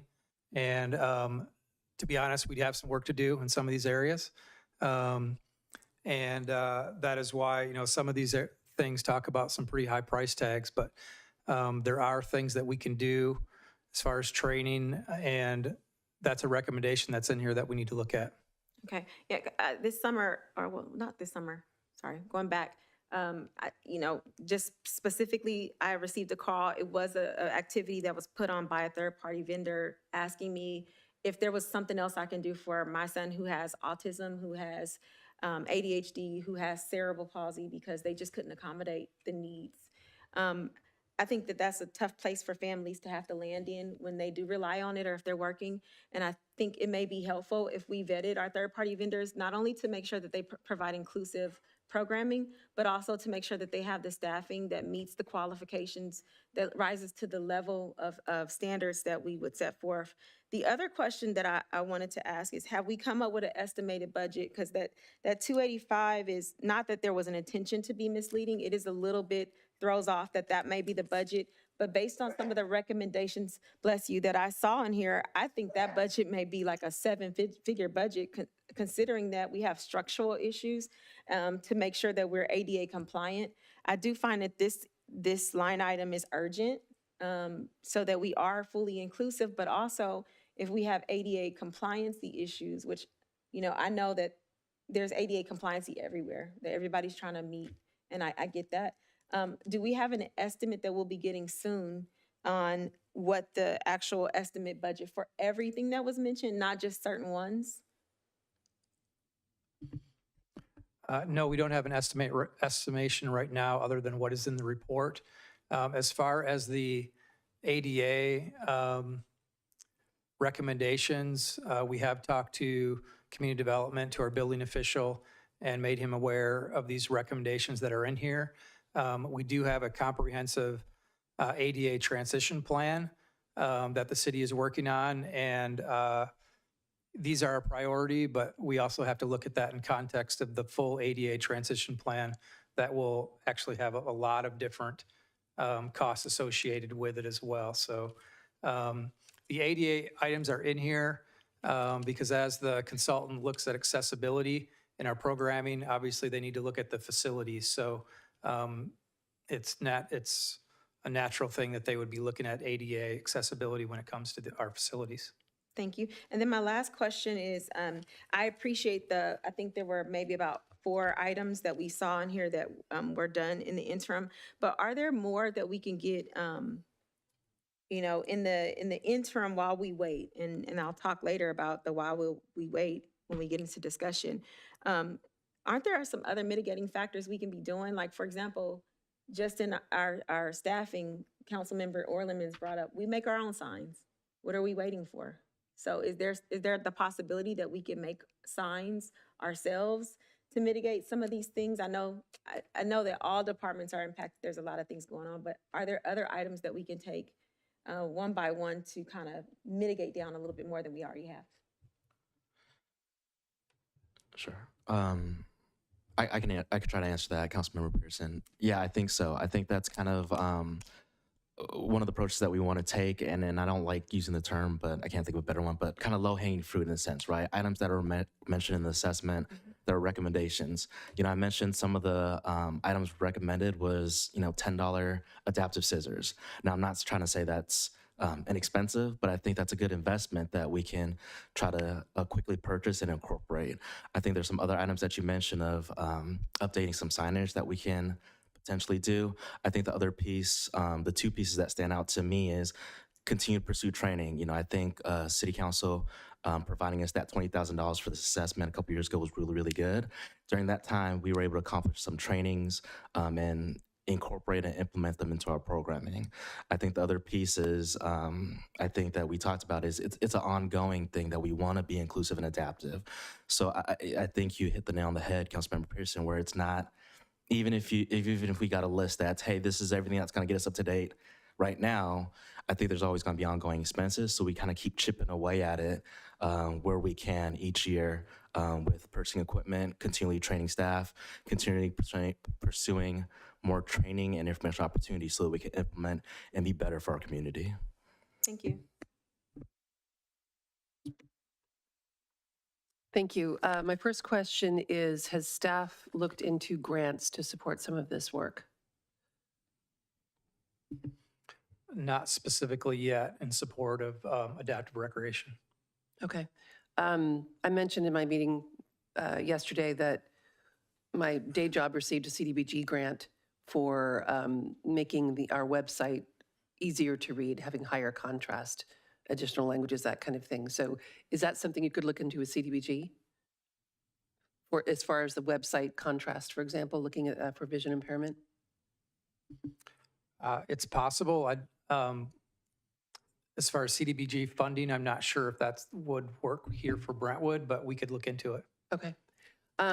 There's a lot of information about training, as Tien mentioned, and one of the ones that stuck out as being the most critical for me was the annual safety training for the use of pool lifts and PVC access chair. Is that not happening? Thank you for the question, Councilmember Meyer. I'll do my best to answer this one. I wasn't here at the time, but I do understand that typically at the start of every summer season for aquatic programs, usually being seasonal, there's a full inclusive in-service training where we do everything from CPR training, reminders, lifeguard drill reminders, all those type of things. And included in that is how to use the equipment, including the lifts and wheelchairs at the pool. Now, I think that our aquatic staff does incorporate that training at the start of the season, but they also have continual in-service trainings every 2 weeks where those are refreshers, reminders. I'm not quite sure when that was mentioned in the assessment, if that was just one or two staff members who weren't quite sure, but I am pretty confident, even though I wasn't here, that that's incorporated in the training materials on an annual basis, as well as incorporated in continual in-service trainings throughout the summer. That's a pretty big standard in the aquatic world, so I'm pretty confident in that sense, just not sure how that came about in the assessment exactly. Great, thank you. There was mention of a new section on the website and an activity guide titled Adaptive and Therapeutic Recreation Resources. Is that live? So yes, I believe the summer activity guide we just published April 1st included within the table of contents, adaptive recreation programming. It highlights, I think the majority of it is the Be Exceptional programs on that page. So that is something that we're incorporating.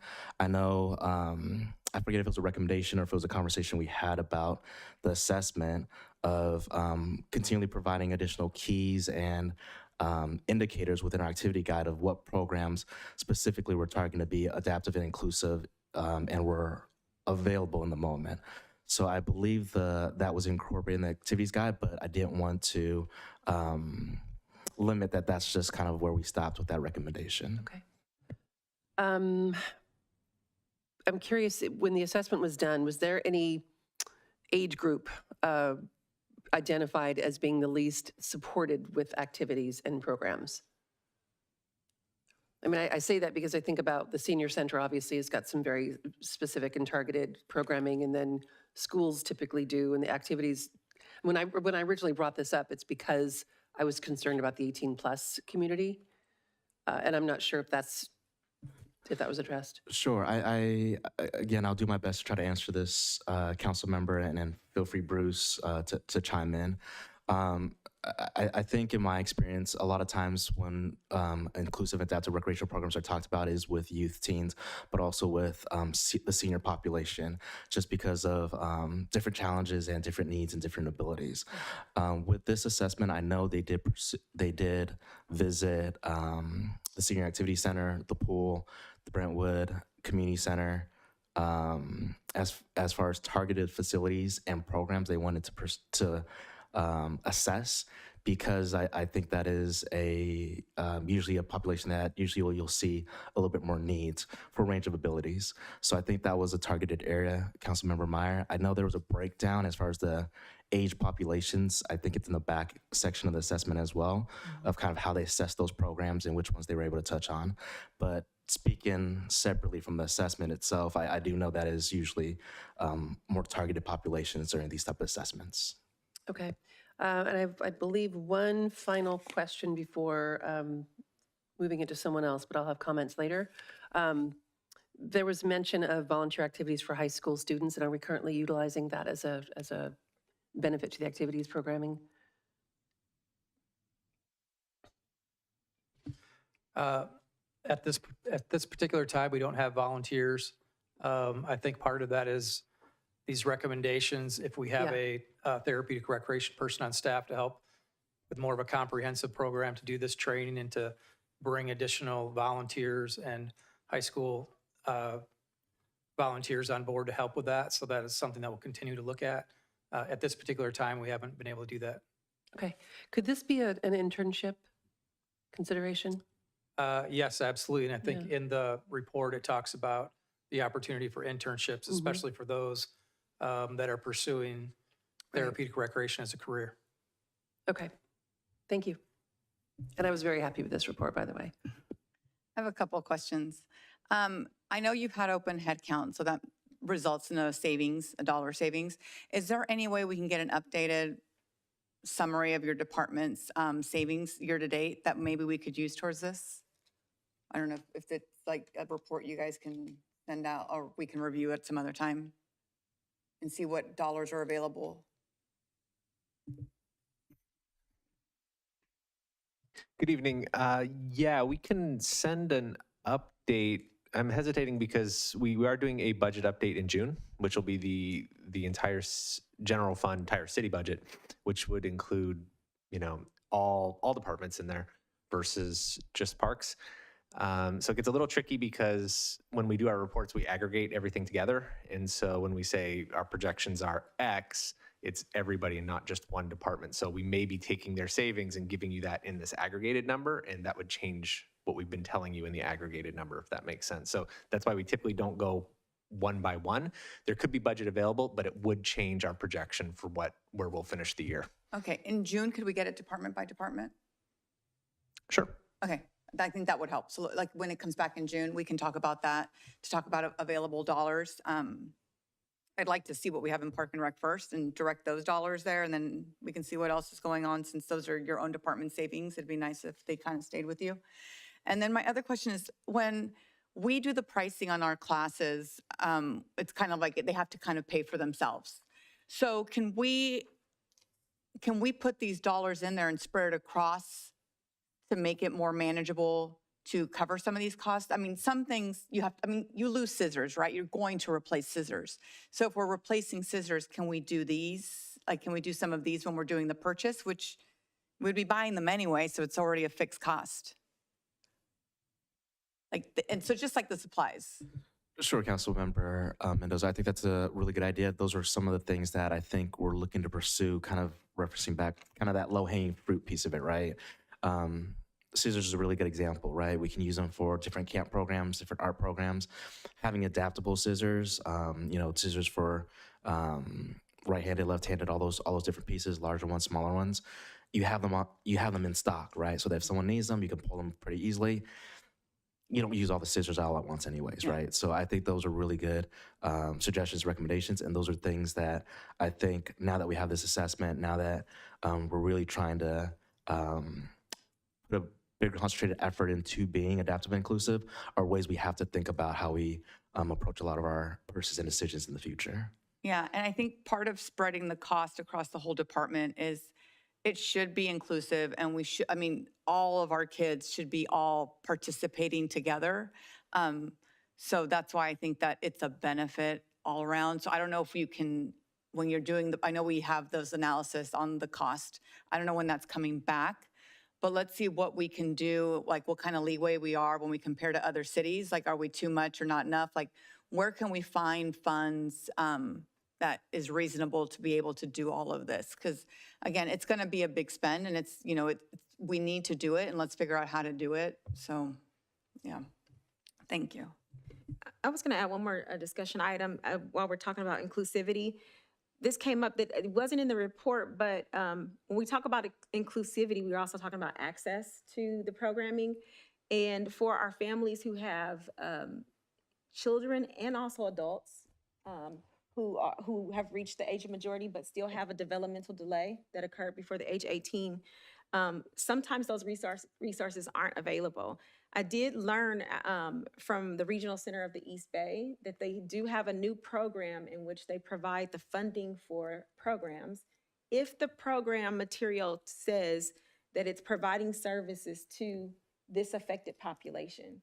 So then some of our residents who have case managers or who have children who receive services from the Regional Center of the East Bay can have all of our, like the majority of all of their activities that they put their children or adult child into, or the person that they have limited conservatorships over, and our programming is paid through regional center funds. Wondering if we can potentially begin to, and this can be brought back at a future agenda item or offline, but if we can begin to add the language that, just very limited language, that this is an adaptive program that meets these, that services this type of population, is just enough for the regional center to be able to fund and provide services.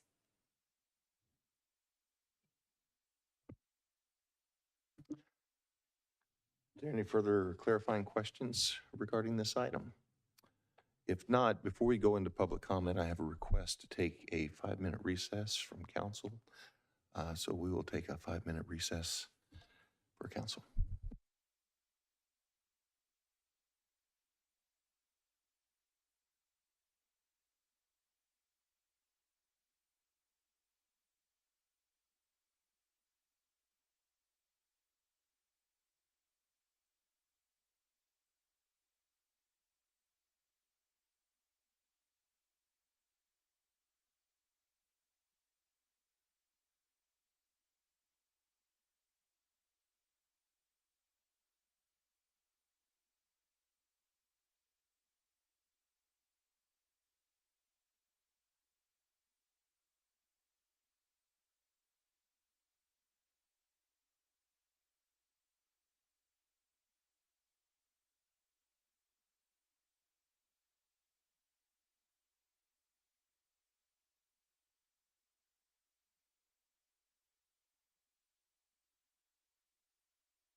Okay, at this time, we will reconvene from recess and we will open public comments. If you're in person, please file a speaker card on the form provided at the back of the chambers. If you're participating via Zoom, please raise your hand. Remarks are limited to 3 minutes per person, and your microphone will be muted after the timer has expired. And no public comments were received on this item prior to the meeting. I have 2 hands raised. I'll call on Carolina Filiseca, followed by Danny Dorman. Huh? Oh, sorry. My apologies, Rod. No, you're not. Go ahead. I'm sorry. I just had to look up. Okay. First, we're going to have Rod in the chambers, and then I'll go to the Zoom public comments. Yeah, yes, thank you for taking my public comment tonight. Another thing I'm interested in besides science is law. I just have a layman's fascination with law. I admire the legal profession. I enjoy the logical interchanges that happen. Something I can tell you is that a mistake is not a crime. And so I heard something incorrect tonight in that no mistake was made in the construction of that sound wall because there was no violation. And this is not a correct thing to say. This is a talking point. I've been following politics for a long time, and I know a talking point when I hear one, and a talking point is when you bend things a little bit to make a point. Nobody has ever said that the city violated any law, at least not yet. The people in Siena are quite restrained, and partly at my own encouragement, they have chosen to put their faith in this city, and I'm feeling a little bit of shame around that tonight. But nobody has ever once said that the city violated anything. What they said is they made a mistake, and it's a mistake, and you can see it. All you have to do is just go on that ramp. I live just off Balfour. I go on this ramp all the time. Just take the ramp off 4 onto Balfour, turning right out west. As you go up that ramp, you can see, as you look right, just look out over your right shoulder, and I would be happy to take anybody out there that wants to ride as a passenger. I love to take people in my car. You guys are complaining about not having the opportunity. It's a 5-minute car ride. You go up on that ramp, you look over your right shoulder at that wall, and just as you go up the ramp, the wall basically disappears. And because the ramp is there, which was not in the original plan for that road, because the ramp is there and because it's so elevated going up to the bridge, there basically isn't a wall at that point. You're looking straight across at the wall for Dash's house. There's nothing between Dash's house and the traffic on that road. There is no wall. There's a wall, but it's below grade. The road was elevated above the wall, and that means that the wall was a mistake, and that's all the point that they were trying to make. And so I think it's really important to understand that, and if anybody thinks they don't have the opportunity to do the research, it's a 5-minute drive from anywhere in Brentwood. Thank you.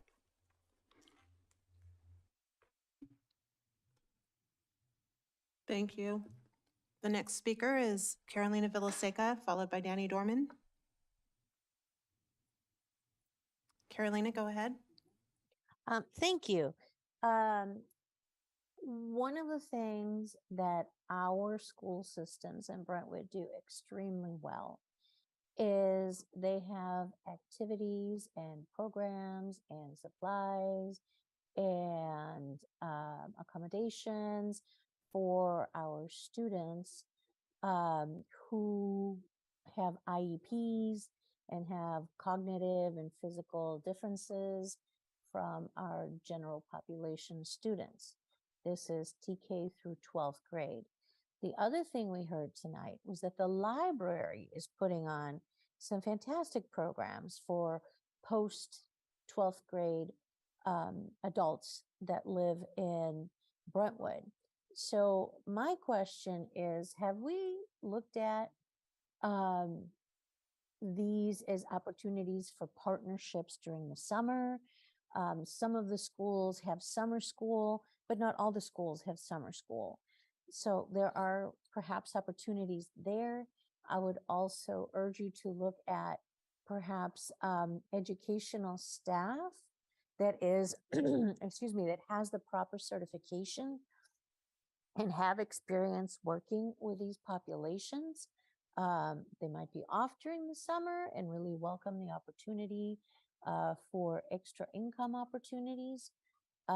This is wonderful, and I'm glad the city of Brentwood is taking a look at this population. I also have a son with ADHD and autism, and last summer he took a phenomenal class led by the amazing Mr. Henry from Bristow on social skills. So they met at Marsh Creek Elementary School to learn how to communicate during game playing. And then on Fridays, they would go to Heritage, to the pool, and have fun in the water, because as we know, for our kids that are differently abled, water is amazing and it's miraculous. And the things you can do with a child in the water is just tremendous. So those are my thoughts. I think this is desperately needed as we're getting more and more people coming to our city, because we have such wonderful schools and accommodations for students that are differently abled. Thank you. Oops. Thank you. The next speaker is Danny Dorman. Mr. Dorman, go ahead. All right, good evening. Well, this is interesting. Don't know how many tens of thousands of dollars were spent to get this proposal together. From what I was able to piece together, it sounds like it's going to be a fairly expensive one, a very highly expensive and specialized. And it looks like it only affects a few of our Brentwood citizenry. Kind of sounds like that wall, doesn't it? And yet, what's the difference between the wall and this project? Well, I can see at least one council member taking full advantage of it, whereas the wall, not a problem for her. Again, you want to talk about money and pennies and money better suited and all that. I may not be a lawyer, but boy, do I love numbers. Okay. And I also, I have this little Scooby-Doo moment sometimes. You had mentioned Councilwoman, well, excuse me. Oh, wow. Whew. Sorry about that. I'm getting all choked up from emotion. But Councilmember Pearson, you had mentioned that today you had received documents of people who signed disclosure forms. What's interesting is, how did you get those? Did they just fall out of the sky? I am curious. Oh, yes, staff. I am curious. I'd love to know how these things just magically popped out of thin air. And what was the driving factor? Councilwoman Pearson, were you on a hunt? Were you just looking for anything and somebody came up and said, oh, look what I found, little October surprise, to help put the kibosh on this? Again, I honestly wish I knew what it was, your ulterior motive. I really wish I did. Between you and Councilman Orlemans, this is amazing to me. I'm saving my best for last, but you both really need to reconsider why it is you are doing what you're doing. If you're getting advice, I would stop getting that advice, because this road is not getting any easier. The speaker's timer had expired. The next speaker is Marisol Valles. Marisol, go ahead. Thank you so much. Tanisha and Tony, you're useless. When will you actually do anything for the residents of Brentwood and not your own special interests? Please listen again to all the great facts. For example, Rod just gave you. He's been giving them to you all night. And if you listen the last 5 years, we've been talking about the sound wall. Can we talk about spending city dollars? You can't approve a sound wall for residents who were screwed by city councils before this, but yet you can spend money on kumbaya meetings that you don't even take into consideration. Where are your nuggets of learning tonight, Tony? Tony Orlemans just had a visceral reaction tonight.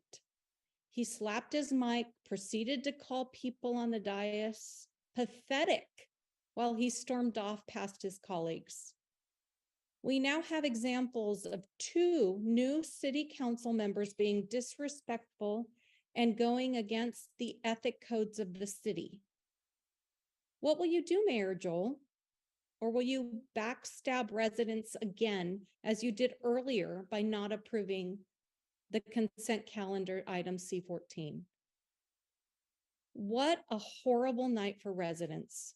I hope residents are listening to how Tanisha and Tony don't care about residents, only their special interests.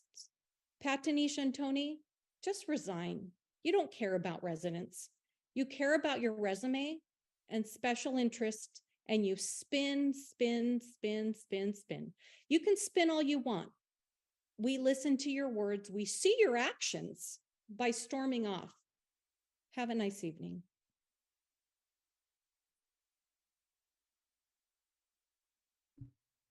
I do have one other hand raised in the panelist section. Jamie Hoffman, did you want to speak? Yes, I would love the opportunity. Okay, go ahead. So I'm Dr. Jamie Hoffman. I was one of the consultants in this project. I wanted to make sure that you're aware that there are grants. I know that somebody brought up the idea of grants. There are grants available. Regional Center actually provides funding, and there is a grant annually to promote and provide funding for programming. I actually just recently wrote a grant for another municipal Parks and Recreation district, and it was for $100,000, and they were awarded $99,995. So I'm proud that that just was funded.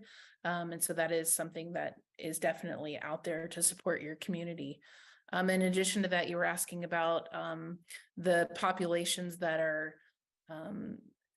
in need of programming. And I would agree with you. It's that teens and that 18 to 22-year-old kind of transition age individuals, as well as youth, so younger children. While we might think that having inclusive programming is, the end all and be all in a world of, diverse populations, there are still families and parents that want segregated and specialized programs for their given children or family members based on a specific ability. And so that is something to consider in addition to having inclusive programs. One of the largest things that we really wanted to make sure that the city understood is related to training and development. We really wanted to make sure that the city understood that that is a very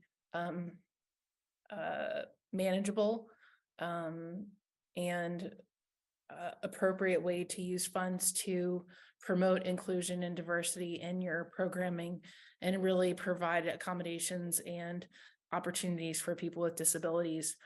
As far as our assessment, I want to make sure that you all understand that it was not an ADA assessment.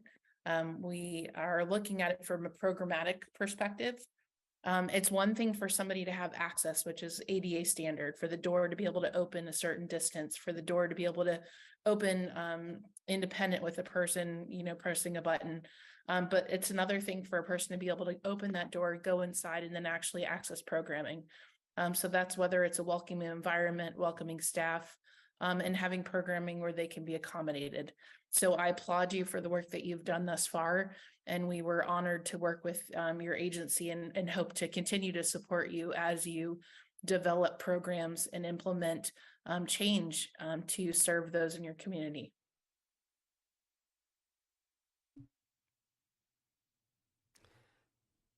Thank you. And we do have Ms. Hoffman as a panelist and consultant. So if you did have more questions for her, she's available to speak. Great, thank you. Are there any further public comments at this time? My apologies. No, I have no additional speakers with their hands raised. Thank you. At this time, then, we will close public comments, move into council discussion on this item. Vice Mayor? Thank you. Again, I'd like to say I really appreciated that assessment and the presentation as well. When I first got on council, this was one of the very first things I brought up as something, and I thought we really needed to readdress. And throughout COVID and any kind of budgeting challenges, I wanted to have the discussion again. So it's nice to see it come back. I kind of compare it to when we talked, another thing I brought up back then, when we talked about the climate action plan and that versus implementing action items from the open space and conservation general plan section.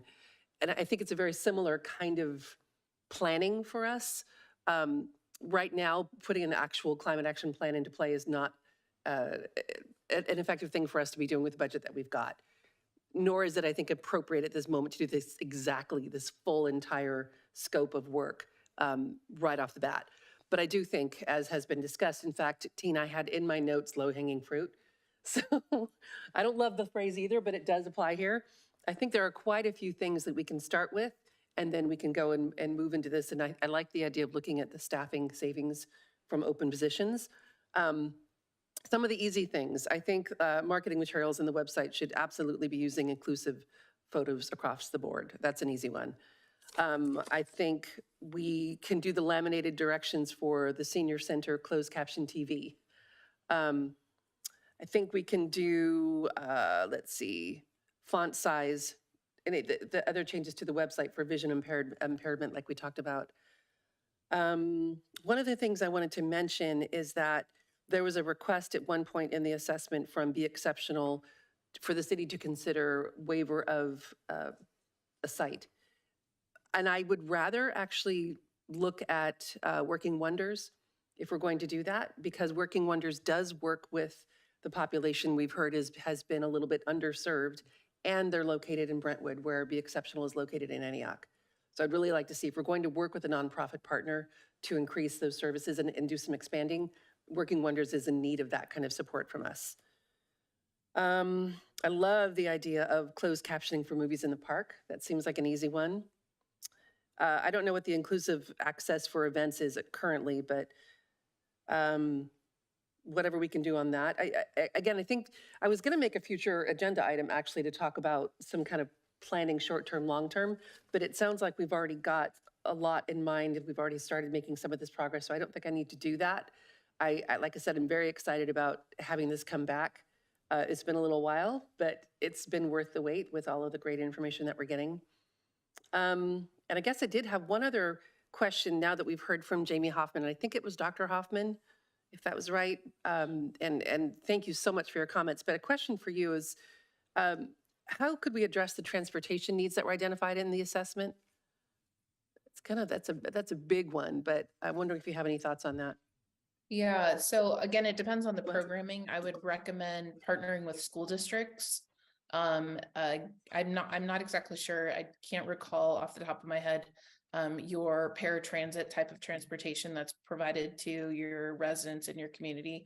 But in the Sacramento area, there's something called paratransit. And so making sure that you have a paratransit stop at your main facility so that people can be picked up and dropped off at a given location can be one effective way. But really partnering with schools is one way that you can look at utilizing transportation. I think another transportation issue was related to the aging population. And so again, if there's paratransit available or a similar organization, that can be helpful for those that aren't able to drive independently.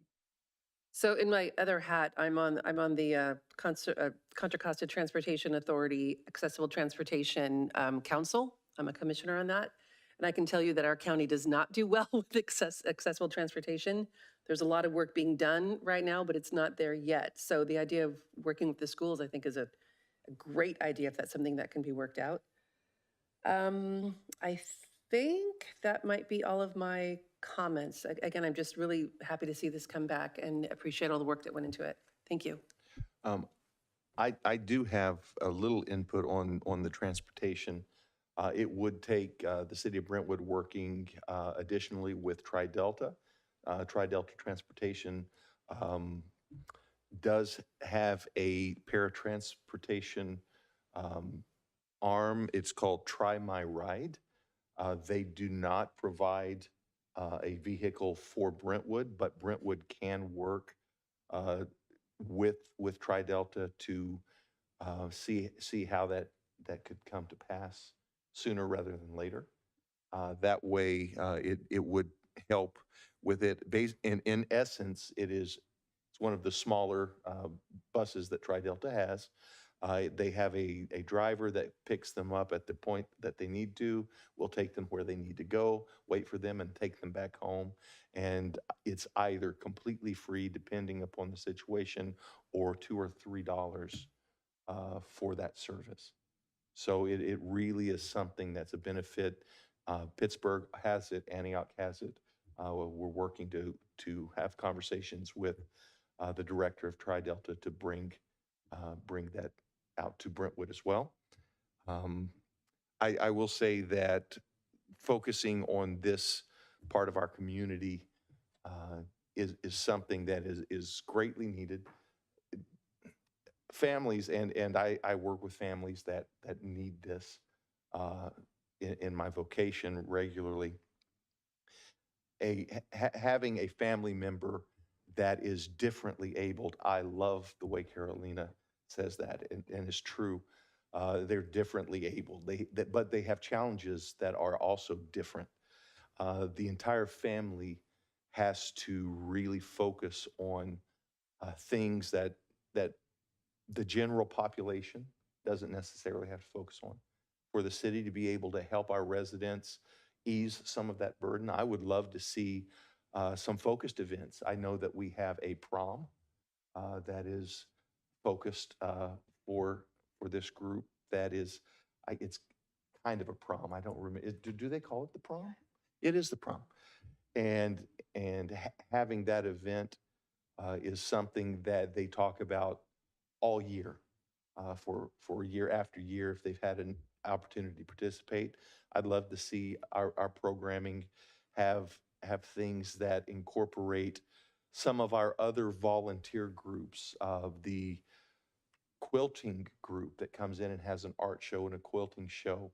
The tactile interaction and environment with individuals that are on the spectrum would be something that we could partner with. It wouldn't necessarily be a lot of additional cost other than perhaps us providing some staff for it.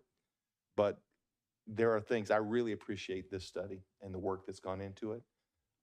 I think that if we open it up for suggestions from our community families and members that would be taking advantage of these new resources, we could have, they're brilliant at improvising. There's nothing we could come up with that would match some of the ideas that they have to deal with on a daily basis. It'd be great to incorporate that as well. I agree with you on the event, and I do agree with Vice Mayor Meyer on the Working Wonders. If you follow them on social media, it's amazing to me everything they do. And I think they would probably be open to helping do events because, I mean, they do the movies, they do a lot. So, I mean, I'm excited about this. Thank you, Vice Mayor Meyer, for bringing it forward. I think it's great. I'm glad it's in front of us, and hopefully we can figure out some financials to be able to start picking away at all those items. Okay. Is there any further discussion on this item? Mr. Mayor, if I can just clarify, this was a report item, and you've provided a lot of comments. I just want to make sure that the council members understand there's no specific direction tonight. Staff obviously has taken notes. I'm sure with our Director of Parks and Rec will put together a program and inform council and be back at a future time. But I just, the last thing I want is any council member thinking that there's a specific item that you want, that you thought direction was given tonight. If there is, please add that as an agenda item. Now there's been some questions related just for some information. Like, our finance director said he'd provide some information. So appreciate the comments, but just wanted to make sure that everybody kind of understood where we were. That's why I decided to not make a future agenda item either. So obviously, there's progress happening. Thank you, Vice Mayor. Okay, at this time, we'll move into item D4. This next item is regarding a request related to public comment time limits. Staff? Great. And before I speak, I just want to thank all the staff for some amazing staff reports and presentations today. It started in the with the workshop and a great presentation and ended right there with the end. So thank you for all that. At the last council meeting, the mayor asked for a future agenda item, and it took our city clerk just a few minutes to send out an email and get information from all of the communities in Contra Costa County as relates to the current time that's allotted for public comments. As you can see, based upon that review that our city clerk was able to get, all of the communities have 3 minutes or less, and there's a nice little list in the staff report that kind of shows each one of the communities in Contra Costa County. But all of them are at 3 minutes or less. I think Walnut Creek was 2 minutes, and so is Richmond. And at this time, as it states in the staff report, our current rules state 5 minutes. And after the council has discussion, if you want to provide direction on if you want us to bring back a policy change, and with that policy change, how many minutes you'd like to change that to. So I can answer any questions that the council might have. Darren, can you actually put the other cities comparison up on the screen for Yeah, everyone else? absolutely. I'll share my screen right now.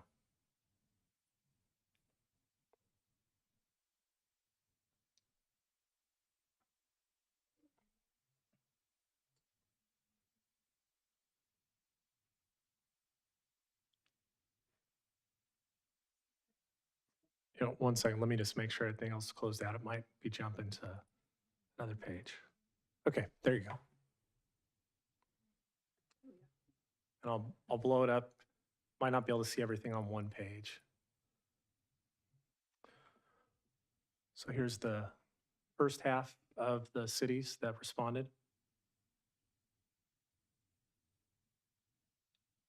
And here's the second half.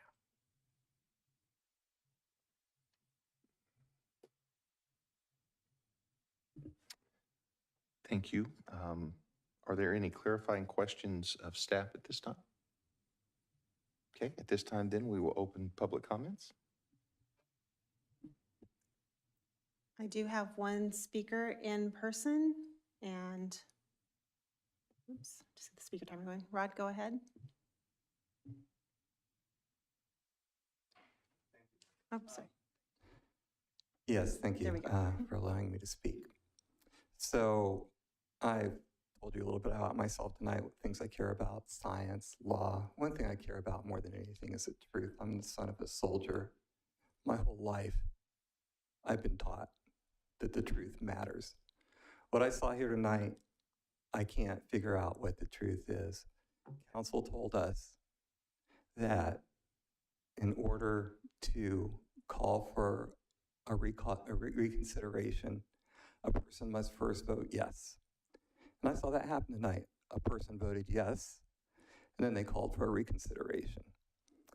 Now that what appeared to happen, what we thought we saw was that a person was mad because they thought they had mistakenly voted yes for something that they didn't understand.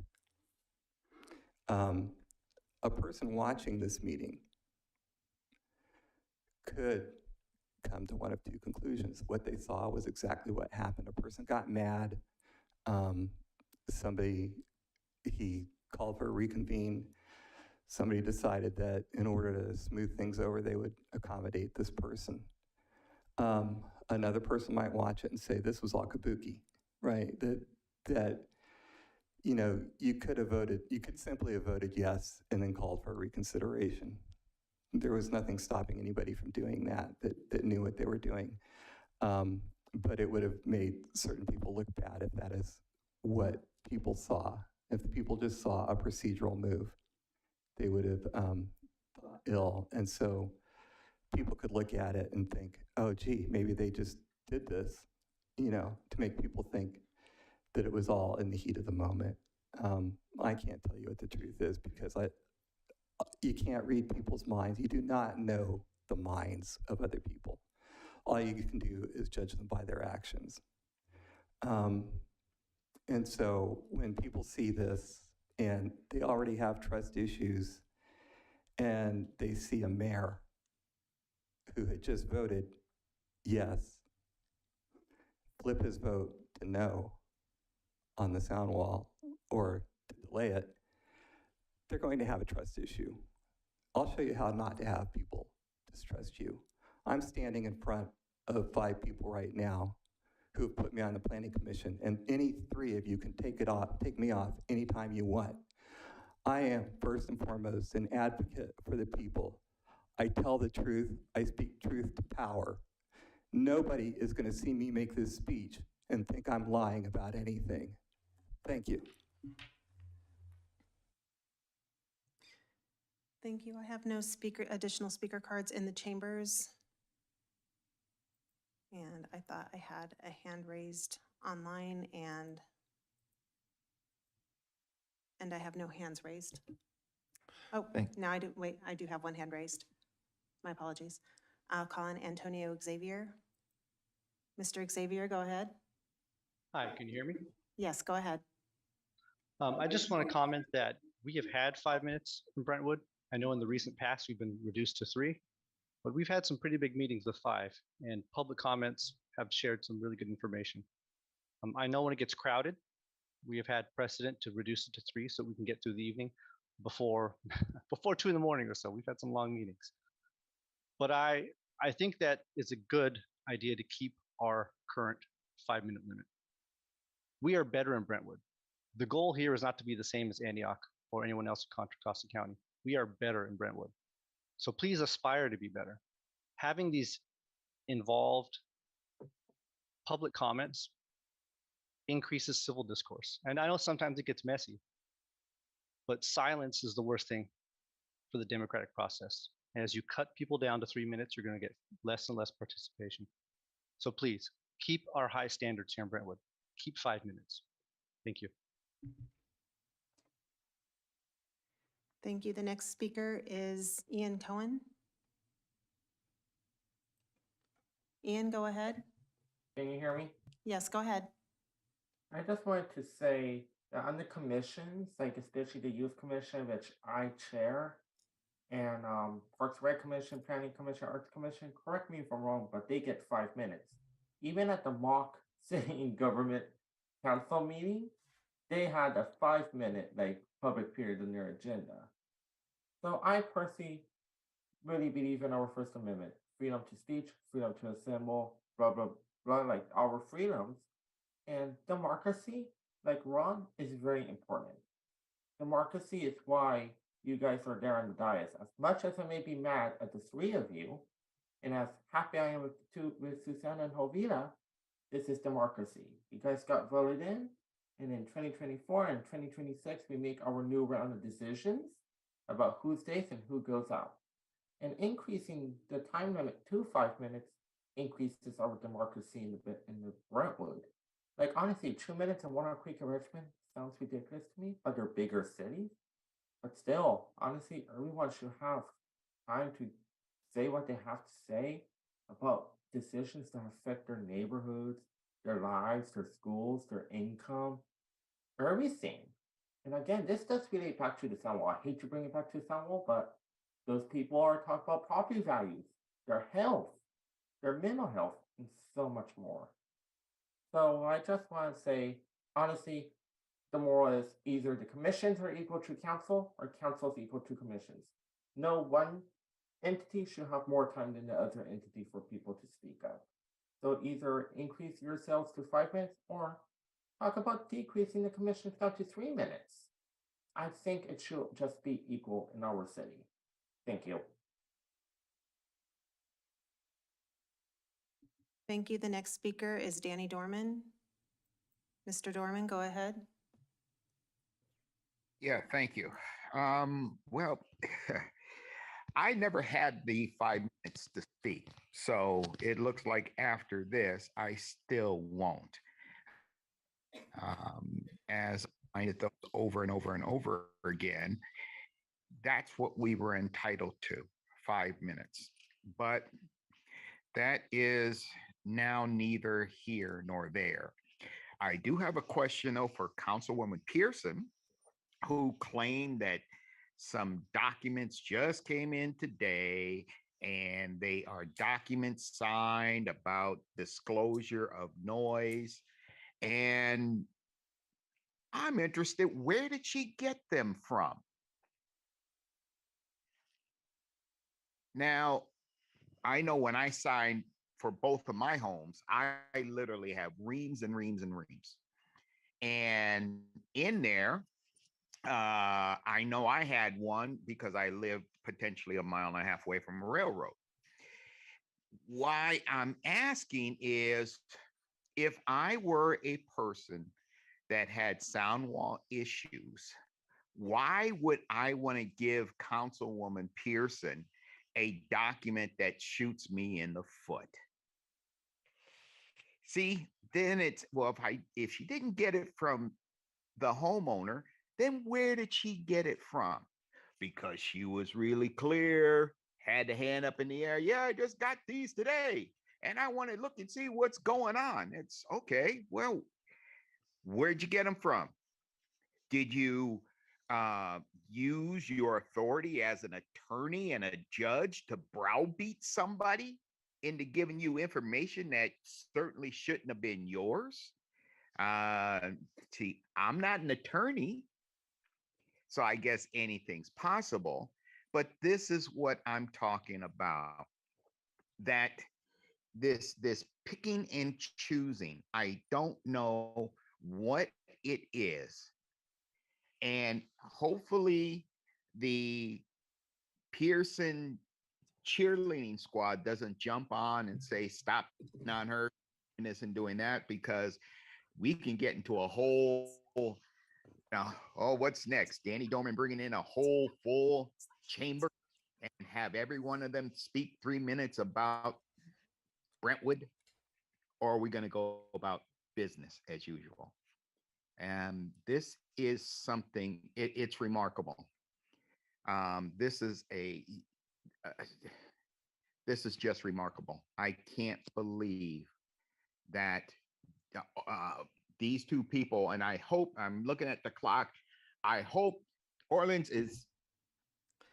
The speaker's timer had expired. The next speaker is Carolina Villaseca. Carolina, go ahead. Yeah, good evening. So I belong to different organizations where, depending on what the situation is, we either get 1 minute, 2 minutes, or 3 minutes, or 5 minutes to speak. So maybe the situation could be that depending on the topic, you need more time or 3 minutes is fine.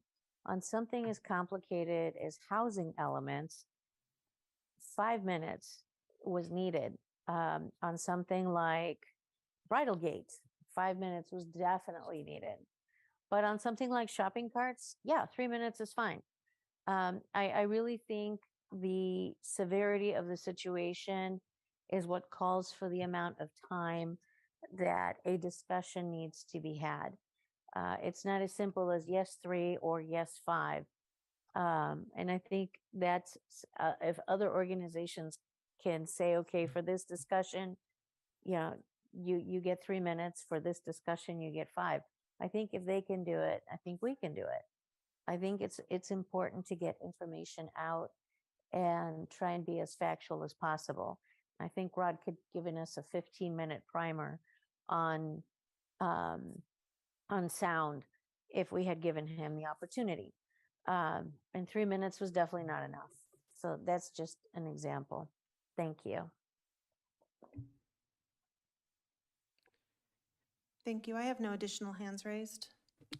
Thank you. At this time, we will close public comments, go into council discussion.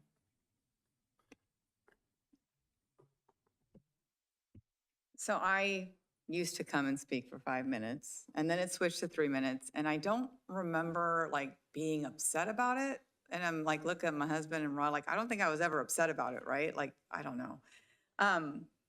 I came in here thinking like 3 minutes is fine. Like, we've been doing fine with 3 minutes. And then I'm thinking like, yeah, like something complex, like Bridal Gate, like 5 minutes was good because we had to go through a lot of stuff. So now I'm torn because I came in here thinking I'm good with 5 minutes. And now I'm like something that is complex sometimes takes a speaker a little bit longer, especially when it's something like land use. So I don't, now I'm like torn. I'm gonna be honest. The only problem with the idea of changing the time limit depending on the topic is we don't know what's important to people. That's the hard thing. Because I like the idea too, of like a more complex agenda item allowing for 5. Could we allow people to make the request? To make a request for additional time? Mm-hmm. Whatever policy you'd like. I mean, we however you want. So here's the thing. We need to make sure it's not a subjective, that it's an objective standard, that we treat every person equally. And I think you would have some residents who would believe that their issue, whenever a person comes here, I believe they believe that it's an important issue. And it doesn't matter if it's a planning issue. This is in my past experience. It doesn't matter if it's a fence issue between two neighbors. If you start treating them differently, I think you'll have residents that think that you don't think that their issue is as important. So I do believe it's best that you set one standard and that you follow that. And some cities usually, it's kind of, they have a standard, be it 3 minutes, and they might lower it when they know that there's going to be a number of comments, both negative and positive. Sometimes they'll even say, hey, 30 minutes for those who support it, 30 minutes for those who oppose it, and then all the rest can speak at the end, after the meeting's over. That's not what I hear the city council speaking of. But Vice Mayor, that question, that's just my own recommendation to you, that I think it's too difficult for staff to try to make that determination, and I think many residents would probably feel slighted. That's kind of why I was thinking about people being able to request the time if they need it, because I do think it's too subjective otherwise. So some cities have, if you provide a written response within 24 hours before a meeting, that you might receive more time. That's the only thing that I can think of in another community that has like a 3 minutes, and it says if you request a written time 24 hours in advance, you get 5 minutes. Now, what happens is you have a person who understands the process, they get it, and it happens, and then a person who's never been here before, excuse me, might not understand that process, and they might feel like they've been treated differently.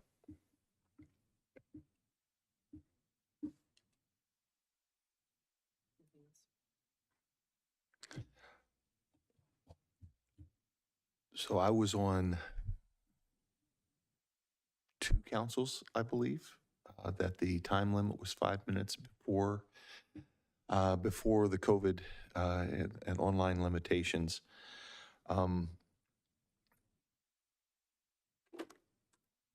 Frankly, I'm not overly passionate either way with this. I've done it both ways. I know that when we had 5 minutes, it wasn't unusual to have individuals run out of time with 5 minutes. We have certain individuals in our community that are skilled at public speaking, and we have a lot of them that are not. Someone who knows how to take advantage of their time can do that. They can take advantage of that time. someone who cannot will begin to repeat themselves after about a minute and a half, and sometimes feel like they have to take all of that time after they have made their point.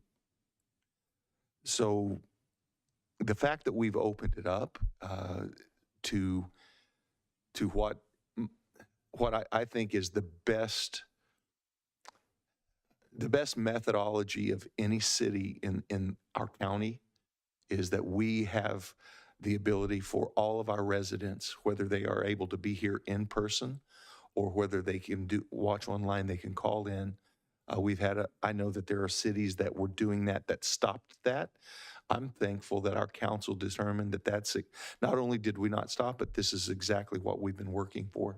Accessibility to hear the voices of the people that we serve. And so I'm very much appreciative of that. There are a lot of people, often we have regular callers. I'm not going to start calling names, but we have regular callers that they make a point. They don't use their 3 minutes hardly at all, ever. Most of them use 2 minutes or less. And so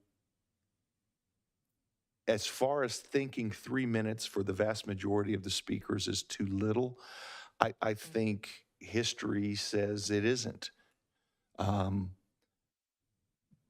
But again, there are certain situations that 5 minutes isn't something that is enough time, or people would know how to take advantage of it. It's getting late. I don't want to continue rambling.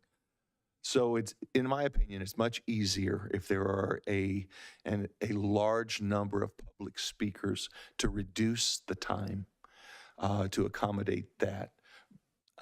It's much easier then to not have access to the 5 minutes. So I personally don't have a problem moving it to 5 minutes and being able to adjust that to accommodate a larger number. That it really doesn't bother me to do that. But again, I'm just one voice here. I'd like to offer discussion before a motion is taken. I think that maybe a little one-off is a possibility of, because I thought about the, like, how could we do it where if it's a certain, as Vice Mayor Meyer was saying, like about a specific subject. So just sitting here thinking about it is, could we do something to the effect of keeping the 3 minutes, but if the speaker asks for additional time, that we just quickly take a vote of council, a majority of vote of whether to continue on, understanding that we have a responsibility to utilize objective standards. I had thought along those lines also. Here's my reasoning why that was a challenge to me. In my opinion, it would be impossible for the perception not to be of bias, regardless of what the item was. If we voted, even as a full council, this person has the advantage of more time, this person has less. I don't see how you avoid the appearance of bias in that. Can we do what you said as a motion, but like, we can encourage people to go 3, but if they need the whole, I mean, they can use their 5, but, you know, and I don't think, there's times I didn't go, I mean, I just watched myself from like 3 years ago and I was up there for like maybe a minute and a half. Like, I think there's plenty of times where people just say what they got to say and they sit down. So I'm fine with the 5. And then if we have a large room and we think you need to adjust it, then you adjust it to 3. More comment? I didn't come in here passionate about either way, about changing it. I think that giving everybody the opportunity to speak, giving them their 5 minutes, if they truly want to use the 5 minutes, allow them to use it. Encourage if they don't have that much to say on the topic, stick to the 3 minutes. It seems less subjective, it seems like we're going to be more fair that way, as opposed to changing the times. Margaret, can you confirm about the other commissions and what their time limits are?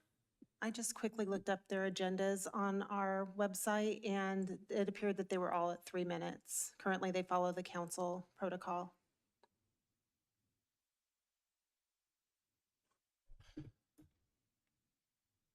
Well, then I'll make a motion to amend it to 5 minutes with the ability to reduce it based upon the situation as far as a number.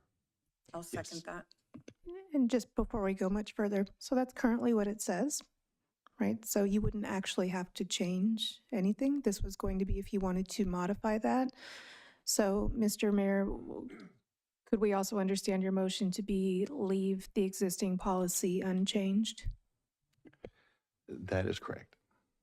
Do you need to amend it to say that people actually can take advantage of it? Because now we stop them at 3. So if the direction is you want us to change the staff reports to starts, or Margaret's comments to say that it's a 5 minutes comments, we will start doing that based upon that. What I'm hearing the council say is you want to go with the policy as written, which would mean that Margaret would then start telling people they have 5 minutes to speak. That's my request.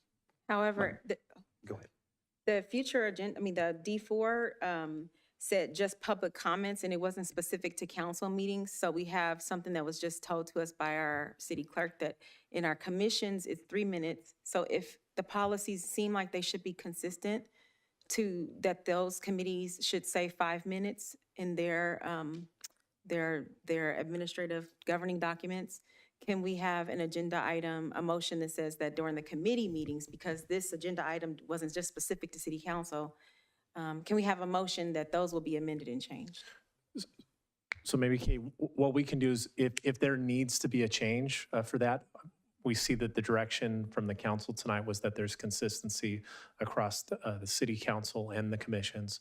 And so if there needed to be a change to a policy related to those committees, we would then bring it back to city council for approval. Otherwise, we would make the change as was directed this evening. Are you okay with that, Katie? So your policy, that particular policy applies to the commissions as well. So whatever you do by tonight will by default govern them as well. If you wanted to take a different path, the assistant city managers, right, we could bring that back for consideration. But right now they're bound by all the rules that you are. Okay, thank you. I move to keep our policy in place as it currently sits then.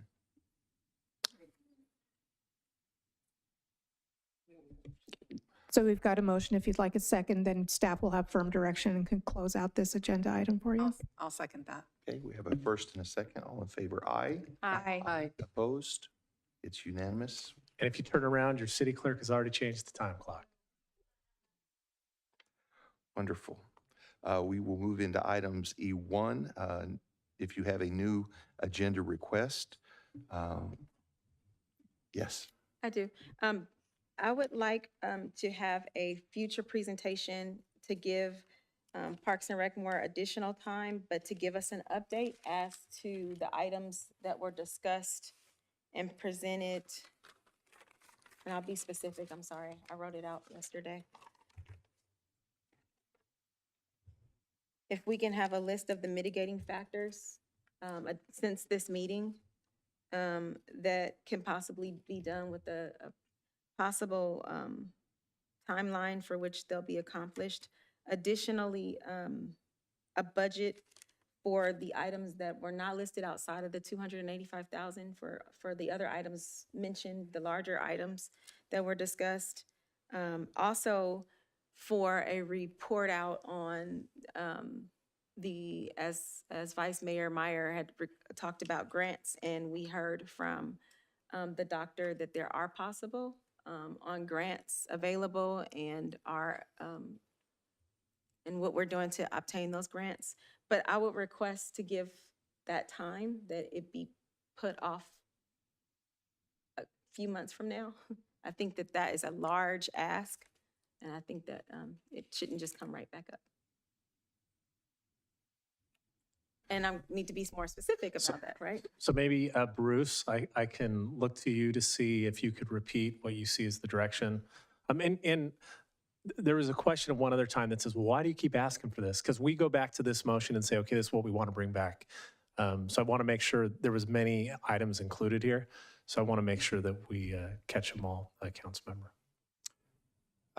Sure, I'll try to repeat it back. So a list of the mitigating factors that we are working on. The time for these items and when we can bring it back, so a time frame with those.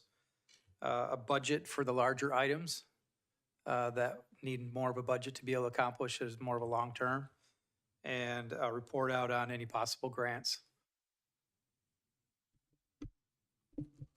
That's correct. Thank you.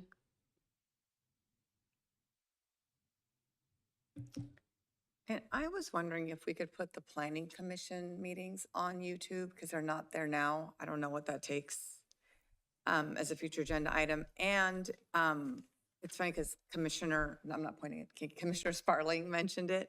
All of our ad hoc committees, if like the ag meeting and all of those, can we put those on there or? So you actually have an agenda item that'll be coming up, I think, in May, that we've already, we're working on a draft staff reports as it relates to many of the items and trying to have it work as we change over our e-scribe. So I'm getting a little bit into discussing things not on the agenda, but a council member, I think we'll have that discussion and the council can give some direction. That's fantastic. Thank you.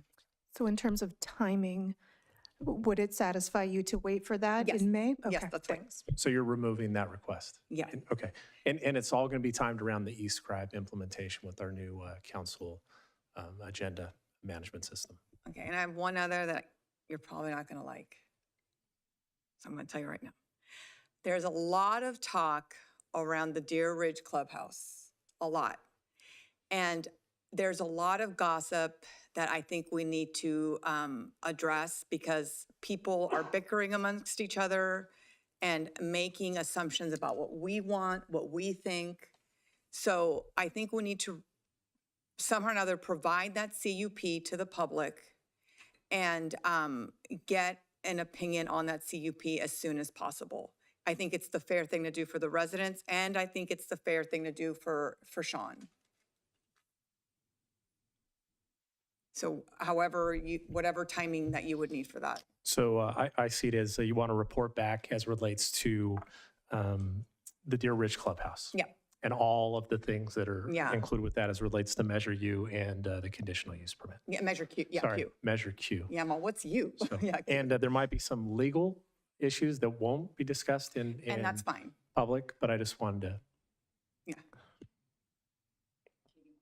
Yeah, I'm just thinking about that because if there's actions that the planning commission or council may ultimately take on that project, we of course don't want to put you all in a position where you've previously taken a position or, found yourselves in a position where you would no longer be able to participate in the ultimate decision.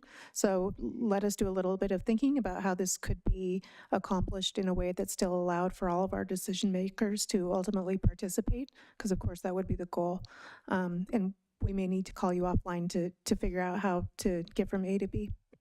Could we just, so I guess the reason I worry about it is because it comes up in relation to Measure Q because of the open space zoning.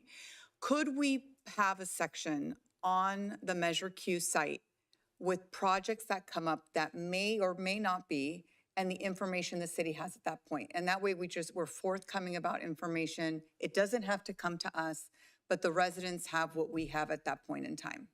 So then we're not getting involved, but it's not like we're hiding anything.